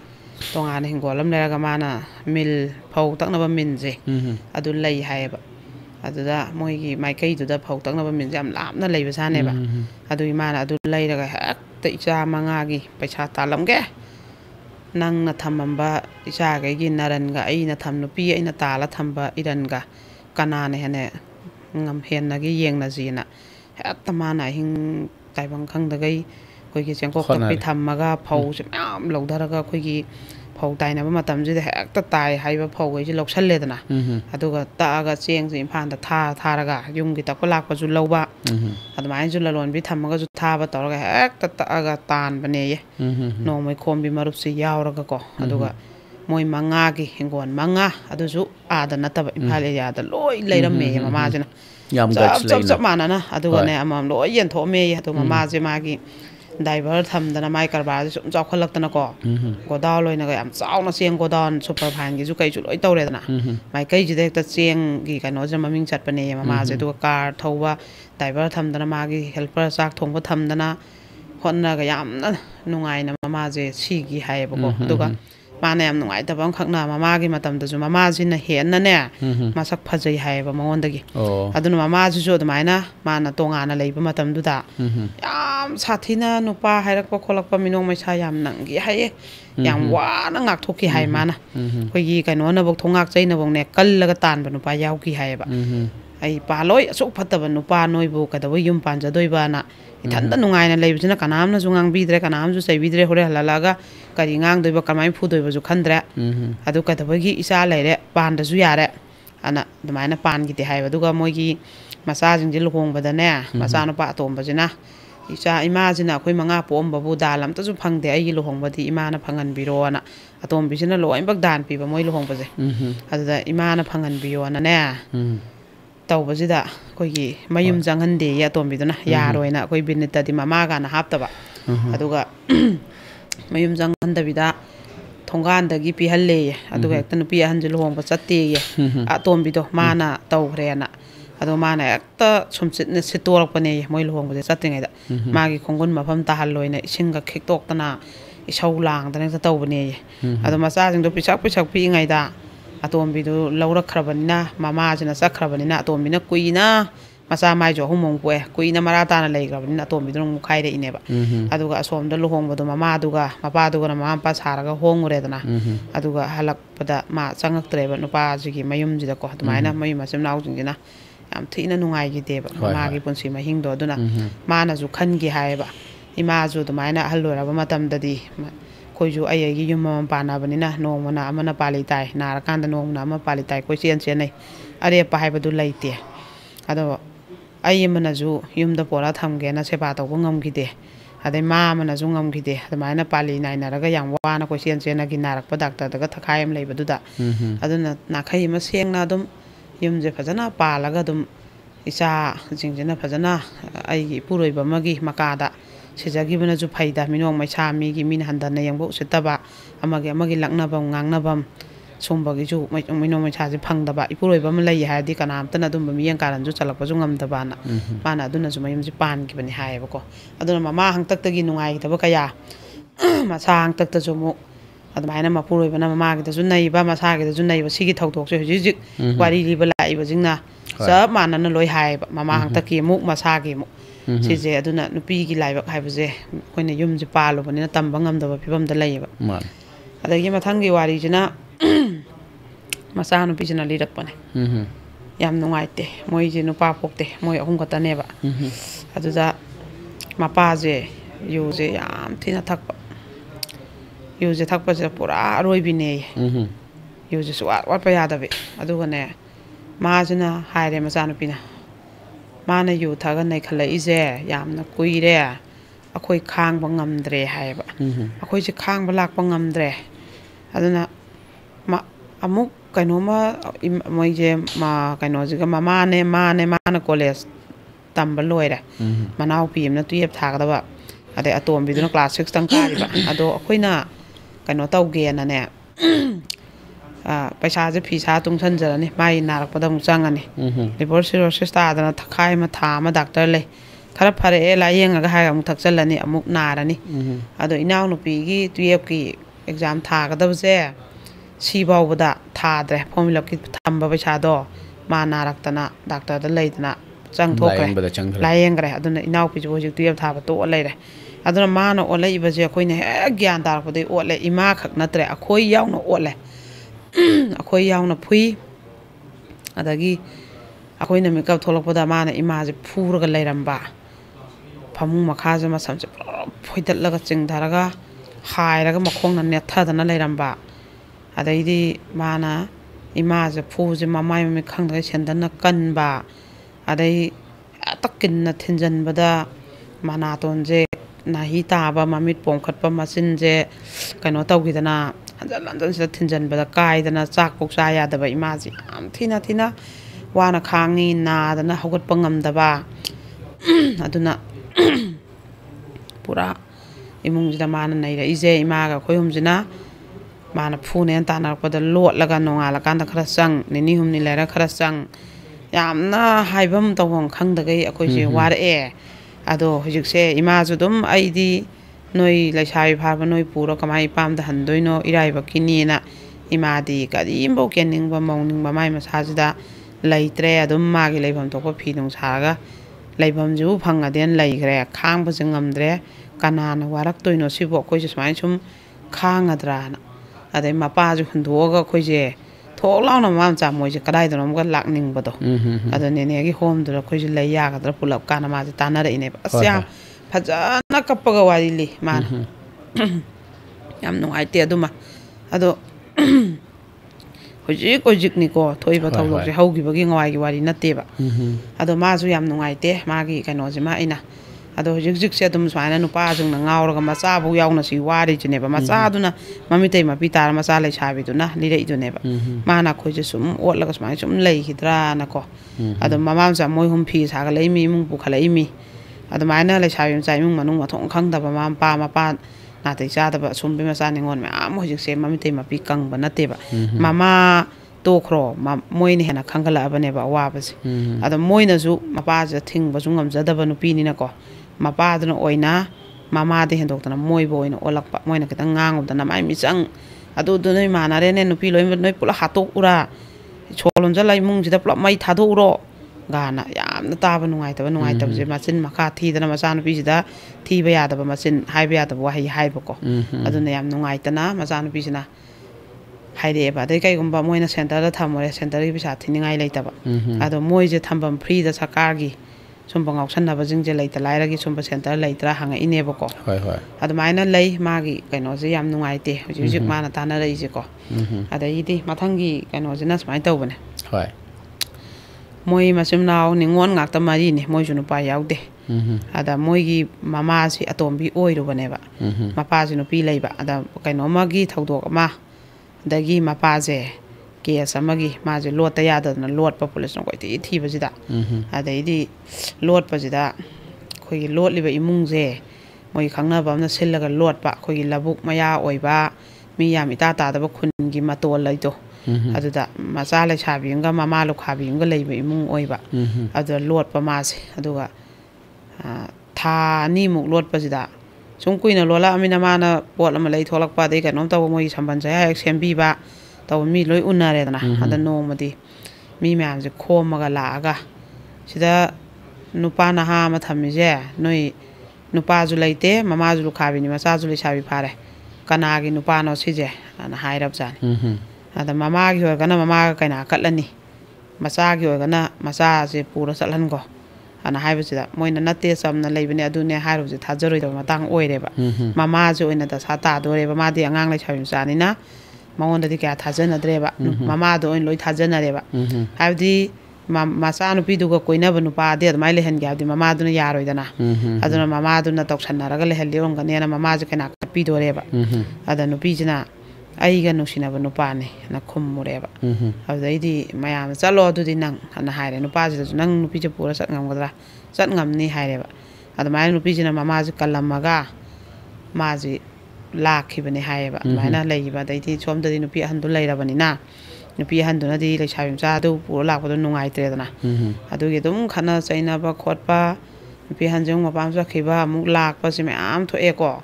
ꯑꯗꯨꯒ ꯑꯃꯨꯛ ꯅꯪ ꯂꯧꯔꯨꯕꯗꯒꯤ ꯌꯨꯝ ꯀꯥꯏꯔꯦ ꯈꯣꯠꯂꯦꯅ ꯑꯇꯣꯝꯕꯤꯗꯁꯨ ꯑꯃꯨꯛ ꯐꯨꯕ ꯅꯩꯕ ꯑꯍꯟꯁꯦ ꯍꯦꯛ ꯆꯠꯈ꯭ꯔꯒꯅ ꯑꯗꯩ ꯑꯍꯟꯁꯦ ꯂꯥꯛꯑꯒꯅ ꯑꯃꯨꯛ ꯑꯍꯟꯁꯤꯒ ꯑꯃꯨꯛ ꯈꯠꯅꯕ ꯑꯩꯗꯤ ꯑꯩꯅ ꯄꯥꯝꯕ ꯅꯨꯄꯤꯅꯤ ꯁꯤꯗꯤ ꯑꯩꯅ ꯄꯥꯝꯅ ꯄꯣꯔꯛꯈꯤꯕꯅꯤ ꯅꯪꯗꯤ ꯏꯃꯥ ꯏꯄꯥꯅ ꯍꯥꯏꯔ ꯍꯣꯡꯈꯤꯕꯅꯤ ꯍꯦꯟꯅ ꯑꯃꯨꯛ ꯈꯠꯅꯕꯤ ꯏꯃꯨꯡꯁꯦ ꯁꯥꯟꯇꯤ ꯑꯣꯏꯗ꯭ꯔꯦꯕ ꯌꯥꯝ ꯊꯥꯖꯗꯅꯅꯦ ꯃꯣꯏꯒꯤ ꯃꯃꯥꯁꯦ ꯉꯥꯎꯔꯛꯑꯦꯕ ꯄꯨꯔꯥ ꯉꯥꯎꯔꯦ ꯒ꯭ꯌꯥꯟ ꯁꯨꯡꯇꯥ ꯇꯥꯗ꯭ꯔꯦꯕ ꯑꯗꯣ ꯃꯣꯏꯅ ꯑꯗꯨꯝ ꯁꯦꯟꯅꯔꯒ ꯈꯣꯠꯂꯒ ꯂꯩꯔꯦꯕꯀꯣ ꯑꯗꯩ ꯄꯨꯔꯥꯅ ꯐꯔꯣꯗꯅ ꯍꯥꯏꯕꯁꯨ ꯑꯃꯨꯛ ꯐꯠꯇꯕ ꯈꯤꯇꯪꯁꯨ ꯍꯦꯛ ꯅꯣꯡ ꯐꯥꯗꯣꯛꯁꯨ ꯑꯃꯨꯛ ꯅꯣꯔꯃꯦꯜ ꯑꯣꯏꯅ ꯋꯥꯔꯤ ꯁꯥꯟꯅꯕꯁꯨ ꯍꯦꯛ ꯌꯥꯕ ꯑꯗꯨꯃꯥꯏꯅ ꯑꯗꯨꯒꯤ ꯐꯤꯕꯝꯁꯦ ꯂꯩꯔꯦ ꯃꯊꯟꯇꯅ ꯆꯥꯛ ꯊꯣꯡꯅꯤ ꯆꯥꯅꯤ ꯁꯤ ꯇꯧꯅꯤ ꯅꯣꯡꯃꯒꯤ ꯃꯤꯑꯣꯏꯕ ꯑꯃꯒꯤ ꯁꯤ ꯀꯔꯤꯝꯇ ꯑꯗꯨꯗꯤ ꯉꯝꯗ꯭ꯔꯦꯕꯀꯣ ꯑꯗꯨꯝ ꯍꯥꯏꯐꯦꯠ ꯁꯦꯟꯅꯔꯒ ꯃꯤ ꯑꯃꯒ ꯂꯩꯃꯤꯟꯅꯔꯒ ꯏꯃꯥ ꯆꯥꯛꯁꯦ ꯆꯥꯔꯁꯤ ꯏꯃꯥ ꯂꯥꯛꯑꯣ ꯏꯔꯨꯖꯊꯣꯛꯑꯁꯤ ꯏꯃꯥ ꯇꯨꯝꯃꯨ ꯂꯥꯛꯑꯣ ꯍꯥꯏꯔꯒꯗꯤ ꯑꯗꯨꯝ ꯌꯥꯕ ꯑꯗꯣ ꯃꯊꯟꯇ ꯊꯥꯗꯣꯛꯄꯗꯤ ꯌꯥꯗ꯭ꯔꯕ ꯑꯗꯨꯗ ꯃꯣꯏꯁꯤ ꯍꯧꯖꯤꯛꯇꯤ ꯃꯄꯥꯁꯤ ꯂꯩꯈꯤꯗ꯭ꯔꯦꯕꯀꯣ ꯑꯗꯣ ꯃꯣꯏꯁꯨ ꯃꯣꯏ ꯅꯤꯉꯣꯜ ꯃꯔꯤꯁꯤꯗ ꯑꯩꯈꯣꯏꯒꯤ ꯃꯥꯅ ꯄꯥꯜꯂꯤꯁꯤꯅ ꯈꯨꯜ ꯊꯪꯅꯕꯗ ꯄꯥꯟꯕ ꯑꯗꯩ ꯃꯅꯥꯎ ꯅꯨꯄꯤ ꯑꯃꯅ ꯈꯔ ꯂꯥꯞꯅ ꯄꯥꯟꯕ ꯑꯗꯨꯅꯅꯦ ꯏꯟꯊꯣꯛꯑꯦꯅ ꯃꯥꯁꯤꯃ ꯁꯨꯡꯆꯪ ꯆꯪꯅꯗ꯭ꯔꯦꯕ ꯏꯟꯊꯣꯛꯂꯛꯈꯤꯅ ꯃꯥꯏ ꯅꯨꯄꯥ ꯃꯌꯨꯝꯅ ꯁꯣꯝꯗꯅ ꯂꯩꯇꯗꯅ ꯏꯟꯊꯣꯔꯛꯄ ꯅꯣꯏꯔꯣꯝꯗ ꯍꯣꯡꯉꯣꯅ ꯑꯗ ꯑꯩꯈꯣꯏꯕꯨ ꯏꯟꯊꯣꯔꯛꯏ ꯑꯩꯈꯣꯏ ꯄꯥꯝꯗꯕꯅꯤꯅ ꯆꯪꯅꯕ ꯌꯥꯔꯣꯏ ꯅꯣꯏꯅ ꯑꯄꯥꯝꯕꯀꯥꯟꯗ ꯁꯨꯡꯆꯪ ꯍꯦꯛ ꯆꯪꯅꯈꯤꯗ꯭ꯔꯦ ꯍꯧꯖꯤꯛ ꯃꯌꯨꯝ ꯄꯥꯜꯂꯕ ꯆꯍꯤ 5 ꯇꯔꯨꯛ ꯐꯥꯔꯕꯁꯦ ꯑꯗꯩ ꯃꯅꯥꯎꯄꯤ ꯑꯃꯅ ꯀꯩꯅꯣ ꯏꯝꯐꯥꯜ ꯑꯦꯔꯤꯌꯥꯗ ꯈꯤꯇꯪ ꯂꯥꯞꯅ ꯄꯥꯜꯂꯒ ꯃꯥꯗꯤ ꯄ꯭ꯔꯥꯏꯚꯦꯠꯀꯤ ꯊꯕꯛ ꯑꯃ ꯇꯧꯈ꯭ꯔꯦꯕ ꯑꯗꯨꯅ ꯀꯅꯥꯝꯐꯧ ꯃꯣꯏꯒꯤ ꯀꯩꯅꯣꯁꯤꯗ ꯂꯥꯛꯄ ꯉꯝꯕ ꯑꯝꯇ ꯑꯣꯏꯗ꯭ꯔꯦ ꯃꯥ ꯃꯊꯟꯇ ꯉꯥꯏꯔꯦꯕꯀꯣ ꯃꯅꯥꯎꯄꯤ ꯑꯅꯤꯃꯛꯁꯦ ꯑꯗꯨꯃꯥꯏꯅ ꯇꯧꯔꯝꯃꯤꯅ ꯑꯗꯨꯒ ꯃꯅꯥꯎꯄꯤ ꯑꯃꯅꯅꯦ ꯄꯨꯔꯥ ꯉꯥꯎꯔꯦꯕ ꯅꯠꯇꯦ ꯉꯥꯎꯔꯦ ꯄꯨꯔꯥ ꯅꯥꯔꯦ ꯍꯥꯏꯕ ꯃꯥꯁꯦ ꯉꯥꯏꯍꯥꯛ ꯂꯩ ꯑꯃꯨꯛ ꯅꯥꯕ ꯑꯗꯨꯝ ꯄꯗꯠ ꯆꯥꯛꯄ ꯍꯦꯛ ꯊꯣꯡ ꯉꯝꯗꯕ ꯍꯧꯒꯠꯄ ꯍꯦꯛ ꯉꯝꯗꯕ ꯄꯨꯔꯥ ꯁꯣꯟꯖꯟꯈ꯭ꯔꯒ ꯑꯗꯨꯒ ꯑꯗꯨꯅꯅꯦ ꯃꯥꯒꯤ ꯗꯥꯛꯇꯔ ꯆꯠꯄ ꯍꯤꯗꯥꯛ ꯒꯨꯂꯤ ꯂꯩꯕ ꯈꯨꯟ ꯊꯪꯅꯅ 마가 ꯄꯥꯜꯂꯨꯔꯕꯅꯤꯅꯅꯦ ꯃꯥꯅ ꯁꯥꯏꯀꯜꯁꯤꯗ ꯂꯣꯏ ꯆꯦꯜꯂꯦ ꯑꯗꯩ ꯃꯅꯥꯎꯄꯤꯁꯦ ꯅꯥꯗ꯭ꯔꯒꯗꯤ ꯃꯅꯥꯎꯄꯤꯁꯤꯅ ꯑꯗꯨꯝ ꯊꯣꯡ ꯊꯥꯛꯑꯒ ꯃꯃꯥ ꯃꯆꯥ ꯆꯥꯃꯤꯟꯅꯔꯦ ꯅꯥꯔꯒꯅ ꯃꯆꯦꯁꯤꯅ ꯑꯌꯨꯛꯀꯤ ꯅꯨꯡꯗꯥꯡꯒꯤ ꯆꯥꯛ ꯊꯤꯜꯂꯦ ꯑꯗ ꯍꯤꯗꯥꯛ ꯒꯨꯂꯤ ꯂꯩꯔꯦ ꯃꯥꯁꯦ ꯋꯥꯔꯦꯕ ꯑꯗꯩ ꯃꯥꯒꯤꯗꯤ ꯃꯥꯏ ꯅꯨꯄꯥꯁꯦ ꯑꯃꯨꯛ ꯂꯩꯈꯤꯗ꯭ꯔꯦꯕ ꯑꯗꯨꯅ ꯃꯆꯥ ꯑꯅꯤꯒ ꯃꯥꯒꯁꯦ ꯐꯤ ꯁꯥꯔ ꯌꯥꯝ ꯋꯥꯅ ꯍꯤꯡꯕ ꯑꯗꯨ ꯍꯤꯡꯉꯩ ꯃꯊꯛꯇꯨꯗ ꯑꯃꯨꯛꯅꯦ ꯀꯩꯅꯣ ꯇꯧꯁꯜꯂꯦꯕ ꯑꯃꯨꯛꯀꯁꯨ ꯑꯩꯈꯣꯏꯒꯤ ꯁꯣꯝꯒꯤ ꯃꯃꯥ ꯍꯣꯏꯁꯤꯅ ꯑꯃꯨꯛꯁꯨ ꯌꯦꯠꯂꯦꯗꯅꯀꯣ ꯑꯗꯩ ꯑꯃꯨꯛ ꯃꯣꯏꯁꯦ ꯃꯆꯤꯟ ꯃꯅꯥꯎ 5ꯅꯤ ꯑꯃ ꯑꯇꯣꯝꯕꯤꯁꯤꯅꯅꯦ ꯃꯤꯒꯤꯗ ꯊꯕꯛ ꯁꯨꯔꯒ ꯂꯩꯌꯦꯕ ꯂꯩꯁꯥꯕꯤ ꯃꯆꯥꯁꯦꯀꯣ ꯑꯗ ꯃꯥꯅ ꯃꯅꯦꯝꯕ ꯑꯣꯏꯅꯁꯨ ꯃꯄꯥꯝꯒꯤ ꯍꯣꯠꯅ ꯂꯩꯔꯦ ꯍꯥꯏꯅ ꯍꯦꯛ ꯍꯥꯏꯕ ꯑꯗꯩ ꯃꯥꯅ ꯃꯆꯥꯈꯩ ꯊꯝꯃꯝꯃ ꯐꯠ ꯆꯠꯂ ꯍꯜꯂꯛꯀꯦꯅ ꯍꯦꯛ ꯆꯠꯄꯗꯁꯨ ꯅꯕꯣꯏꯒꯤ ꯆꯥꯛ ꯊꯤꯟꯈꯤꯔꯝꯒꯅꯤꯅꯦ ꯅꯕꯣ ꯑꯉꯥꯎꯕꯤꯗꯨꯒꯤ ꯃꯃꯥ ꯑꯉꯥꯎꯕꯤꯁꯤꯒꯤ ꯍꯣꯠꯅ ꯂꯩꯔꯦ ꯃꯅꯦꯝ ꯑꯩꯈꯣꯏ ꯅꯥꯕꯗꯗꯤ ꯁꯨꯃꯥꯏꯅ ꯇꯧꯔꯣꯏ ꯒꯥꯏꯅ ꯍꯦꯛ ꯉꯥꯡꯕ ꯃꯃꯥ ꯑꯉꯥꯎꯕꯤꯒꯅꯦ ꯍꯥꯏꯕꯗ ꯅꯨꯡꯉꯥꯏꯖꯗꯕ ꯃꯥꯅ ꯃꯆꯥꯈꯩꯅꯗꯤ ꯍꯜꯂꯛ ꯏꯕꯣꯛꯅ ꯁꯨꯃꯥꯏꯅ ꯍꯥꯏ ꯄꯥꯎ ꯇꯝꯕ ꯑꯗꯩꯗꯤ ꯃꯥꯁꯦ ꯀꯩꯗꯧꯔꯦ ꯃꯥꯁꯦ ꯑꯗꯨꯃꯥꯏꯅ ꯆꯠꯄ ꯈꯣꯠꯄ ꯃꯣꯏꯒꯤ ꯍꯣꯠꯅꯕ ꯑꯗꯩ ꯃꯅꯥꯎꯄꯤ ꯑꯩꯈꯣꯏꯒꯤ ꯂꯩꯁꯥꯕꯤ ꯑꯃ ꯃꯤ ꯃꯌꯨꯝꯗ ꯂꯩꯔꯤꯁꯦ ꯊꯕꯛ ꯏꯟꯈꯥꯡ ꯍꯣꯠꯅꯗꯅ ꯃꯥꯅꯁꯨ ꯑꯗꯨꯝ ꯄꯩꯁꯥꯁꯦ ꯄꯥꯡꯉꯛꯏꯅꯦꯕ ꯑꯗꯨꯝ ꯄꯥꯡꯉꯛꯑꯒ ꯆꯦꯡ ꯆꯥꯛꯁꯦ ꯋꯥꯜꯂꯒꯅꯦꯕ ꯃꯥꯅ ꯑꯗꯩꯗꯤ ꯃꯥꯅ ꯂꯥꯛꯄ ꯉꯝꯗꯕꯅꯤꯅ ꯃꯆꯦꯁꯤꯗ ꯄꯩꯁꯥꯁꯦ ꯀꯥꯞꯄꯛꯑꯒ ꯃꯥꯅ ꯍꯤꯗꯥꯛ ꯒꯨꯂꯤ ꯂꯩꯕ ꯑꯗꯣ ꯌꯥꯝꯅꯗꯤ ꯃꯆꯦꯁꯤꯗꯗꯤ ꯃꯥꯈꯛ ꯆꯦꯟꯊꯣꯛꯀ ꯆꯦꯟꯁꯤꯟꯒ ꯇꯥꯔꯦꯕ ꯑꯗ ꯑꯩꯅ ꯅꯨꯄꯥ ꯑꯣꯏꯔꯝꯗꯅ ꯂꯦꯡꯗꯅ ꯂꯩꯃꯤꯟꯅꯁꯦ ꯅꯠꯇ꯭ꯔꯦ ꯑꯗꯩ ꯑꯩꯁꯨ ꯑꯩꯒꯤ ꯌꯨꯝꯁꯦ ꯊꯥꯗꯣꯛꯑꯒ ꯂꯥꯛꯑꯦ ꯁꯣꯝꯗ ꯑꯩ ꯏꯆꯥꯈꯩꯁꯤꯒꯤ ꯑꯁꯣꯝꯗ ꯍꯤꯡꯒꯣꯜ ꯁꯔꯨꯛ ꯀꯩ ꯐꯪꯉꯣꯏ ꯐꯔꯛ ꯍꯦꯛꯇ ꯇꯥꯟꯅꯔꯛꯀꯅꯤ ꯃꯗꯨ ꯍꯌꯦꯡꯋꯥꯏ ꯅꯧꯅ ꯇꯥꯟꯕꯗ ꯑꯩꯅ ꯄꯥꯡꯒꯜ ꯊꯣꯛꯑꯣꯏ ꯑꯗꯩꯗꯤ ꯁꯣꯝꯗ ꯀꯩꯅꯣ ꯄꯨꯔꯥ ꯑꯩꯁꯦ ꯏꯃꯨꯡꯁꯦ ꯍꯣꯠꯅꯔꯒ ꯑꯃꯨꯛ ꯑꯩꯅ ꯄꯨꯔꯥ ꯂꯩꯈ꯭ꯔꯅꯤ ꯏꯆꯥ ꯑꯅꯤꯁꯦ ꯐꯖꯅ ꯁꯦꯝꯕꯁꯨ ꯉꯝꯃꯔꯣꯏꯅ ꯃꯥꯁꯨ ꯄꯨꯔꯥꯁꯨ ꯍꯦꯛ ꯍꯜꯂꯛꯅꯤꯡꯗꯕꯀꯣ ꯑꯁꯣꯝꯗ ꯂꯩꯔꯗꯤ ꯃꯅꯦꯝ ꯃꯀꯨꯅ ꯈꯤꯇꯪꯁꯨ ꯃꯁꯨꯈꯩ ꯂꯥꯏꯔꯤꯛ ꯇꯝꯕ ꯈꯣꯠꯄꯒꯤ ꯃꯇꯦꯡꯁꯦ ꯄꯥꯡꯉꯦꯕ ꯑꯗꯨꯅ ꯃꯥꯏꯁꯤꯁꯨ ꯄꯨꯔꯥ ꯑꯋꯥꯕ ꯑꯃꯅꯤꯀꯣ ꯃꯥꯅ ꯍꯧꯖꯤꯛ ꯋꯥꯔꯤꯁꯦ ꯑꯗ ꯃꯥ ꯍꯥꯏꯁꯤꯅ ꯃꯃꯥꯁꯦ ꯑꯩꯈꯣꯏ ꯍꯣꯝꯒꯨꯝꯕꯗ ꯊꯝꯕ ꯌꯥꯔꯣꯏꯗ꯭ꯔꯥ ꯑꯗꯒꯤꯗꯤ ꯃꯅꯥꯎꯅꯨꯄꯤꯁꯤꯅꯅꯦ ꯃꯅꯥꯎꯅꯨꯄꯤꯁꯤꯁꯨ ꯁꯨꯃꯥꯏꯅ ꯇꯣꯉꯥꯟꯅ ꯊꯝꯅꯕ ꯌꯥꯔꯣꯏꯗ꯭ꯔꯥ ꯁꯤꯅꯦꯕ ꯑꯗꯨꯗ ꯃꯅꯥꯎꯄꯤꯗꯣ ꯅꯥꯕꯅꯤꯅ ꯌꯥꯝ ꯄ꯭ꯔꯣꯕ꯭ꯂꯦꯝ ꯑꯣꯏꯅꯤ ꯀꯅꯥꯅ ꯍꯣꯠꯅꯕꯤꯅꯤꯀꯣ ꯑꯗꯩ ꯃꯃꯥꯗꯨꯁꯨ ꯋꯥꯈꯟꯗꯣ ꯊꯣꯏꯗꯣꯛꯅ ꯇꯥꯗ꯭ꯔꯕꯅꯤꯅ ꯀꯅꯥꯅ ꯗꯥꯏꯇ ꯂꯧꯅꯤꯀꯣ ꯁꯦꯕꯥ ꯑꯃ ꯑꯗꯨꯝ ꯆꯪꯗꯣꯔꯤꯕꯅꯤꯅ ꯆꯪꯗꯣꯏꯅꯦꯕ ꯑꯩꯅ ꯏꯕꯦꯝꯃ ꯃꯗꯨ ꯎꯄꯥꯏ ꯂꯩꯔꯣꯏ ꯅꯣꯏꯅ ꯌꯨꯝꯗ ꯇꯧꯔꯤꯗꯣ ꯑꯗꯨꯅ ꯐꯅꯤ ꯑꯇꯣꯞꯄꯗ ꯊꯝꯈꯤꯕꯗ ꯗꯥꯏꯇ ꯂꯧꯕꯤꯅꯤꯡꯉꯥꯏ ꯃꯤ ꯂꯩꯔꯣꯏ ꯃꯗꯨꯒꯤꯅ ꯑꯩꯅ ꯋꯥꯔꯤ ꯁꯥꯈꯤꯕ ꯑꯗꯨꯏꯁꯨ ꯃꯥꯒꯤ ꯃꯀꯣꯛꯊꯛꯇ ꯅꯜꯂꯤꯕ ꯑꯋꯥꯕ ꯌꯦꯡꯉꯣ ꯅꯥꯔꯦ ꯌꯦꯛꯂꯦ ꯁꯥꯏꯀꯜ ꯇꯧꯔ ꯊꯤꯟꯕ ꯁꯣꯝꯅꯁꯨ ꯅꯨꯄꯥ ꯃꯌꯨꯝꯅꯁꯨ ꯃꯄꯥꯝꯒꯤ ꯍꯣꯠꯅꯕ ꯃꯤꯁꯦ ꯀꯩꯁꯨ ꯅꯨꯡꯁꯤꯗꯦꯕ ꯑꯗꯨꯅ ꯃꯥꯁꯨ ꯋꯥꯏ ꯃꯊꯥ ꯌꯥꯝ ꯁꯥꯏꯌꯦꯕꯀꯣ ꯇꯧꯐꯝ ꯆꯥꯐꯝ ꯈꯪꯗꯦꯕ ꯑꯗꯩ ꯁꯤꯅ ꯑꯃꯨꯛ ꯁꯤꯗ ꯂꯣꯏꯔꯒꯦꯀꯣ ꯑꯗꯨꯒ ꯑꯩꯈꯣꯏꯒꯤ ꯋꯥꯔꯤꯁꯦ ꯁꯤꯅ ꯑꯃꯨꯛ ꯃꯇꯦꯛ 이베마지 레샤비 사지 마지 미로레버고 마이 누시나바 누빠지나 마팡 강드나 망그레바 koy mana mamana ba magi yumda leiramu nang nupi jinadi thade sum yam jalakpasida ai je leiba kire yumda ana thokla age habsida ai la age nang imana bagi yumda leiramu na mamana bagi phone number kai je pira aga leiraga ne nupa jidi hujik kamai tawramo khangdre phone chatkidre mafam khangdra mangkreba ma bana ju koi ti ba aduga nupi jidi hujik thade sujala leireba nupa ji ma ba da lao lauk salu lao harasu duga nupa jisu amusen nupi ju leiba nupa we pakhang ju nataba ado loksal law habju migi nupi leiba nupa do de koi isagi masa ni natte jo koi chukang khang bu ju natana miron bi kamai loksan doino haireba adu hairak pata bane ba ko hoi hoi ada masa leitra di nupa du ma payung manung da ke astor bu ju yaroeba migi ju nupi mi chau chau na lei wa ba mane hoi adu na sina seksal hawda badi yang le sabi masa je kya hu wa ba tai adai amagina ma je kaino ne kaino yum palro khainaba nupajna pakhang moi nak na reba adu bani je nuksinare adu kanda nupajna atopa nupi msele eba duga nupi dudi miron jala eba miron lameba ko ada moi na mana nupi sele jom bani miron le kole adu ngang na ba chela ju kole ngang na de chenjala ineba ada I chenjala lo matam le na re sum nai nari ngai da tha de manga su do khraba dugi moi je am je na re dukan da nupi je mkhong thong jang jale ba nang nga ge suk nak na bule kai ma seloi bu chang tar go ji khak ta chang ai kai no lo bu kui da kan jam khana re ba ko adu khana ra kan da di ma jina kano mana ngai kho ai som da selakhi ge haiba gi ni ai ju lak pa ngam dri do na hai re ba dai moi na nupa yaw na ai gi natte ma ga mai tham na de hai re ba adai moi je doctor da ga pulap lak min na da moi le kai pham da na DNA test tau ni khone ga ina ina DNA test tau ga haiba je hekta sang ga tau ge hare ta ya ba natte FR pan da ko tan paisa ga yam sang gra poni ana ina dum haibi gi ba da hai ga tau ga di kaino doctor yauro kan da di sai loina mak mana moina mari thamna gi ba du ga panarak pa da mai tha sing du ga chumamba ade adum ba mayam du pa dan ju mai tham gi do seng bani na wa do song na ra ne na moina ju phare noina loksan bangam moina ha di yare tau na ba tare na tau na ba da gi bu di ju loksan la ga di lei ba ko sumaina nungai ta ba je le pa nai de masi da yam tho e ba man adu ga kaino ji di ai gi loi salak pa je si di mayam da ina jonga sa haijagre ko aina kaino amakak announcement amakak lak thok sage mayang ko plop khanna mina jena ko sumai tawe aina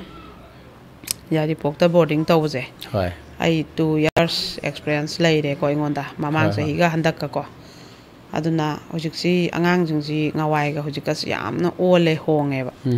aduga aina aigi wakhanda kogi aingonda aina sumaina boarding ama linkhalli kholi aina haibusida mayam jina yam kuire aingonda comment ta whatsapp ta yam thare eba ko messenger da isema gi boarding je imphal area da oira di phagada bani sema gi kongbu gi yum da oira ju khoi ju sema da ngang sina janingi adubu yari pokta di pharak ta hena yam haire eba ko hoi hoi ade aina ju aigi plan da aina khanjaba je kogi ai sina aigi kaino je loire sigi aigi pakhattoiba tabak-sina aigi loire haibadi aina koigi kaino je mau jingi oiba maraibak thiba jingi di matam sangna aiga loina raga moigi di aingonda adum si ai khanare lake haju laktana aiga loina bam tanja mafam aina piraga lakre dana gas bu oira ju moina waka thangalaga mainu badi haktan biyo bu haju mau jinga di aiga dum loina re ko adai laisabi kaya ma ju gas laktana aiga loina re adui mathakta laisabi gai thona phodoksi chanu ningol pisa kol na hangdoksi ana hangdoktan hoji kon chanbo loi salaktana laisabi msa lakpa hona re ko ade ji lausing loi salamaga ade phinung amani charuba koi phanek oina sabarani di sadriba dum loi salam gi ge haiba yaw ado biama ma kaino dagi kodom pokbi dagi bhumika na mana ihal hale hoji lakpa je ado jar atai ju laksanara ani ado ai dum Facebook to jo ai hapkat pani ado ju ꯑꯁꯨꯃꯥꯏꯅ ꯂꯩꯁꯥꯕꯤꯁꯤꯡꯁꯦ ꯄꯩꯁꯥ ꯊꯣꯛꯍꯜꯂꯧꯗ꯭ꯔꯒꯗꯤ ꯁꯦꯟꯊꯣꯛ ꯂꯩꯍꯜꯂꯧꯗ꯭ꯔꯒꯗꯤ ꯁꯤꯗꯤ ꯌꯨꯝ ꯄꯥꯜꯂꯀꯥꯟꯗ ꯀꯔꯤ ꯐꯤꯕꯝ ꯇꯥꯗꯣꯏꯅꯣ ꯍꯥꯏꯕꯁꯤ ꯉꯝꯗꯕꯅꯤꯅ ꯑꯗꯨꯁꯨ ꯑꯗꯨꯝ मागे सेनबम थोकपा मयामना अदुम मतेंग पांगबिरक्तना योंखम चनबम थोकपा चल्ली मयाम लाकनारी अदुम अदुगिजु अदुगी तौजरनी अदा यारिपोकी बोर्डिंग जु मागे मफम ताजगरे दि वार्डन कई माई थमदना अइना नोंग मकाला नोंग हेक चट तौदना अदु मागे ति सिनगरबनिना मफम ताना लेजगरेबको रुटीन खाइदोक्तना खोतना थोइदोंना अइंगोंदा कइनो अवाबो ओइद्रेबा अदगी मु अइगे फिल्म गे हाबजुजु अदुम मा चाहि फिल्म नंबर हाइजे 20 days मुखक चंगी अदु नंबर लोइगगा अदुम एडिटर ना माइ संबम तोप समकपा अइना येंगा खरा सेमदोकपा तौरगा अदै रिलीज मतमदा खितंग अमु सेंथोक सेंजन तौनाबा अदुगी वा खतनी यामना फिल्म आइ अइना फिल्म तोइमी हारगा 24 hour नुतिगी नतेबा दैमु अखोइगी कइनोजे मी मैम फोन तौनरकपा दै मी उनबा लाकपा खोटपा हाइबजि पुंग 8 की मतुंग ngakतनी अदुइ मथक्ता मु नुंगदांग मी लाकते को नुंगदांग तंगाइ फदबा लाई अदो अदुमाइना नि अइना सिदी अंगांग गइना स्कूल चखरकांदा अइना लोइना अइगी थबकसि तौबा ngakतनेबा दुगा अमु कइनोजि नुंगदिल लाइबजि कंपलसरी ट्यूशन नेबा अइ यावदसु यायबा अदो अयुक हाबजि पुंग 5 दै 8 फौ सेबसदा जिदि अइ यावना सेनबिबा अदै नुंगधांगी पुंग 8 दै 9 खाइबो पाहलिबजिगा अदुददि अइ मी उनदसु यारे अइगी थबक लोइ सल्लेबा को लोइना लोइरबा मतमनेबा अदुना अइना खनबजि सुमाइन खल्लेबा को इम्फाल एरियाजिदा कोई आइगी यूम सिदा को हजिति होम आइगी द मी लेन बकोलम लोइ शिफ्ट तौगरे याइपोक त लोइ लैगरेबा अदो आदजु होम लैरदबनिना आदा फजना अदुम फी नुंग सादना खोतना कुइना लैबगै होम जे कइनोजदि डिसेंबर थाददि कंपलसरी लोयरनी हजिक जर सारी को अदो अदुमाइना फजना आदा मेन ताना खोंगुन ताना लैगरनी दुना आइगी यूम सिदा अइना मथंग सही जनवरी हौरकपजिदगी अखोइगी स्कूल सेक्शन हौनद्रिङैदो अदगी जनवरी हौरकपदगी हंदक डिसेंबर की डेट 10 to 15 साइदा अयाम 10 बौ मनुंगदा लोइ लोइनारबने अखोइगी कइनो प्राइवेट स्कूल जिंगजे एग्जाम जे लोइ लोइनारेबा अदुगा मोइजे मो हौदुइजे जनवरी की कइनो दे हौदुइनेबको second week third week Saida लोइ हौनाग्रदिनेबा सेक्शन जे अदुना अइना जनवरी फर्स्ट वीक सिदगी अइ बोर्डिंग अमखक अइ युमजिदा अइना हांगदोगेना खल्लेबा नुपी मचा खक्तगी ओइबा अदु अइना सिदा खलइजिना नुपी मचा स्कूल तम्मीबसिंगदि अइगा लोइनाबगी जगाजी पीद्रीबा अइना अदो सेंगना खोइगी नुपी मचा जिंगजे हुजिकांदी अइना खंगबदा खोइगी नुंगसिनाबजे याम ngana फाउनरेबको अइ डायरेक्ट बोर्डिंग जिदा हक्तेंगना ममांग सहीजिमा अंगांग जिंगजिगा पुलप अइ लैमिनारिनि 24 hour तुंबा साबा लोइबकने हंदक सही खतनी अइना खरा थादोरकपसेको अदुना मोइगी कइनो मैम अइना खंगबा लोइ ngамमेबा खोइगी याम नोंगनिंग गजाने अमरोमदा नुपाम चाजिंगसिना कमाय तौगेदना कइनो हेक मारै तौनाबदा पोपो हेक्ता थिनागिनि अरे फुनारे हाय खामदोकनी अरे ngaleगा हैंडशेक तौनो अमाय तौबा यादे हायबदा मिनिट 5 दा काउनै पैना बि पोमना बि तौदेबको मोइदि ngakतंग फुदतनारजु खनारजु अदुम बादै वाथि ngang जु तौबा मी अनियम तिनाबा ग्रुप छाबजे मुनु पाम चाजना तौदेबा पुलप तिनै पुलप चामिनै पुलप लैमिनै लांगजु पुलप लांमिनै सेब स्टडी लोइरा खोलागा चाक ngaiba matamje नुपी मचागिना ने मोइ ग्रुप सेमदोइनेबको नुपा नुपी केनबजे अदुगा ने मोइ अमनि हेक नुंगाइना दबो हाय अमनि ख हाइनबजे खनादन खोदन तौबजु नतेको माना कइनोम हाइयेना तौबजे कौना रोइदोइनेबा ग्रुप सेमना दोइनेबा अदे अनौबा चंगकपजे हाना लैरमबगै दुना मुने माइ ग्रुप अना तौना दोइनेबा अदगी मु खोइगी माना दु तौबने मादे असिना मोइगै सुम्बा ngangnabajina नुपीना मु तौइ नुपादि तौदेबा अदै मु मोइगिना मोइगी वाशरूम गुम्बा अदगी मोइ चक्साबम टेबल अदै मोइगी कोलिक अदै मोइगी अखोइगी तुम्फम का कइजे नुपी मचाना लोइ नालेबा नुपा मचागिजिना ने अस फामुंग फानुंग फयुब तुपसननि खंगबा नते कांगल हाइगतनि खंगबा नते अदगी स्लाइक से चखाइरा थमनि खोंगाव फ्रिट वार्डन जिना ने नोमतंग सेनाउदब याबजानते नुतिगी हाइदोइनि हगलदि कांगलाना हाइगलमो फयुब हान तुपसलमो हागा दैदी मक्से परेंग थमनदोइने अदुगा नतदि कोइचाइ अदै नंगी सिकनाइ बोइनो नंगी लाइक फजन थमो सिकनागी खोंगावनो सिकनाइ फुरिनो सि सुमाइ थम्मि कैगिनो वार्डन जमि कु खुदिंगी सेनागदबा अदै वाइ सिटपजे तरन नाइनागदबा अदुगा नतदि सिटनि खंगबना ते नुपीगिना हाइनद्रजु थोइदोकना मसाना तवेबा अदै कोन फेंगबम जिना नुपीगिना सिट नाले नुपागिना ने खोइगी ग्लास गुम्बा स्पून गुम्बा यावगिबजे लोइना pukham du khak phenga lak toin tengkot kumba yaugiba je ko suspen gumba punba chabagi loi thamam doine glass na ne moi cha thakpagi mayumdagi ju porai ba glass e loi mangrani loi mangi doiba pukhi ji da ne phenga ga ne da hondaram doiba phengba tan bagi adagi di tengkot se tengkot mayum dei tengkot am insang hamna pirai ni na si loi mangrabane bigina loi lai adai batin sagi porok kai grani sagi tap porok kai grani amatta batin lai banate pura adai idu jabam ji da ne khongau hondokani furit hondokani hape pel ningak ta baje loi na dai da hondon tham doiba thamam pham ji da haibadi mafam jana sima ai yadre haju hondoke hana phajana hondok ta adai mu khoigi thanghai jima thanggon jima na pi ka kai ngasidi phan ji na paira ju ne kano je koi chak cha ju loi kun thengani na kausalak pa je sida thamami ba tawrami pham dum thamam doi ba pusalakani sida thamni ha ju khang da ba adumaina adai as moi ahum mari dang pun gi badane grong grang chen ni chanan ni lang ni as mai awa bani ko langna ba je da nupi ja gi na dum ba se mu leite ba adai mu kaino je nupa gi di thoidok na ne khoi gi ai je mi mayum da yum paluni nupi na ai je ni sa sa yu tha ga for ka pa ga guli sa ga ai je ot kan ni nai ni ai ngon da thi phubi ni khaina rakani ai je ade pesa thok da di nupi dai ni da sa ni nupi na thina phubi ni hai ba gi aki ba awa ba moi di leite ba nupa je yum pan dong na tamina mayum da la ka da buni na nupi je ado nupi gi de mu mi mayum am da satlu doi mina aina satoi ba imung je kanano karino karamba imung no manem dai maku dai masum naw dai nupa dagi sigi marakta chana da ba yana da bam tang yaw da ma se lemina ba nungai roi doi ne ba halak pa matam da ju mu som da ju maugi mau masagi mai makwa gi mabungi mai gi loina ka oiram da mai mafam je leita ba asom da ju mi gi nupa mayum mana mana muktana ai di ai yum ni si ka piyo ai leini harabu ju ngam ba ju na ta ba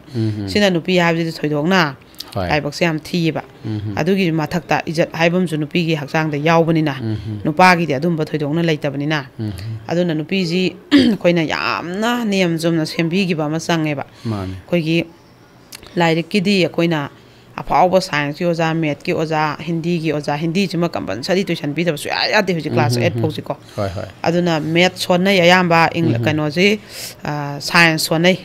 ayamba sonnari je ado English tu khara sonnai ko ado sugumba ji gi ne matik saba oja khoi gi lam ji da mam lai ri dana si je koina tara tuition phadana pi han gi ne ba aduga khoi da yam luri je koina school gi ne mana phaleria ji da tamning ba school da sam san tamjaba ado khwai dai luri ji ne khoi gi moi je sena ba ji ne ba nong ma gi pidharak pa question answer je koina moi school halaga nungten moina tuition tholak pa ji da class wise low khradam ne ba class 3 gi na si kai subject pirai 4 gi na kai subject ki pirai haga si je nungdin jidi tuition ne ba loimbak subject loimbak se duga kaino je chindo ga matam gi tau tare na ko duga self study matam je ayuka numidang ga je sida di nongmai bidar ko question je compulsory phan gadam ne ba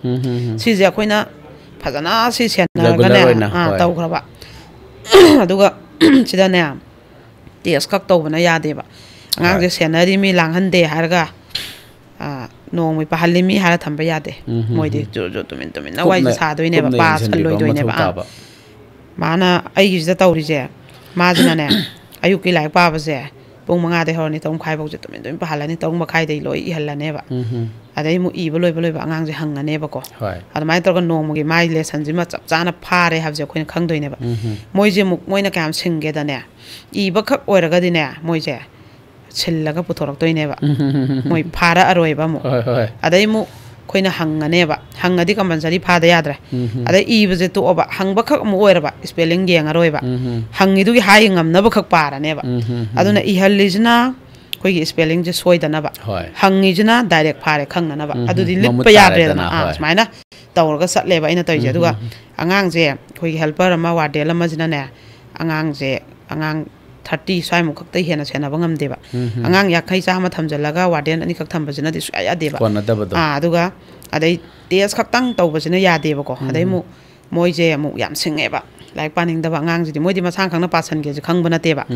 moi di na pahan doi ji di chai tharaga pahan doi ba lairik ne ba moi pa doi ji ko gyan phajan ta ba angang di khara gi wa ne ba adai di ꯃꯣꯏꯁꯦ ꯑꯩꯈꯣꯏꯅ ꯐꯥꯈꯤꯕꯁꯦ ꯇꯤꯛ ꯇꯧꯒꯗꯣꯏꯅꯦꯕꯀꯣ sign ꯇꯧꯗꯣꯏꯅꯦꯕ ꯑꯗꯨꯒ ꯅꯠꯇ꯭ꯔꯕ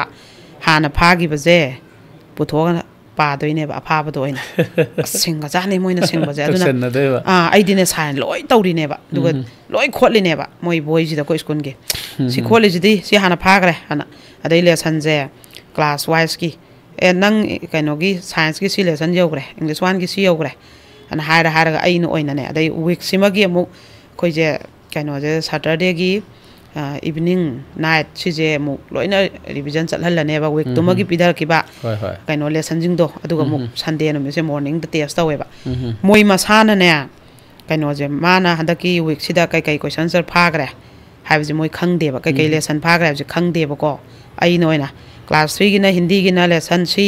English 1 गिना सी 4 गिना सी अइ नोइना लोइ हाइदोइनेबा अदुगा अदुदो ओइना madam ता हाइबिरो हाइगा सुमाइना याम कुमना तौबा यादेबा अदुना सेनबम मथौ ताबनिना होय अदु अइगिदा हांगदोइजे क्लास 3 दैना 7 बो खक्तगिनेबा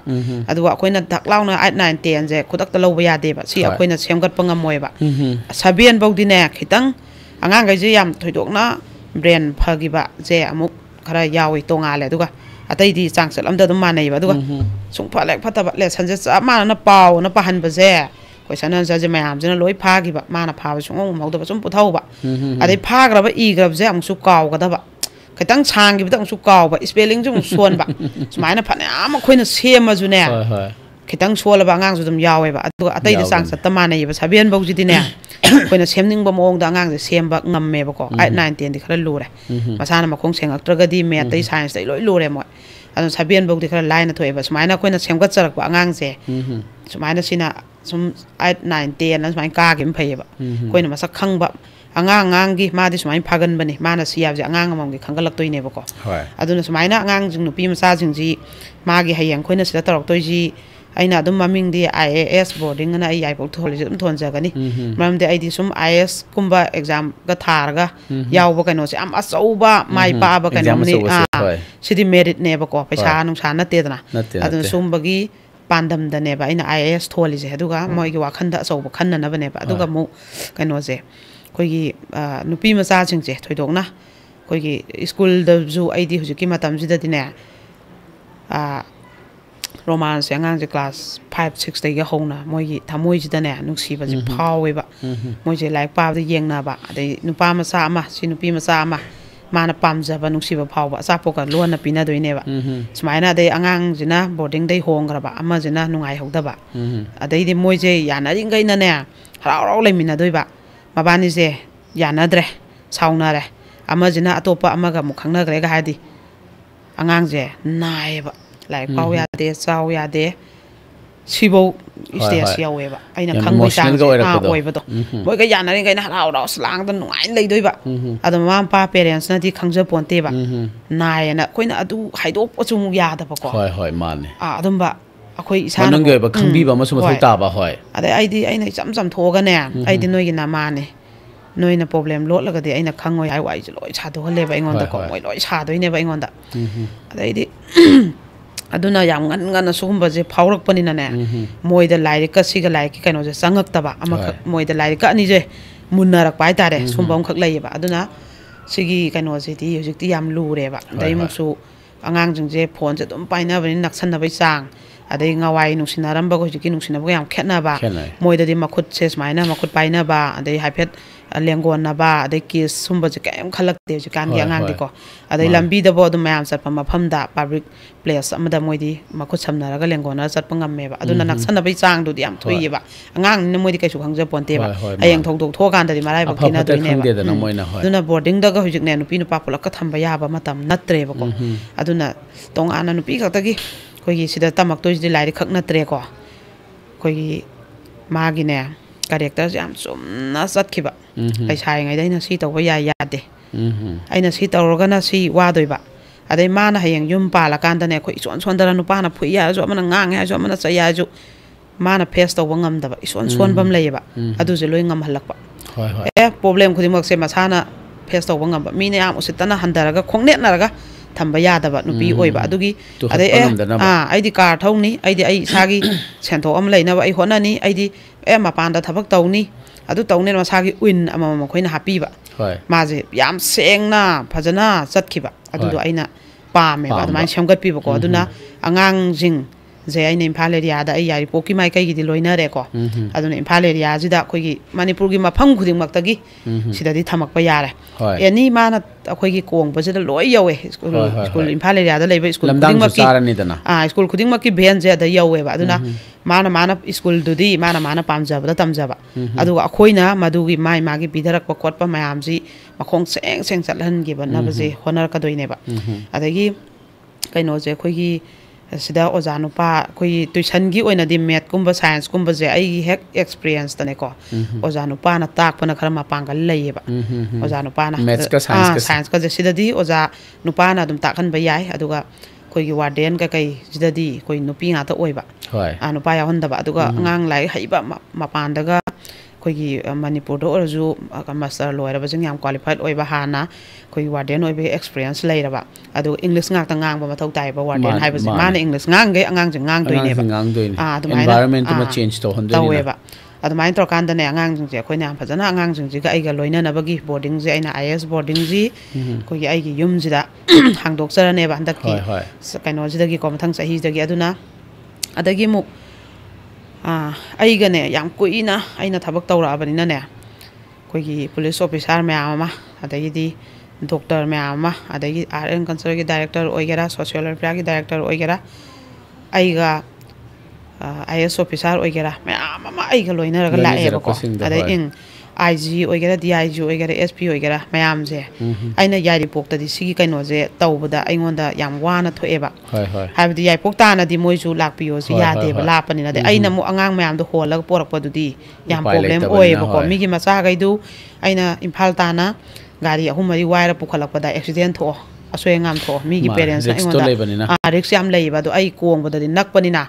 ꯁꯥꯔ ꯁꯟꯗꯦ ꯅꯨꯃꯤꯠꯁꯦ ꯄꯨꯡ ꯑꯃꯇ ꯑꯉꯥꯡꯁꯤꯡꯁꯤꯗ ꯑꯦꯗꯚꯥꯏꯁ ꯇꯧꯕꯤꯌꯣ ꯑꯗꯨꯗꯣ ꯃꯤꯒꯤ ꯑꯣꯐꯤꯁꯥꯔ ꯃꯌꯥꯝ ꯑꯃ ꯍꯧꯖꯤꯛ ꯇꯣꯉꯥꯟ ꯐꯤꯜꯗ ꯂꯩꯔꯤꯕꯅꯦ ꯗꯥꯛꯇꯔ ꯑꯣꯏꯔꯤꯕ ꯄ꯭ꯔꯣꯐꯦꯁꯔ ꯑꯣꯏꯔꯤꯕ ꯑꯆꯧꯕ ꯑꯣꯐꯤꯁꯥꯔ ꯑꯣꯏꯔꯝꯕ ꯃꯌꯥꯝꯁꯦ ꯑꯩꯅ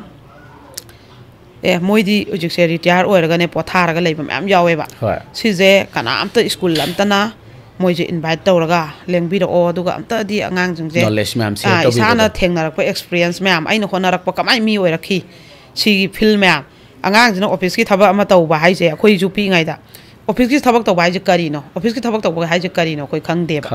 ꯆꯦ ꯆꯥꯡ ꯁꯨꯕꯅꯤ ꯂꯣꯏꯔꯦ ꯍꯥꯏꯕꯗꯤ ꯃꯥꯒꯤ ꯂꯥꯏꯟ ꯃꯌꯥꯝꯁꯦ ꯑꯉꯥꯡꯁꯤꯡꯁꯦ ꯈꯪꯍꯟꯕ ꯑꯃ ꯆꯪꯉꯦꯕ ꯅꯧꯅ ꯈꯪꯍꯜꯂꯒꯗꯤ ꯃꯣꯏꯗ ꯑꯦꯗꯚꯥꯟꯇꯦꯖ ꯂꯩꯗꯅ ꯑꯗꯨꯅ ꯍꯥꯏꯔꯤꯕ ꯑꯣꯐꯤꯁꯥꯔ ꯃꯌꯥꯝ ꯀꯩꯅꯣ ꯔꯤꯇꯥꯌꯔ ꯑꯣꯏꯔꯕꯁꯨ ꯑꯣꯏꯗ꯭ꯔꯤꯕꯁꯨ ꯁꯤꯁꯦ ꯑꯉꯥꯡꯁꯤꯡꯁꯦ ꯁꯟꯗꯦꯗ ꯀꯩꯅꯣ ꯄꯤꯍꯟꯕ ꯃꯥꯒꯤ ꯊꯦꯡꯅꯔꯛꯏꯕ ꯂꯥꯏꯟꯗꯨꯒꯤꯀꯣ ꯑꯗꯨꯗꯤ ꯑꯁꯨꯛꯀꯤ ꯃꯇꯤꯛ ꯃꯣꯏꯗ ꯑꯉꯥꯡꯁꯤꯡꯗ ꯅꯣꯂꯦꯖ ꯑꯣꯏꯗꯣꯏꯅꯦꯕ ꯑꯩ ꯏꯁꯥꯃꯛꯁꯦ ꯊꯥꯞꯈ꯭ꯔꯕ ꯈꯨꯡꯒꯪ ꯑꯃꯗꯒꯤ ꯍꯧꯔꯛꯑꯒ ꯏꯝꯐꯥꯜ ꯑꯦꯔꯤꯌꯥꯁꯤꯗ ꯑꯣꯖꯥ ꯒꯨꯔꯨ ꯃꯌꯥꯝ ꯂꯣꯏ ꯉꯟꯅ ꯇꯤꯟꯅꯍꯧꯕꯒꯤ ꯑꯩꯅ ꯉꯁꯤ ꯃꯌꯥꯝꯒꯤ ꯁꯦꯕꯥ ꯇꯧꯕ ꯉꯝꯖꯔꯤꯅꯦꯕ ꯑꯗꯣ ꯑꯩꯈꯣꯏꯅ ꯏꯄꯪ ꯄꯪꯅ ꯏꯆꯝ ꯆꯝꯅ ꯂꯩꯔꯝꯃꯒꯗꯤ ꯑꯗꯨꯗꯣ ꯉꯝꯃꯣꯏꯕ ꯑꯗꯨꯅ ꯑꯗꯩ ꯍꯧꯖꯤꯛ ꯑꯃꯨꯛ ꯐꯣꯔꯦꯟ ꯀꯟꯇ꯭ꯔꯤꯗ ꯊꯕꯛ ꯇꯧꯔꯤꯕ ꯑꯩꯈꯣꯏꯒꯤ ꯍꯣꯝ ꯁꯥꯕꯗ ꯀꯩꯗ ꯃꯇꯦꯡ ꯄꯥꯡꯉꯤꯕ ꯃꯌꯥꯝꯁꯦ ꯃꯣꯏꯅ ꯊꯣꯛꯂꯛꯄꯗ ꯗꯨꯕꯥꯏꯗꯒꯤ ꯄꯥꯡꯉꯛꯏ USAꯗꯒꯤ ꯄꯥꯡꯉꯛꯏ ꯃꯌꯥꯝꯁꯦ ꯑꯗꯨ ꯊꯣꯛꯂꯛꯄꯗ ꯁꯨꯃꯥꯏꯅ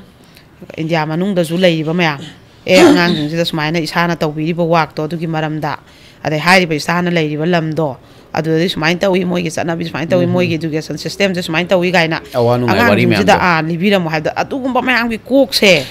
ꯑꯉꯥꯡꯁꯤꯡꯁꯤꯗ ꯆꯪꯍꯟꯒꯗꯝꯅꯦꯕ ꯃꯈꯟꯒꯤ ꯑꯐꯥꯎꯕ ꯃꯇꯤꯛ ꯆꯥꯔꯕ ꯑꯃꯝꯁꯦ ꯁꯤꯗꯕꯨ ꯑꯉꯥꯡꯗꯨꯅꯅꯦ ꯂꯤꯠꯂꯒ ꯆꯠꯅꯤꯡꯉꯥꯏ ꯂꯩꯇꯦ ꯑꯗꯨꯒꯤ ꯋꯥꯈꯟꯗꯨꯗ ꯂꯥꯛꯈ꯭ꯔꯗꯝꯅꯦꯕ ꯑꯩꯈꯣꯏꯒꯤ ꯐꯣꯟ ꯌꯦꯡꯕꯒꯤ ꯔꯤꯜꯁ ꯅꯝꯕꯒꯤ ꯏꯊꯛꯀꯤ ꯏꯔꯥꯡꯒꯤ ꯃꯦꯁꯦꯖ ꯊꯥꯅꯕꯒꯤ ꯍꯧꯖꯤꯛ IG ꯄꯥꯏꯔꯦ ꯀ꯭ꯂꯥꯁ 5, 6 ꯑꯉꯥꯡ ꯂꯣꯏ IG ꯄꯥꯏꯔꯦ ꯃꯣꯏ ꯂꯣꯏ ꯃꯦꯁꯦꯖ ꯊꯥꯅꯩ ꯃꯃꯥꯟꯅꯕꯤꯒꯩ ꯃꯣꯏ ꯒ꯭ꯔꯨꯞ ꯐꯥꯎ ꯁꯦꯝꯃꯤ ꯁꯤꯗꯤ ꯍꯌꯦꯡ ꯃꯣꯏꯅ ꯀ꯭ꯂꯥꯁ 9, 10 ꯀꯥꯔꯀꯥꯟꯗꯗꯤ ꯌꯥꯝꯅ ꯁꯣꯏꯔꯛꯀꯗꯣꯏꯅꯦꯕ ꯑꯗꯨꯅ ꯁꯨꯃꯥꯏꯅ ꯑꯩꯅ ꯌꯥꯝ ꯁꯦꯡꯅ ꯑꯉꯥꯡꯁꯤꯡꯁꯤꯒꯤ ꯑꯗꯨꯝꯕ ꯂꯣꯏꯅꯅꯕꯒꯤꯗꯃꯛꯇ IAS ꯕꯣꯔꯗꯤꯡꯁꯦ ꯍꯥꯡꯗꯣꯛꯆꯔꯅꯤ ꯑꯗꯣ ꯑꯍꯥꯟꯕꯒꯤꯗꯤ ꯑꯩꯈꯣꯏꯒꯤ ꯑꯔꯥꯛꯄ ꯁꯥꯇ꯭ꯔ ꯃꯌꯥꯝ ꯂꯧꯁꯜꯂꯒ ꯕꯣꯔꯗꯤꯡꯅꯦꯅ ꯍꯦꯛꯇ ꯃꯤ 100 ꯑꯩ ꯇꯧꯖꯔꯣꯏ ꯃꯤ 90 ꯀꯩꯃꯨꯛꯇꯪ ꯑꯩꯒꯤ ꯌꯨꯝꯁꯤꯗ ꯑꯩ ꯄꯩꯁꯥꯁꯨ ꯂꯩꯖꯗꯦ ꯑꯩꯒꯤ ꯂꯩꯔꯤꯕ ꯀꯩꯅꯣꯁꯤꯗ ꯅꯨꯄꯤ ꯉꯥꯛꯇ ꯑꯣꯏꯔꯒꯗꯤ ꯑꯩꯒꯤ ꯀꯩꯅꯣꯁꯤꯗ ꯂꯣꯏꯅꯃꯛ ꯀꯩꯝꯇ ꯁꯦꯝ ꯁꯥꯗꯅ ꯂꯣꯏꯅ ꯁꯤꯟꯕ ꯑꯩꯒꯤ ꯌꯨꯝꯁꯤꯗ ꯆꯜꯂꯦꯕꯀꯣ ꯑꯗꯨꯃꯥꯏꯅ ꯑꯩ ꯄꯩꯁꯥꯁꯨ ꯂꯩꯖꯗꯕꯅꯤꯅ ꯑꯍꯥꯟꯕꯩꯗꯤ ꯑꯗꯨꯃꯥꯏꯅ ꯑꯦꯔꯦꯟꯖ ꯇꯧꯖꯒꯦ ꯑꯗꯨꯒ ꯐꯥꯟ ꯅꯨꯡꯁꯨ ꯌꯥꯏꯔꯤꯄꯣꯛꯇꯁꯨ ꯑꯗꯨꯝ ꯃꯔꯥꯡ ꯀꯥꯏꯅ ꯂꯩꯌꯦꯕꯀꯣ ꯑꯗꯨ ꯃꯌꯥꯝꯗꯣ ꯈꯔ ꯑꯦꯔꯦꯟꯖ ꯂꯣꯏ ꯇꯧꯅꯕ ꯌꯥꯅꯦꯕ ꯑꯗꯨꯅ ꯋꯥꯏꯠ ꯕꯣꯔꯗꯀꯨꯝꯕ ꯈꯔ ꯂꯩꯔꯒꯀꯣ ꯑꯗꯨꯃꯥꯏꯅ ꯇꯧꯔꯀꯥꯟꯗ ꯑꯩꯅ ꯀꯤꯠꯆꯟ ꯅꯨꯡꯖꯟ ꯑꯩꯒꯤꯗ ꯑꯗꯨꯝ ꯂꯣꯏꯅ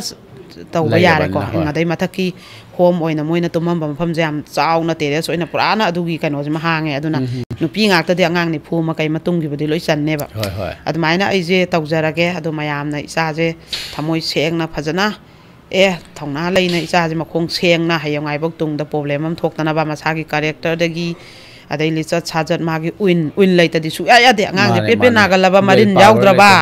mi rak tin ba haitraba mi loina ba haitraba pana mana lai haijanu angang do hayang mi orak da wai ba aduna ma je akoina win le han ba pathongna le han ba adagi mi je loina ba je makhan mi myam je loina ba hayan ba adu mi kirakta ba ado khitang di mapan tho hobana ne hayang akoigi ai khungang da area du da sum isa je thambi baga koigi ai maikai da boarding da thammi jiga Imphal area da ai maikai da school tammi jiga Imphal area da kitang thoba jiga dine hayang angang jina kaino ma torko matam da Imphal area da kitang til hoba jina kitang do orju mamit mana singba mirak nalak mi ki da ba hele ba ko aduga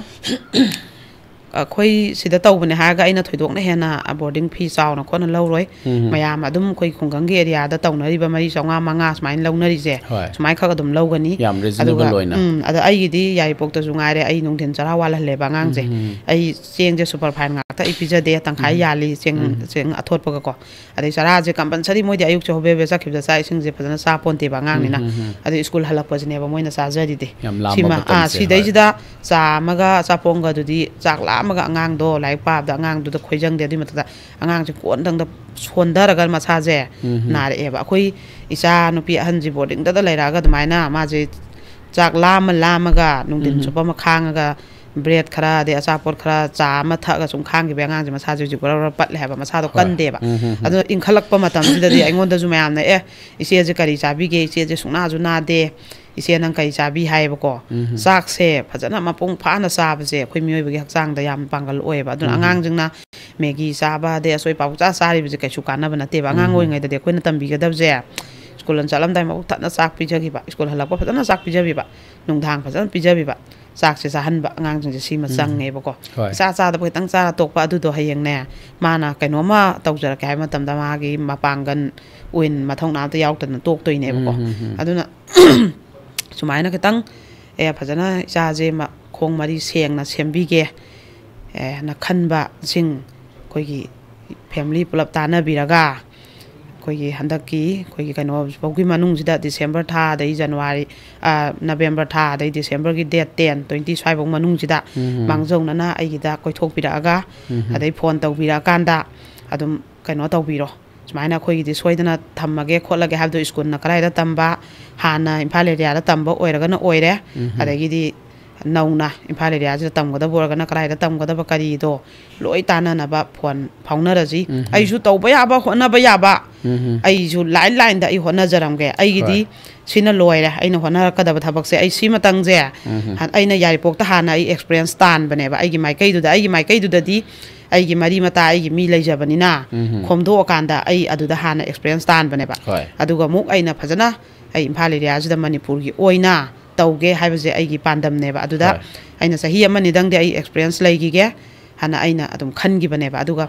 handak si aina sigi matam law singaloi chanarakpa mayam je ningon chakau bai law gi kai gi langna ru re dana hujik law singloi chanare ade angang jing gi exam ko chalaktre athang sahi section hawda ko chalaktra bani na matam sare haidana aina ngasi je lak thok charak bane ba ko ado mayam na adum pisa kon taw raji smaina tawsi smain semgat si haraju ai je hokdok sabo oijage mayam na thongna hapiyu mayam na pangal hapiyu aiju aigi angamba chang da ne aina angamba chang da si mi kharata di aiju semjaram ge ba hayeng si serobita jida dei naw jida chinabadagi adai akhoi sa jami oi adai angang gaina ju askhoi di mem robita ga so smai loina badai thongna lai akhoi je haiba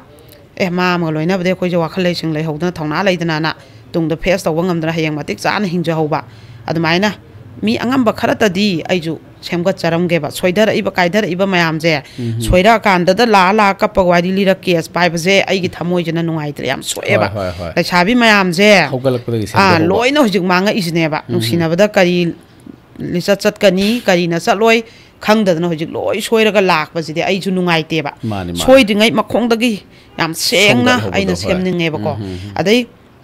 ꯂꯩꯁꯥꯕꯤ ꯃꯆꯥ ꯃꯌꯥꯝ ꯑꯃꯅꯦ ꯑꯩꯈꯣꯏꯒ ꯂꯣꯏꯅꯈꯤꯕ ꯑꯩꯈꯣꯏꯗ member ꯑꯣꯏꯕ ꯌꯥꯎꯔꯝꯕ ꯑꯗꯒꯤꯗꯤ ꯔꯤꯁꯔꯁ ꯋꯥꯛꯀꯤ ꯃꯥꯒꯤ ꯂꯥꯛꯑꯝꯕ ꯃꯌꯥꯝꯁꯦ ꯑꯩꯒ ꯂꯣꯏꯅꯈꯤꯕꯁꯦ ꯍꯧꯖꯤꯛꯅꯦ ꯃꯌꯨꯝ ꯃꯀꯩ ꯄꯥꯜꯂꯀꯥꯟꯗꯅꯦ ꯑꯃꯠꯇ ꯆꯥꯡ ꯇꯥꯗꯦ ꯃꯁꯥꯒꯤ ꯃꯊꯧꯅꯥ ꯑꯃꯃꯝꯗ ꯃꯥꯅ ꯄꯥꯜꯂꯨꯔꯤꯕ ꯏꯃꯨꯡꯗꯨꯗ ꯁꯥꯒꯩꯗꯨꯗꯅꯦ ꯃꯊꯧꯅꯥ ꯂꯩꯌꯦꯕ ꯐꯦꯁ ꯇꯧꯕ ꯉꯝꯃꯦꯕ ꯑꯩꯈꯣꯏꯒ ꯑꯗꯩ ꯃꯤꯔꯛ ꯇꯤꯜꯂ ꯃꯌꯥꯝ ꯂꯣꯏꯅꯔꯛꯄꯒꯤ ꯃꯌꯥꯝ ꯊꯦꯡꯅꯔꯛꯄꯒꯤ ꯃꯣꯏꯗ ꯀꯤꯗꯦꯕꯀꯣ ꯃꯤꯅ ꯍꯦꯟꯖꯟꯕ ꯎꯁꯤꯠꯇꯕ ꯏꯃꯨꯡꯗꯨꯅ ꯅꯝꯊꯕ ꯃꯥꯏ ꯅꯨꯄꯥꯁꯤꯡꯅ ꯑꯗꯨꯃꯥꯏꯅ ꯉꯝꯗꯦꯕ ꯑꯗꯨꯒ ꯑꯃꯨꯛ ꯏꯃꯨꯡꯗꯨꯒꯤ ꯂꯩꯀꯥꯏꯗꯨꯒꯤ ꯀꯩꯅꯣꯝ ꯇꯧꯗ ꯃꯣꯏꯗ ꯑꯣꯏꯅ ꯇꯥꯟꯅꯩꯕ ꯑꯗꯩ ꯃꯣꯏꯅꯁꯨ ꯑꯩꯈꯣꯏꯗ ꯆꯠ ꯇꯥꯟꯅꯔꯦꯕ ꯑꯗꯨꯃꯥꯏꯅ ꯃꯥꯒꯤ ꯂꯝꯗꯨꯗꯅꯦ ꯃꯃꯥꯏ ꯄꯥꯛꯅ ꯍꯤꯡꯉꯦꯕꯀꯣ ꯑꯗꯨꯅ ꯑꯩꯒꯤ ꯑꯉꯝꯕ ꯆꯥꯡꯗ ꯁꯦꯝꯖꯔꯝꯒꯦ ꯑꯗꯣ ꯉꯁꯤꯗꯤ ꯑꯩ ꯁꯤꯁꯤම ꯈꯛꯇꯪ ꯃꯌꯥꯝꯗ ꯂꯥꯎꯊꯣꯛꯆꯒꯦꯅ ꯂꯥꯎꯊꯣꯛꯆꯕꯅꯤ ꯑꯩꯈꯣꯏꯒꯤ ꯑꯗꯨꯝ ꯑꯔꯥꯞꯄ ꯑꯩ ꯏꯁꯥꯃꯛ ꯈꯨꯡꯒꯪꯗꯩ ꯍꯧꯔꯛꯏ ꯑꯗꯨꯅ ꯈꯨꯡꯒꯪꯒꯤ ꯁꯦꯡꯅ ꯍꯥꯏꯔꯕꯗ ꯌꯥꯝ ꯆꯝꯅ ꯍꯤꯡꯖꯕ ꯀꯩꯅꯣꯁꯤꯡ कराइदा बोर्डिंग लई कराइदा कमाइना तौसिगे माइ माइ संग पंग लेगिबददी लेगरे लेइतब खंगदबददी ए कनादा इचाजे सिनारगदी अना मैम लेइबा थबक्ति कन्ना सुजबा नुपाजु ज्ञान ताबा फार्म तौदना लौ उदना दै नुपीजु फी सादना मसादि फदना सेमनिंगबा ए कराइदा सेमगदीना अदुंबा खंगना चानबा माइ माइ मरी मतासु लेइतबा अदुमाइना अदुंबदो फजना कनो तौमिन्नरजी आई हेक ngamiंगैदी नुपी मचाजिंगजे तुंगी पुंसीदा मोइदा फत्तनुंगदा सुंबा थोक्तनबा याम सेंगना चचनगिनबा पथौना लेनबा आइगिजु आइगी साइतगी आई अंगंबा होनाजरमगे आइगिदि थबकसे हंदक्ति पुरा आइना थोलैजि मओंगमनेबा हागै लेरमिबदुना ए क्राइम नुंग लाइबा मयामजे तौबगी वुमेन एक्टिविस्ट अमखक ओइरंबा रोबितानेबा आइना हंदक थोलखिबदी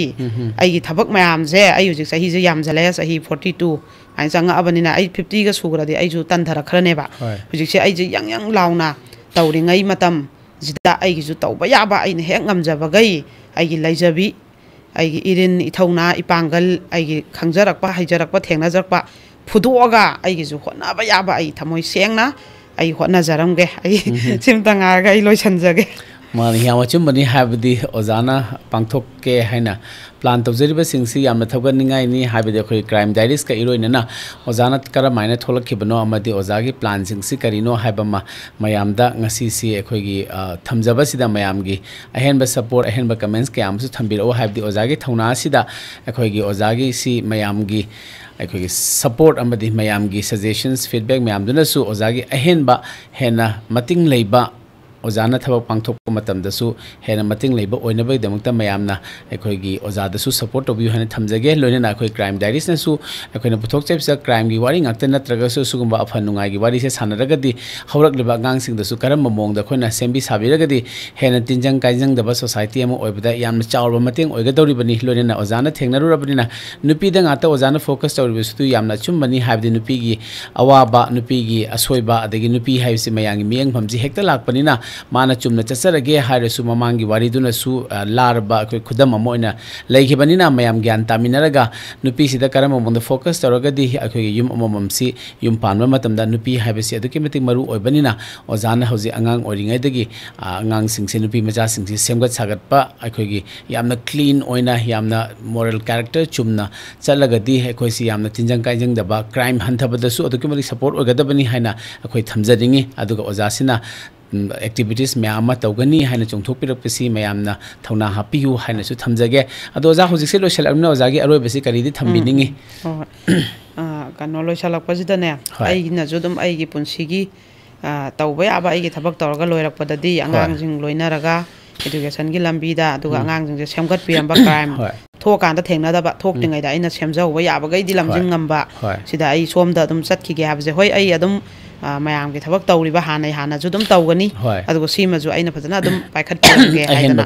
आइना दुम खल्लगा लाखिबनेबा अदुगा आइना सिगी लाइरिक से कोइगी महिरोइसिंगी लमजिंग मैरानको सिजे आइना 2011 दा पुथोखिबा लाइरिक नेबा सिजे कोइगी मतमदुदा कोइगी बोर्डना लौबा हाई स्कूल लिविंग कनो एग्जामिनेशन जे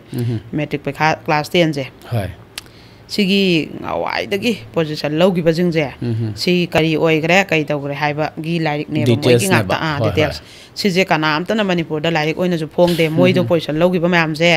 कमाइन तौग्रे हाबजु कनामतना थिगलुद्रेबा सक्सेस स्टोरी मयाम अदुदा आइना मतमदुदा आइजे स्कूल गी अवेयरनेस याम चटलेबा अदुदा मोइदा आइना वारी लीनबगी तमक्ता kanaambau lemna mangde position holder amta sisi oira leiram me haba utnaba angangjing de hen honna ningna ba aina siji puthokibane ba ado inspired tawna ba khoi gi ne ten tak na ko aina mayam su dum khangjan bio ba sije ang tabok knowledge lairum gi roi ba thambio khoi gi 1979 da ne khoi gi lakwa te lai sam le kai de gi madhuri sijana kaino lawgi ba first position ko ma je kha Imphal school je sida lawgi bani si hojik doctor oi JNMs ta ko mai lai adaimu kaino 1977 da ne kha Imphal school da ni suju kwa katel dagi laisam le kai dagi ne laisam sambu ai je siju second position lawgi ba ma je dem college ta matam du 2011 da hojik ti retire oiram ba adai thabak hena promotion la amba oiram gani ado 2011 sida di mathematics departmental lecture oe bako adimung 1977 da third position logiba suboda sije da doctor oe kwa gethel dagini kha Imphal school da position logibane ba sumaina dai 1976 da third position logiba kaino je professor oe ko Sumitra Phamjobam haije kakching dagi hawrakhibani moigi baba hoigi hangtak ta madam je duga wangkhai mayobam lampak ta hongal leba almai tor kanda little flower dagi tharak pani madam jina ko ten je dai 1992 da ne suba position logi je Haisnam Balaram CC higher secondary da tharak pani ko adu hujik se matam du da 2011 da hoigi Lampen police da ne SDPO oina thau pui sa do hujik ti pham yam wanga mani adu IPS oira bani adu thanga dagi hawrakhibane ba sar hoje adu mathang dana 1978 da ne second position logi ba je Dr. khoi Jibalata ko si je kakching dagi ne ba kakching girls high school da lawrakhibane kakching awang lai kai dagi ne do madam je Dr. Jiban hospital na kakching da lei do adu do ne ba ko dai di 1995 da 6 position logi ba Tarun Sharma Pongpal Khaidem le kai dagi ne ba CCR secondary dai tharak pane ba AG office dai assistant audit officer oina lei ba sa do 2011 si da ko ado hauti promotion me am karamani aduga mathang dana ne 1998 da third position logi ba saya haije regular school kwa gaithel laisam le kai da gine ba ma je regular school da tha bani ado South Delhi gi Desh Bandhu college ta matam du da lecture oi hojikti ne madam je professor oi gra bani Delhi University gi makha da leibai University college amada ne ma je professor oi gra bani bandak se aduga 1998 da ne ani suba position logi ba Nimla Bas dagi Goldie Longjam si wangkhai ayang pali dagi ne ba madam ju doctor ne ba ko hojik se aduga mu 1996 ta Babin Chandra 7 suba kaino logi ba Catholic school da ko singjamai sapam le kai dagi ne ba ado kaino electricity da ne SO ina leiba sarjana dai 1993 da fourth position logi ba Hemanta adai singjamai mai bam le kai dagi ne ba Catholic school Kanchipur da ne ba ko ado Indian Air Force da director instructor oina leiba sardo ado hojikti sarje aina khangbada Harvard school da leire sarje ko phamma pairaga leibane ba dai mu mathang dana Romita Sujeta haji machin manaw ne ba regular English high school da moje tharak pane ba adu ka thel dagi ne ba aduga ne Sujeta jina ne rim moy ani makse rim staff medical officer oina lai 2011 du da hojiti chawram mani pham do ko adagi mu 1995 da third position logi ba ingunda Manoranjan haije FC Joseph school gi ne ba kwatel thiam le kai dagi ni ma ji ko ado kaino da Today newspaper India da lai hawi 2011 du da di adu da mu adai 2000 da pass position logi ba iboy aima haije doctor oira masanupi Pinky ji ju ne ma ju position holder ne ba duga mu moi je kai samthong longjam le kai dagi ne ba Pinky jina 2003 da kaino Little Flower da third position logi ba ne ba asumaina adai mu mathang na Benjamin 2000 da second position logi ba ST Joseph school gi adu ma jina kaino da ne USA da thabak taw bane ba matam du da ko kaino PhD tawri MA loire sumaina 2011 da di maina le howe ba adai Soibam Victor je nipan suba position logi ba sije sok yaram dre tera lukram le daktagi adu 2011 da UPSC thare khalle ba ko dai mu kaino jana RK Sal sarje 2002 da fourth position logi bane Saint Joseph tako kangabam le kai dagi ne ba huji police officer junior assistant grade officer oi ba sarje adugi 2002 da na 2002 da 5 position logi ba Sikanta kwa thel mayai koi bi dagi ko adu sije kaino da Saint Joseph school dagi ni oi rakib je do USA da kaino hujik se software developer health insurance company ꯊꯕꯛ ꯇꯧꯔ ꯂꯩꯌꯦꯕ ꯁꯨꯃꯥꯏꯅ ꯑꯃꯠꯇ ꯃꯥꯡꯗꯦ ꯑꯝꯇ ꯃꯥꯡꯗꯦꯕ ꯑꯗꯨꯅ ꯁꯨꯒꯨꯝꯕ ꯃꯌꯥꯝ ꯃꯣꯏꯅ ꯀꯃꯥꯏꯅ ꯍꯣꯠꯅꯔꯛꯈꯤꯕ ꯑꯗꯩ ꯄꯣꯖꯤꯁꯟ ꯍꯣꯜꯗꯔ ꯃꯌꯥꯝꯁꯦ ꯀꯅꯥꯅ ꯀꯩ ꯇꯥꯈꯤꯕ ꯍꯧꯖꯤꯛꯅ ꯀꯔꯤ ꯑꯣꯏꯕꯒꯥꯁꯦ ꯑꯉꯥꯡꯁꯤꯡꯁꯤꯗ ꯑꯩꯈꯣꯏꯅ ꯆꯠꯂꯒ ꯏꯟꯚꯥꯏꯠ ꯇꯧꯔꯨꯔꯒ ꯑꯉꯥꯡꯁꯤꯡꯁꯤꯗ ꯃꯣꯏꯅ ꯍꯥꯏꯍꯟꯕ ꯃꯣꯏꯒꯤ ꯊꯦꯡꯅꯔꯛꯄ ꯑꯦꯛꯁꯄꯤꯔꯤꯌꯦꯟꯁ ꯃꯌꯥꯝꯗꯣ ꯑꯁꯨꯛꯀꯤ ꯃꯇꯤꯛ ꯀꯥꯟꯅꯒꯅꯦꯕ ꯑꯗꯣ ꯁꯨꯒꯨꯝꯕ ꯇꯣꯉꯥꯟꯕ ꯃꯤꯅ ꯇꯧꯅꯗꯕ ꯈꯔ ꯑꯩꯅ ꯇꯧꯅꯤꯡꯉꯦꯕꯀꯣ ꯊꯣꯏꯗꯣꯛꯅ ꯃꯤꯁꯦ ꯑꯩꯈꯣꯏꯒꯤ ꯁꯨꯝꯕꯒꯤ ꯄꯥꯎꯇꯥꯛ ꯃꯌꯥꯝꯁꯦ ꯇꯥꯍꯜꯂꯒꯅꯦ ꯃꯀꯣꯛꯁꯤꯗ ꯐꯣꯟ ꯅꯨꯡ ꯑꯔꯦꯝꯕ ꯊꯕꯛ ꯑꯔꯦꯝꯕ ꯃꯇꯝ ꯃꯥꯡꯍꯟꯕꯁꯦ ꯆꯪꯍꯟꯗꯕ ꯑꯗꯣ ꯑꯩꯈꯣꯏꯅꯗꯤ ꯁ꯭ꯀꯨꯜ ꯂꯤꯡꯈꯠꯄꯒꯤ ꯄꯩꯁꯥꯁꯨ ꯂꯩꯖꯗꯦ ꯕꯤꯜꯗꯤꯡ ꯑꯃ ꯁꯥꯕꯒꯤ ꯁ꯭ꯀꯨꯜ ꯑꯃꯒꯤ ꯂꯝ ꯂꯩꯕꯒꯤ ꯑꯩꯈꯣꯏ ꯂꯩꯖꯗꯦ ꯁꯣꯁꯤꯌꯦꯜ ꯋꯥꯔꯛꯇ ꯂꯩꯖꯔꯨꯕꯅꯤꯅꯀꯣ ꯑꯗꯨꯒ ꯑꯃꯨꯛꯁꯨ ꯁ꯭ꯀꯨल ꯍꯥꯏꯕꯗꯨꯗꯤ ꯑꯩꯈꯣꯏꯒꯤ ꯃꯥꯅ ꯄꯥꯝꯖꯕ ꯁ꯭ꯀꯨꯜ ꯂꯩꯅꯩꯌꯦꯕ ꯄꯦꯔꯦꯟꯁꯁꯤꯡꯅ ꯑꯗꯨꯒꯤ ꯃꯊꯛꯇ ꯁ꯭ꯀꯨꯜꯗꯨꯗꯤ ꯃꯥꯏ ꯑꯣꯖꯥꯅ ꯇꯥꯈ꯭ꯔꯅꯤ ꯆꯠꯅꯈ꯭ꯔꯅꯤ ꯑꯩꯅ ꯀꯔꯤꯒꯨꯝꯕ ꯑꯃꯐꯧ ꯑꯗꯨꯗ ꯑꯉꯥꯡ ꯃꯌꯥꯝꯗꯨꯗ ꯑꯩꯅ ꯂꯣꯏꯅꯃꯛ ꯗꯥꯏꯇ ꯂꯧꯔꯨꯕ ꯌꯦꯡꯁꯤꯟꯕꯒꯤ ꯃꯇꯝ ꯀꯩꯁꯨ ꯐꯪꯉꯣꯏꯕ ꯍꯦꯛ ꯂꯥꯛꯄꯒ ꯕꯦꯜ ꯇꯥꯔꯅꯤ ꯃꯊꯪ ꯄꯦꯔꯣ ꯇꯧꯔꯅꯤ ꯍꯟꯅꯈ꯭ꯔꯅꯤ ꯂꯣꯏꯔꯦ ꯑꯗ ꯕꯣꯔꯗꯤꯡ ꯍꯥꯏꯁꯤꯗꯗꯤ ꯃꯥꯅ ꯇꯝꯅꯤꯡꯕ ꯁ꯭ꯀꯨꯜꯗ ꯇꯝꯖꯔꯛꯄ ꯑꯩꯒ ꯂꯣꯏꯅꯔꯒ ꯑꯌꯨꯛ ꯅꯨꯡꯗꯥꯡ ꯆꯥꯕ ꯇꯨꯝꯕ ꯑꯉꯥꯡꯁꯤꯒꯤ ꯃꯑꯣꯡ ꯃꯇꯧ ꯁꯤ ꯑꯉꯥꯡꯁꯤꯅ ꯈꯔ ꯁꯨꯃꯥꯏꯅ ꯇꯧꯏ ꯁꯤ ꯑꯩꯅ ꯂꯣꯏꯅ ꯈꯪꯉꯛꯀꯗꯣꯏꯅꯦꯕ ꯃꯣꯏꯒ ꯂꯣꯏꯅꯕꯩ ꯆꯥꯡ ꯍꯦꯜꯂꯛꯇꯣꯏꯅꯦꯕ ꯑꯗꯨꯅ ꯑꯩꯗꯤ ꯕꯣꯔꯗꯤꯡ ꯑꯣꯏꯅ ꯄꯥꯝꯖꯩꯕ ꯑꯩꯅ ꯁꯦꯝꯕ ꯉꯝꯒꯗꯕ ꯃꯤ 2,000 ꯃꯌꯥꯝ ꯇꯧꯁꯜꯂꯒ ꯑꯩꯒ ꯑꯉꯥꯡꯈꯩꯗꯨꯒ ꯃꯁꯛꯄꯨ ꯈꯪꯅꯗꯕ ꯑꯗꯨ ꯑꯩ ꯄꯥꯝꯖꯗꯦꯕ ꯑꯉꯥꯡ ꯈꯖꯤꯛꯇꯪ ꯅꯥꯟꯅ ꯇꯔꯨ ꯇꯔꯥꯟꯅ ꯑꯩꯒꯤ ꯉꯝꯖꯕ ꯆꯥꯡꯗ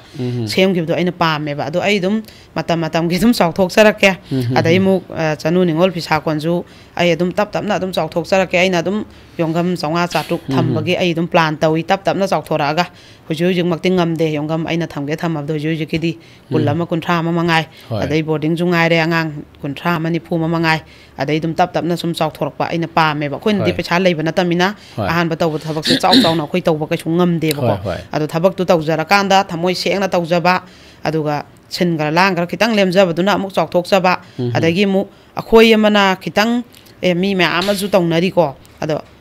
ꯑꯩꯈꯣꯏꯗꯅꯦ ꯊꯕꯛ ꯇꯧꯅꯤꯡꯉꯒ ꯁꯦꯟ ꯌꯥꯝ ꯋꯥꯠꯂꯦ ꯁꯤꯅ ꯌꯥꯝ ꯅꯨꯡꯉꯥꯏꯇꯦꯕꯀꯣ ꯑꯩꯅ ꯊꯦꯡꯅꯔꯤꯕ ꯔꯦꯞ ꯚꯤꯛꯇꯤꯝꯗ ꯑꯣꯏꯔꯣ ꯑꯗꯒꯤꯗꯤ ꯃꯄꯥꯅ ꯃꯃꯥ ꯍꯥꯠꯇꯣꯛꯄꯤꯈꯤꯕ ꯑꯣꯏꯔꯣ ꯃꯆꯥꯅꯨꯄꯤ ꯌꯥꯝ ꯊꯤꯅ ꯍꯥꯠꯄꯤꯈꯤꯕ ꯑꯣꯏꯔꯣ ꯌꯥꯝ ꯁꯥꯊꯤꯅ ꯋꯥꯕ ꯏꯃꯨꯡ ꯑꯩ ꯊꯦꯡꯅꯩ ꯑꯩ ꯑꯁꯨꯛꯀꯤ ꯃꯇꯤꯛ ꯁꯦꯟ ꯊꯨꯝ ꯃꯇꯦꯡ ꯄꯥꯡꯅꯤꯡꯉꯦꯕ ꯂꯩꯇꯕꯅꯤꯅ ꯎꯄꯥꯏ ꯂꯩꯇꯦꯕ ꯑꯗꯨꯅ ꯑꯩꯈꯣꯏꯅ ꯁꯤꯒꯨꯝꯕ ꯑꯃ ꯇꯧꯖꯔꯒ ꯃꯌꯥꯝꯅ ꯁꯤꯟꯅꯕꯤꯗꯅ ꯐꯖꯅꯁꯨ ꯇꯧꯕ ꯑꯗꯩ ꯈꯤꯇꯪꯁꯨ ꯂꯦꯝꯖꯔꯒꯗꯤ ꯑꯩꯅ ꯁꯤꯃ ꯇꯧꯅꯤꯡꯉꯤ ꯁꯤꯗ ꯁꯤ ꯄꯥꯡꯅꯤꯡꯉꯤ ꯑꯁꯨꯛ ꯋꯥꯕꯁꯤꯗꯤ 10,000 ꯑꯩ ꯄꯥꯡꯉꯝꯒꯦ ꯉꯝꯗꯣꯏꯅꯦꯕ ꯑꯗ ꯑꯩꯅꯗꯤ ꯍꯧꯖꯤꯛ ꯀꯔꯥꯏꯗ ꯀꯔꯤ ꯊꯕꯛ ꯁꯨꯔꯨꯔꯒ ꯑꯩꯅ ꯄꯩꯁꯥ ꯇꯥꯟꯕꯩ ꯃꯇꯝ ꯂꯩꯇꯦꯕ ꯑꯗꯨꯅ ꯌꯥꯝ ꯋꯥꯏꯑꯦꯕ ꯑꯩꯉꯣꯟꯗ ꯁꯦꯟ ꯊꯨꯝꯁꯦ ꯍꯧꯖꯤꯛ ꯆꯅꯨ ꯅꯤꯡꯉꯣꯜ ꯐꯤꯁꯥꯀꯣꯟꯁꯦ ꯑꯩꯅ ꯀꯣꯟ ꯄꯤꯕ ꯉꯝꯃꯣꯏꯗꯣꯔꯦꯕ ꯉꯁꯥꯏꯒꯤ ꯂꯥꯛꯏꯕ ꯃꯌꯥꯝ ꯐꯤ ꯀꯣꯟꯗꯨ ꯈꯛ ꯄꯤꯔ ꯌꯥꯕ ꯅꯠꯇꯦ ꯂꯪ ꯗꯔꯀꯥꯔ ꯑꯣꯏꯗꯣꯏꯅꯤ ꯔꯥꯅꯤꯒꯤ ꯐꯤ ꯂꯪ ꯍꯥꯏꯕꯁꯤꯗꯤ ꯇꯥꯡꯉꯦꯕ ꯂꯣꯏꯅꯃꯛ ꯑꯗꯨꯅ ꯌꯥꯝ ꯊꯤꯅ ꯑꯩ ꯍꯧꯖꯤꯛꯁꯦ ꯃꯊꯥ ꯁꯥꯏ ꯋꯥꯏ ꯑꯗꯣ ꯎꯆꯤꯟ ꯅꯥꯆꯤꯟꯅ ꯍꯥꯏꯅ ꯍꯣꯡꯕꯤꯗꯤ ꯇꯦꯛ ꯄꯥꯡꯉꯛꯄꯁꯤꯅ ꯑꯗꯨꯝ ꯁꯥꯕꯁꯦ ꯍꯌꯦꯡ ꯑꯁꯥꯃꯟ ꯈꯔ ꯋꯥꯠꯄꯗꯒꯤ ꯍꯦꯟꯅ ꯑꯇꯩ ꯃꯆꯥꯛ ꯃꯊꯨꯝ ꯍꯧꯖꯤꯛ ꯄꯥꯡꯉꯛꯏꯕꯗꯨꯅ ꯋꯥꯠꯇ꯭ꯔꯦ ꯂꯣꯏ ꯂꯩꯕ ꯀꯣꯟꯅꯔꯦꯕꯀꯣ ꯄꯨꯂꯞ ꯗꯨꯀꯥꯟꯗ ꯑꯩ ꯄꯩꯁꯥ ꯊꯤꯖꯤꯟꯈ꯭ꯔꯦꯕ ꯑꯗꯨ ꯑꯁꯥꯃꯟ ꯈꯖꯤꯛꯈꯛꯇꯪ ꯋꯥꯠꯀꯅꯤ ꯑꯗꯨꯗꯤ ꯑꯗꯨꯝ ꯈꯒ ꯄꯥꯡꯅꯔꯛꯄꯗꯨꯅ ꯑꯁꯥꯃꯟꯗꯨꯗꯤ ꯑꯗꯨꯝ ꯀꯣꯟꯅꯅꯤꯅ ꯑꯩꯅ ꯑꯁꯥ ꯑꯗꯨꯝ ꯇꯧꯋꯦꯕꯀꯣ ꯑꯗꯨꯃꯥꯏꯅ ꯂꯩ ꯑꯗꯣ ꯃꯌꯥꯝ ꯁꯤꯁꯦ ꯑꯩ ꯉꯁꯤꯗꯤ ꯐꯖꯅ ꯀꯩꯅꯣꯁꯤꯡꯁꯦ ꯁꯤꯒꯤ ꯃꯔꯝꯗ ꯑꯣꯏꯅ ꯃꯌꯥꯝꯗ ꯑꯩ ꯁꯦꯌꯔ ꯇꯧꯖꯔꯛꯄꯅꯦ ꯑꯗꯣ ꯃꯌꯥꯝꯁꯦ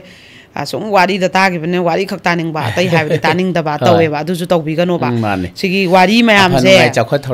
ꯋꯥꯔꯤ ꯃꯌꯥꯝꯁꯦ ꯑꯩꯗꯤ ꯁꯨꯝ ꯂꯤꯔꯒ ꯂꯩꯅꯤꯡꯗꯦꯕ ꯋꯥꯔꯤ ꯂꯤꯅꯕꯒꯤ ꯃꯆꯥꯛ ꯑꯩ ꯁꯨꯝ ꯂꯩꯍꯟꯅꯤꯡꯗꯦꯕ ꯋꯥꯔꯤ ꯂꯤꯅꯤꯡꯉꯥꯏ ꯃꯆꯥꯛ ꯂꯩꯇ꯭ꯔꯒꯅꯦ ꯄ꯭ꯔꯣꯕ꯭ꯂꯦꯝ ꯊꯣꯛꯇꯕ ꯀ꯭ꯔꯥꯏꯝ ꯊꯣꯛꯇꯕ ꯁꯣꯁꯥꯏꯇꯤ ꯑꯣꯏꯍꯟꯅꯤꯡꯉꯦꯕ ꯑꯩꯒꯤ ꯃꯥꯏꯀꯩꯗꯒꯤꯀꯣ ꯋꯥꯔꯤꯕꯨ ꯍꯦꯛ ꯂꯤꯅꯤꯡꯉꯥꯏ ꯂꯩꯇ꯭ꯔꯕ ꯃꯥꯏ ꯅꯨꯡꯉꯥꯏꯅ ꯂꯩꯖꯈꯤꯕ ꯑꯗꯨꯝꯈꯛ ꯑꯩ ꯄꯥꯝꯖꯩꯌꯦꯕꯀꯣ ꯑꯗꯨ ꯍꯥꯏꯔ ꯂꯣꯏꯁꯟꯖꯒꯦ ꯑꯗꯨꯒꯅꯦ ꯀꯩꯅꯣꯁꯦ ꯑꯩꯅ ꯊꯝꯕꯤꯌꯣ ꯀꯩꯅꯣꯁꯦ ꯑꯗꯨꯝ ꯍꯣꯝꯒꯤꯁꯨ ꯃꯇꯦꯡ ꯄꯥꯡꯕ ꯃꯌꯥꯝꯁꯦ ꯑꯗꯨꯝ ꯂꯦꯞꯇꯦ ꯑꯗꯣ ꯑꯩꯅ ꯉꯁꯤꯗꯤ ꯑꯩ ꯇꯁꯦꯡꯅ ꯔꯤꯄꯣꯔꯠ ꯂꯧꯈꯠꯂꯛꯄ ꯁꯪꯗ꯭ꯔꯦꯕ ꯑꯗꯨꯒ ꯀꯩꯅꯣꯁꯦ ꯑꯩꯅ ꯌꯥꯝ ꯅꯨꯡꯁꯤꯕ ꯑꯃꯈꯛꯅꯦ ꯏꯅꯥꯎ ꯑꯃꯈꯛ ꯑꯩꯅ ꯃꯃꯥꯡꯒꯤ ꯏꯄꯤꯁꯣꯗꯇ ꯁꯨꯃꯥꯏꯅ ꯆꯦꯡ ꯁꯨꯄꯔ ꯐꯥꯏꯟ ꯆꯦꯡꯌꯦꯟꯁꯦ ꯅꯨꯃꯤꯠ 3-4ꯈꯛ ꯉꯥꯏꯔꯦ ꯂꯩꯇ꯭ꯔꯦ ꯑꯗꯨꯃꯗꯤ ꯑꯅ ꯍꯥꯏꯈꯤꯕꯗꯣ ꯑꯗ ꯏꯅꯥꯎꯁꯤꯅ ꯍꯦꯛ ꯅꯣꯡꯉꯥꯟꯕꯒꯅꯦ 2,000ꯁꯦ ꯀꯥꯞꯄꯛ ꯂꯩꯔꯝꯃꯦꯕ ꯏꯆꯦ ꯃꯥꯗꯣ ꯀꯩꯅꯣꯗ ꯂꯩ ꯕꯦꯡꯒ꯭ꯂꯣꯔꯗꯅ ꯑꯗꯣ ꯃꯥꯅ ꯃꯃꯤꯡꯁꯦ ꯂꯥꯎꯊꯣꯛꯄꯤꯒꯅꯨ ꯍꯥꯏꯌꯦꯕ ꯏꯅꯥꯎꯁꯦꯀꯣ ꯑꯗꯨ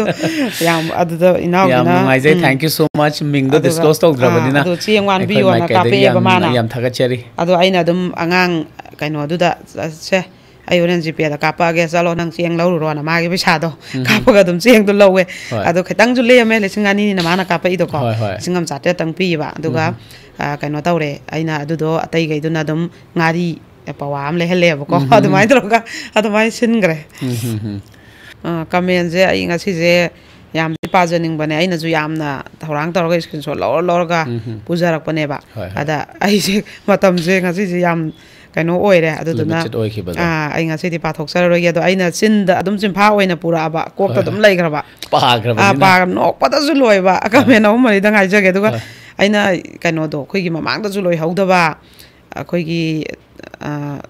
ꯑꯗꯨꯉꯩꯒꯤ ꯇꯝꯊꯤꯔꯕ ꯊꯧꯗꯣꯛꯁꯤꯡꯒꯤ ꯑꯕꯣꯛꯀꯤ ꯋꯥꯔꯤꯗꯣ ꯑꯗꯩ ꯃꯅꯦꯝꯕꯣꯛ ꯑꯐꯕ ꯑꯅꯤꯒꯤ ꯋꯥꯔꯤꯗꯣ ꯑꯗꯁꯨ ꯀꯃꯦꯟꯁꯦ ꯑꯁꯨꯛꯀꯤ ꯃꯇꯤꯛ ꯐꯖ ꯃꯌꯥꯝ ꯑꯃ ꯑꯩꯉꯣꯟꯗ ꯏꯁꯀ꯭ꯔꯤꯟ ꯁꯣꯠ ꯌꯥꯎꯔꯒ ꯂꯩꯌꯦꯕ ꯄꯥꯕꯁꯦ ꯅꯪꯍꯧꯗ꯭ꯔꯦꯕ ꯑꯗꯩ ꯑꯗꯨꯒꯤ ꯃꯊꯪꯒꯤ ꯋꯥꯔꯤ ꯑꯩꯈꯣꯏꯒꯤ 50 ꯁꯨꯕ ꯏꯄꯤꯁꯣꯠꯀꯤ ꯁꯨ ꯑꯩꯁꯦ ꯄꯥꯊꯣꯛꯇ꯭ꯔꯤꯕꯅꯦꯕ ꯃꯌꯥꯝ ꯑꯗꯨꯒꯤ ꯃꯤꯍꯥꯇꯨꯗ ꯀꯤ ꯇꯨꯖꯨꯡꯕ ꯃꯌꯥꯝꯅ ꯄꯤꯅꯔꯛꯄ ꯀꯃꯦꯟꯁꯦ ꯑꯉꯛꯄꯅꯦꯕ ꯑꯁꯨꯛꯀꯤ ꯃꯇꯤꯛ ꯀꯤ ꯁꯣꯔ ꯐꯨꯜꯂꯦ ꯁꯤ ꯊꯧꯗꯣꯛꯁꯤꯡꯁꯤꯗꯤ ꯃꯅꯤꯄꯨꯔꯗ ꯊꯣꯛꯑꯝꯗꯧ ꯃꯥꯟꯗꯦ ꯃꯥꯒꯤ ꯅꯨꯡꯁꯤꯅꯕ ꯅꯨꯄꯤꯗꯨꯅꯕꯨ ꯊꯧꯔꯤꯉꯩꯗ ꯃꯉꯛꯇꯒꯤ ꯂꯦꯟ ꯉꯝꯕ ꯑꯗꯩ ꯃꯃꯥꯅꯕꯅ ꯏꯖꯠ ꯂꯧꯍꯜꯂ ꯃꯥꯅ ꯚꯤꯗꯤꯑꯣ ꯅꯝ ꯉꯝꯕ ꯁꯤꯕꯨ ꯑꯩꯈꯣꯏ ꯃꯅꯤꯄꯨꯔ ꯃꯆꯥ ꯃꯥꯟꯗꯦ ꯃꯤꯔꯝꯗ ꯊꯣꯛꯄ ꯃꯥꯜꯂꯦ ꯒꯥꯅ ꯃꯤꯈꯩꯁꯦ ꯄꯨꯡꯉꯛ ꯉꯛꯅꯩꯕꯀꯣ ꯑꯗꯨꯒꯤ ꯋꯥꯔꯤ ꯃꯌꯥꯝꯗꯨꯅ ꯑꯁꯨꯛꯀꯤ ꯃꯇꯤꯛ ꯃꯃꯤꯠ ꯃꯅꯥ ꯁꯤꯡꯍꯜꯂꯦꯕ ꯑꯗꯣ ꯀꯃꯦꯟꯁꯦ ꯁꯦꯡꯅꯅꯦ ꯑꯩꯁꯨ ꯊꯕꯛꯁꯤꯅ ꯌꯥꯗꯕꯅꯤꯅ ꯑꯩ ꯌꯥꯝ ꯄꯥꯖꯅꯤꯡꯉꯦ ꯑꯗꯣ ꯀꯃꯦꯟꯁꯦ ꯑꯩꯅ ꯄꯥꯊꯣꯛꯑꯒ ꯇꯥꯕꯗꯨꯗꯤ ꯀꯃꯦꯟ 50 100 ꯃꯉꯥꯏ ꯃꯌꯥꯝ ꯄꯨꯂꯞ ꯀꯃꯦꯟꯗꯣ ꯑꯣꯏꯅ ꯄꯨꯂꯞ ꯏꯁꯥꯅ ꯑꯗꯨꯝ ꯀꯛꯃꯤꯟꯅꯔꯁꯦꯕꯀꯣ ꯈꯔ ꯑꯩꯅ ꯃꯔꯛꯇ ꯄꯥꯗꯕꯁꯦ ꯋꯥꯔꯧꯕꯤꯒꯅꯣꯕ ꯑꯗꯨꯒ ꯑꯃꯨꯛ ꯃꯃꯥꯡꯒꯤ ꯏꯄꯤꯁꯣꯠꯀꯤꯁꯨ ꯀꯃꯦꯟꯗꯣ ꯌꯥꯝ ꯂꯩꯍꯧꯔꯕꯅꯦꯕꯀꯣ ꯑꯩꯁꯦ ꯑꯗꯨꯒꯤꯁꯨ ꯂꯣꯏꯅꯃꯛ ꯏꯁꯀ꯭ꯔꯤꯟ ꯁꯣꯠ ꯂꯩꯖꯔꯕꯅꯦꯕ ꯑꯗꯨꯒ ꯑꯩꯅ ꯆꯤꯟꯗ ꯄꯟꯕ ꯍꯦꯄꯤ ꯑꯦꯟꯗꯤꯡ ꯑꯣꯏꯖꯔꯒꯦ ꯀꯃꯦꯟ ꯑꯅꯤ ꯑꯍꯨꯝꯁꯤꯅꯀꯣ ꯁꯤꯁꯦ ꯍꯥꯏꯔꯒ ꯅꯣꯛꯆꯔꯒ ꯂꯣꯏꯃꯤꯟꯅꯔꯁꯦꯕ ꯁꯨꯃꯥꯏꯅ ꯍꯥꯏꯍꯧꯋꯦꯕꯀꯣ ꯀꯃꯦꯟ ꯑꯃꯗ ꯑꯩꯈꯣꯏꯒꯤ ꯗꯥ ꯁꯨꯔꯖꯁꯦ ꯀꯩꯅꯣ ꯂꯣꯛꯀ ꯈꯨꯈꯤꯗ꯭ꯔꯦꯀꯣ ꯑꯗꯣ ꯗꯥ ꯁꯨꯔꯖꯅ ꯂꯣꯛ ꯈꯨꯗꯕꯁꯦ ꯑꯩꯈꯣꯏꯗꯤ ꯏꯅꯨꯡꯕꯨ ꯅꯨꯡꯉꯥꯏꯇ꯭ꯔꯦ ꯍꯩꯅꯗ꯭ꯔꯦ ꯏꯆꯤꯛ ꯆꯤꯛꯑꯦ ꯗꯥ ꯁꯨꯔꯖꯅ ꯂꯣꯛ ꯈꯨꯔꯒ ꯏꯆꯦꯅ ꯑꯍꯝ ꯑꯍꯥ ꯇꯧꯔꯒ ꯑꯅꯤꯒꯤ ꯃꯔꯛꯇ ꯋꯥꯔꯤ ꯇꯥꯖꯕꯗꯨꯅ ꯍꯦꯟꯅ ꯅꯨꯡꯉꯥꯏꯖꯩ ꯌꯥꯝ ꯊꯥꯒꯠꯆꯔꯤ ꯑꯩꯈꯣꯏꯕꯨ ꯅꯨꯡꯁꯤꯕꯤꯕꯒꯤ ꯑꯗꯩ ꯀꯃꯦꯟ ꯑꯃꯗꯅ ꯁꯨꯃꯥꯏꯅ ꯍꯥꯏꯍꯧꯋꯦꯕꯀꯣ ꯑꯩꯈꯣꯏ ꯗꯥ ꯁꯨꯔꯖꯀꯤ ꯃꯥꯅꯦ ꯍꯥꯏꯕ ꯆꯥꯡꯁꯤꯗꯤ ꯏꯆꯦ ꯔꯣꯕꯤꯇꯥꯅ ꯑꯍꯝꯅ ꯇꯧꯔꯤꯉꯩꯗꯐꯥꯎ ꯃꯥꯅꯦ ꯍꯥꯏꯕ ꯉꯝꯃꯤꯕ ꯗꯥ ꯁꯨꯔꯖꯅꯦ ꯑꯗꯒꯤ ꯊꯧꯅꯥ ꯈꯨꯄꯤꯗꯣ ꯑꯗꯩ ꯀꯃꯦꯟ ꯑꯃꯗꯅ ꯁꯨꯃꯥꯏꯅ ꯍꯥꯏꯍꯧꯋꯦꯕ ꯑꯩꯈꯣꯏꯒꯤ ꯁꯨꯔꯖ ꯍꯣꯏꯒꯤ ꯂꯩꯀꯥꯏꯁꯤ ꯌꯥꯝ ꯆꯥꯎꯕ ꯈꯣꯡꯕꯥꯜ ꯑꯃ ꯂꯩꯕ ꯑꯗ ꯃꯤꯈꯩꯁꯦ ꯂꯣꯏ ꯇꯥꯟꯅꯕ ꯑꯗꯨꯒꯤ ꯈꯣꯡꯕꯥꯟ ꯇꯥꯕꯝꯕꯅ ꯊꯣꯟꯈꯤꯕ ꯑꯣꯏꯔꯝꯒꯅꯤ ꯑꯗꯒꯤ ꯁꯨꯃꯥꯏꯅ ꯍꯥꯏꯕꯤꯌꯨ ꯀꯔꯤꯁꯨ ꯀꯥꯏꯗꯦ ꯑꯗꯩ ꯑꯃꯅ ꯁꯨꯃꯥꯏꯅ ꯍꯥꯏꯌꯦꯀꯣ ꯑꯗꯨꯗꯣ ꯅꯍꯥꯛꯁꯦ ꯌꯥꯝ ꯈꯪꯕ ꯃꯤ ꯑꯣꯏꯗꯣꯏꯅꯦꯕ ꯑꯩꯈꯣꯏꯒꯤ ꯁꯨꯔꯖꯁꯦ ꯆꯍꯤ ꯌꯥꯝꯃꯕꯅꯤ ꯑꯗꯣ ꯑꯩꯈꯣꯏꯒꯤ ꯏꯕꯦꯝꯃ ꯔꯣꯕꯤꯇꯥꯅ ꯏꯄ꯭ꯋꯥꯅ ꯀꯧꯕꯁꯦ ꯄꯥꯞ ꯂꯪꯖꯟꯕ ꯑꯣꯏꯅ ꯊꯣꯛꯀꯅꯤ ꯆꯍꯤꯗꯣ ꯑꯝꯇ ꯁꯦꯡꯅ ꯍꯪꯕꯤꯌꯨ ꯍꯥꯏ ꯑꯗꯣ ꯆꯍꯤꯒꯤ ꯋꯥꯐꯝꯁꯦ ꯑꯩꯒꯤ ꯏꯄꯨꯔꯣꯏꯕꯅ ꯃꯥꯅꯕꯨꯗꯤ ꯑꯩꯉꯣꯟꯗꯩ ꯍꯟꯕ ꯑꯗꯣ ꯑꯩꯒꯤ ꯏꯄꯨꯔꯣꯏꯕꯅ ꯃꯉꯣꯟꯗꯩ ꯍꯟꯕ ꯑꯗꯨꯅ ꯑꯩꯅ ꯏꯄ꯭ꯋꯥ ꯀꯧꯖꯕ ꯃꯧꯗꯤ ꯏꯁꯥꯗ ꯌꯦꯡꯗꯦ ꯆꯍꯤꯁꯦ ꯏꯄꯨꯔꯣꯏꯕꯗ ꯌꯦꯡꯕ ꯑꯣꯏꯕꯅꯤꯅ ꯑꯗꯣ ꯆꯍꯤꯒꯤ ꯋꯥꯐꯝꯁꯦ ꯇꯨꯄꯤ ꯌꯥꯅꯕꯗꯧ ꯌꯥꯅꯔꯁꯤ ꯁꯤ ꯍꯥꯏ ꯂꯣꯏꯁꯤꯟꯖꯔꯒꯦ ꯌꯥꯝ ꯅꯨꯡꯉꯥꯏꯖꯩ ꯍꯥꯏꯕꯗꯤ ꯑꯣꯖꯥꯅ ꯊꯝꯕꯤꯔꯤꯕ ꯋꯥꯈꯜꯂꯣꯟꯁꯤꯡꯁꯤ ꯑꯩꯈꯣꯏ ꯃꯌꯥꯝ ꯁꯧꯒꯠꯃꯤꯟꯅꯔꯒ ꯍꯥꯏꯕꯗꯤ ꯃꯅꯤꯄꯨꯔꯁꯤꯗꯁꯨ ꯑꯩꯈꯣꯏꯁꯤ ꯌꯥꯝ ꯄꯤꯛꯈ꯭ꯔꯕ ꯂꯝꯗꯝ ꯑꯃꯅꯤ ꯑꯗꯨꯅ ꯑꯩꯈꯣꯏꯅ ꯑꯐꯕ ꯇꯧꯕꯁꯤꯡꯁꯤ ꯁꯧꯒꯠꯃꯤꯟꯅꯔꯒ ꯑꯩꯈꯣꯏꯅ ꯃꯅꯤꯄꯨꯔꯁꯤꯗ ꯑꯩꯈꯣꯏ ꯀ꯭ꯔꯥꯏꯝ ꯂꯩꯇꯕ ꯀ꯭ꯔꯥꯏꯝ ꯍꯟꯊꯕ ꯑꯃꯗꯤ ꯑꯩꯈꯣꯏ ꯑꯃꯒ ꯅꯨꯡꯁꯤꯅꯕ ꯑꯃꯒ ꯄꯨꯛꯆꯦꯜ ꯃꯥꯟꯅꯕ ꯑꯃꯒ ꯍꯥꯏꯕꯗꯤ ꯑꯩꯈꯣꯏꯒꯤ ꯋꯥꯇꯥꯃꯤꯟꯅꯔꯒ ꯃꯅꯤꯄꯨꯔꯁꯤꯗ ꯀꯔꯝꯕ ꯃꯑꯣꯡꯗ ꯆꯥꯎꯈꯠ ꯊꯧꯔꯥꯡꯁꯤ ꯇꯧꯃꯤꯟꯅꯕ ꯌꯥꯕꯒꯦ ꯍꯥꯏꯕꯗꯤ ꯑꯃꯗꯤ ꯍꯧꯔꯛꯂꯤꯕ ꯑꯉꯥꯡꯁꯤꯡꯗꯅ ꯑꯩꯈꯣꯏꯅ ꯀꯔꯝꯕ ꯃꯑꯣꯡꯗ ꯐꯣꯀꯁ ꯇꯧꯔꯒ ꯉꯁꯤꯁꯨ ꯑꯣꯖꯥꯅ ꯀꯔꯝꯕ ꯃꯑꯣꯡꯗ ꯏꯅꯤꯁꯤꯌꯦꯠ ꯇꯧꯒꯅꯤ ꯍꯥꯏꯕ ꯑꯃ ꯊꯝꯕꯤꯔꯤ ꯁꯤꯁꯨ ꯌꯥꯝꯅ ꯏꯟꯁꯄꯥꯏꯔꯤꯡ ꯑꯣꯏꯕ ꯌꯥꯝꯅ ꯑꯩꯈꯣꯏꯒꯤ ꯃꯅꯤꯄꯨꯔ ꯁꯣꯁꯥꯏꯇꯤꯗ ꯑꯆꯧꯕ ꯀꯟꯇ꯭ꯔꯤꯕ꯭ꯌꯨꯁꯟ ꯑꯃ ꯑꯣꯏꯔꯛꯀꯗꯧꯔꯤꯕꯅꯤ ꯑꯣꯖꯥꯒꯤꯁꯤꯁꯨ ꯂꯣꯏꯅꯅ ꯃꯌꯥꯝꯒꯤꯁꯨ ꯑꯍꯦꯟꯕ ꯀꯃꯦꯟꯠꯁ ꯀꯌꯥ ꯑꯃ ꯑꯗꯒꯤ ꯑꯍꯦꯟꯕ ꯏꯅꯤꯁꯤꯌꯦꯇꯤꯚ ꯀꯌꯥ ꯑꯃ ꯁꯤꯌꯔ ꯇꯧꯃꯤꯟꯅꯔꯒ ꯃꯅꯤꯄꯨꯔ ꯁꯣꯁꯥꯏꯇꯤꯗ ꯑꯩꯈꯣꯏꯁꯤ ꯑꯣꯖꯥꯅꯁꯨ ꯊꯝꯕꯤꯔꯤꯕꯗꯨꯅꯤ ꯀ꯭ꯔꯥꯏꯝꯒꯤ ꯋꯥꯔꯤ ꯉꯥꯛꯇ ꯂꯤꯕ ꯅꯠꯇꯕ ꯁꯛꯁꯦꯁ ꯁ꯭ꯇꯣꯔꯤ ꯀꯌꯥ ꯑꯃꯁꯨ ꯋꯥꯔꯤꯁꯤꯅ ꯂꯩꯇ꯭ꯔꯒꯗꯤ ꯀ꯭ꯔꯥꯏꯝ ꯂꯩꯔꯔꯣꯏꯗꯕꯅꯤꯅ ꯑꯩꯈꯣꯏꯒꯤ ꯋꯥꯔꯤꯁꯤ ꯑꯩꯈꯣꯏꯅ ꯍꯟꯊꯅꯕ ꯑꯩꯈꯣꯏ ꯃꯌꯥꯝꯁꯤ ꯄꯥꯟꯗꯝꯁꯤ ꯊꯝꯃꯤꯟꯅꯁꯤ ꯑꯗꯨꯒ ꯃꯅꯤꯄꯨꯔꯗ ꯂꯩꯔꯤꯕ ꯀꯥꯆꯤꯟ ꯀꯣꯌꯥꯗꯁꯨ ꯀ꯭ꯔꯥꯏꯝ ꯗꯥꯏꯔꯤꯁꯀꯤ ꯑꯩꯈꯣꯏ ꯐꯦꯃꯤꯂꯤꯁ ꯃꯌꯥꯝꯅ ꯑꯍꯦꯟꯕ ꯁꯕꯁꯀ꯭राꯏꯕꯔ ꯑꯍꯦꯟꯕ ꯚ꯭ꯌꯨꯋꯔꯁ ꯀꯌꯥ ꯑꯃ ꯄꯨꯊꯣꯛꯑꯒ ꯄꯥꯛꯊꯣꯛ ꯆꯥꯎꯊꯣꯛꯅ ꯑꯩꯈꯣꯏꯒꯤ ꯀ꯭ꯔꯥꯏꯝ ꯗꯥꯏꯔꯤꯁ ꯃꯌꯥꯝꯒꯤꯗꯃꯛꯇ ꯏꯄꯣ ꯃꯤꯗꯤꯌꯥꯅ ꯄꯨꯊꯣꯛꯆꯔꯤꯕ ꯄ꯭ꯂꯦꯠꯐꯣꯝꯁꯤ ꯀꯥꯟꯅꯕ ꯑꯃ ꯁꯤꯖꯤꯟꯅꯕꯤꯔꯒ ꯃꯅꯤꯄꯨꯔꯗꯒꯤ ꯑꯦꯠꯂꯤꯁ ꯑꯩꯈꯣꯏꯒꯤ 70-80% ꯐꯥꯎꯇꯤ ꯑꯩꯈꯣꯏꯅ ꯀ꯭ꯔꯥꯏꯝꯁꯤ ꯃꯤꯇꯤꯒꯦꯠ ꯇꯧꯃꯤꯟꯅꯁꯤ ꯍꯥꯏꯕꯁꯤꯃ ꯊꯝꯖꯔꯒ ꯉꯁꯤꯒꯤ ꯑꯦꯄꯤꯁꯣꯗ ꯑꯃꯗꯤ ꯑꯣꯖꯥꯅ ꯏꯅꯤꯁꯤꯌꯦꯠ ꯇꯧꯒꯗꯕꯁꯤꯡꯁꯤꯒꯤ ꯃꯇꯥꯡꯗ ꯁꯨꯡꯁꯣꯏ ꯁꯣꯏꯗꯅ ꯐꯤꯗꯕꯦꯛ ꯑꯃꯗꯤ ꯀꯃꯦꯟꯠꯁ ꯃꯌꯥꯝ ꯑꯃ ꯄꯤꯕꯤꯔꯛꯎ ꯑꯗꯨꯒ ꯑꯩꯈꯣꯏꯅꯁꯨ ꯍꯟꯅ ꯅꯤꯖꯔꯤꯕ ꯑꯌꯦꯡꯕ ꯈꯨꯗꯤꯡꯃꯛꯅ ꯂꯥꯏꯛꯁ ꯑꯃꯃꯝ ꯁꯨꯡꯁꯣꯏ ꯁꯣꯏꯗꯅ ꯊꯝꯕꯤꯌꯨ ꯍꯥꯏꯅ ꯊꯝꯖꯒꯦ ꯑꯩꯈꯣꯏꯅ ꯅꯤꯖꯕꯒꯤ ꯃꯇꯨꯡ ꯏꯟꯅꯁꯨ ꯃꯌꯥꯝꯅꯁꯨ ꯑꯩꯈꯣꯏꯕु ꯁꯄꯣꯔꯠ ꯇꯧꯕꯤꯕꯗꯣ ꯑꯩꯈꯣꯏꯅꯁꯨ ꯃꯌꯥꯝꯒꯤ ꯄꯔꯐꯣꯔꯃꯦꯟꯁꯀꯤ ꯃꯇꯨꯡ ꯏꯟꯅ ꯎꯖꯔꯤꯕꯅꯤ ꯑꯃꯗꯤ ꯀꯃꯦꯟꯠꯁ ꯃꯌꯥꯝ ꯑꯃꯁꯨ ꯑꯩꯈꯣꯏꯅ ꯄꯥꯖꯔꯤꯕꯅꯤ ꯀꯃꯦꯟꯠꯁꯤꯡꯗꯨꯗꯒꯤꯁꯨ ꯑꯩꯈꯣꯏꯅ ꯃꯇꯥꯡ ꯆꯥꯕ ꯃꯇꯝꯗ ꯑꯗꯨꯃꯛ ꯂꯧꯈꯠꯆꯔꯛꯀꯦ ꯑꯗꯨꯒ ꯑꯗꯨꯒ ꯀꯃꯦꯟꯁ ꯄꯥꯈꯠꯂ ꯑꯩꯈꯣꯏꯅ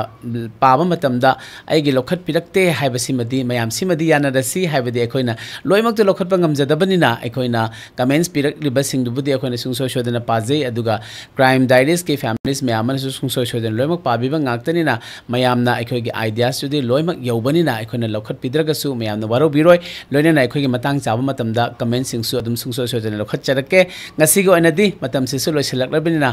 ꯏꯄꯣ ꯃꯤꯗꯤꯌꯥꯅ ꯃꯌꯥꯝꯒꯤꯗꯃꯛꯇ ꯑꯦꯕ꯭ꯔꯤ ꯋꯦꯗꯅꯦꯁꯗꯦ ꯑꯃꯗꯤ ꯁꯦꯇꯔꯗे पुथोक्चरिबा क्राइम डायरीज 52 सुबा एपिसोड येंबिरिबसिंगदगी हन्ना हन्ना थागतचबगा लोइनना कायननबा याथंग निजरी पिनबिरसी।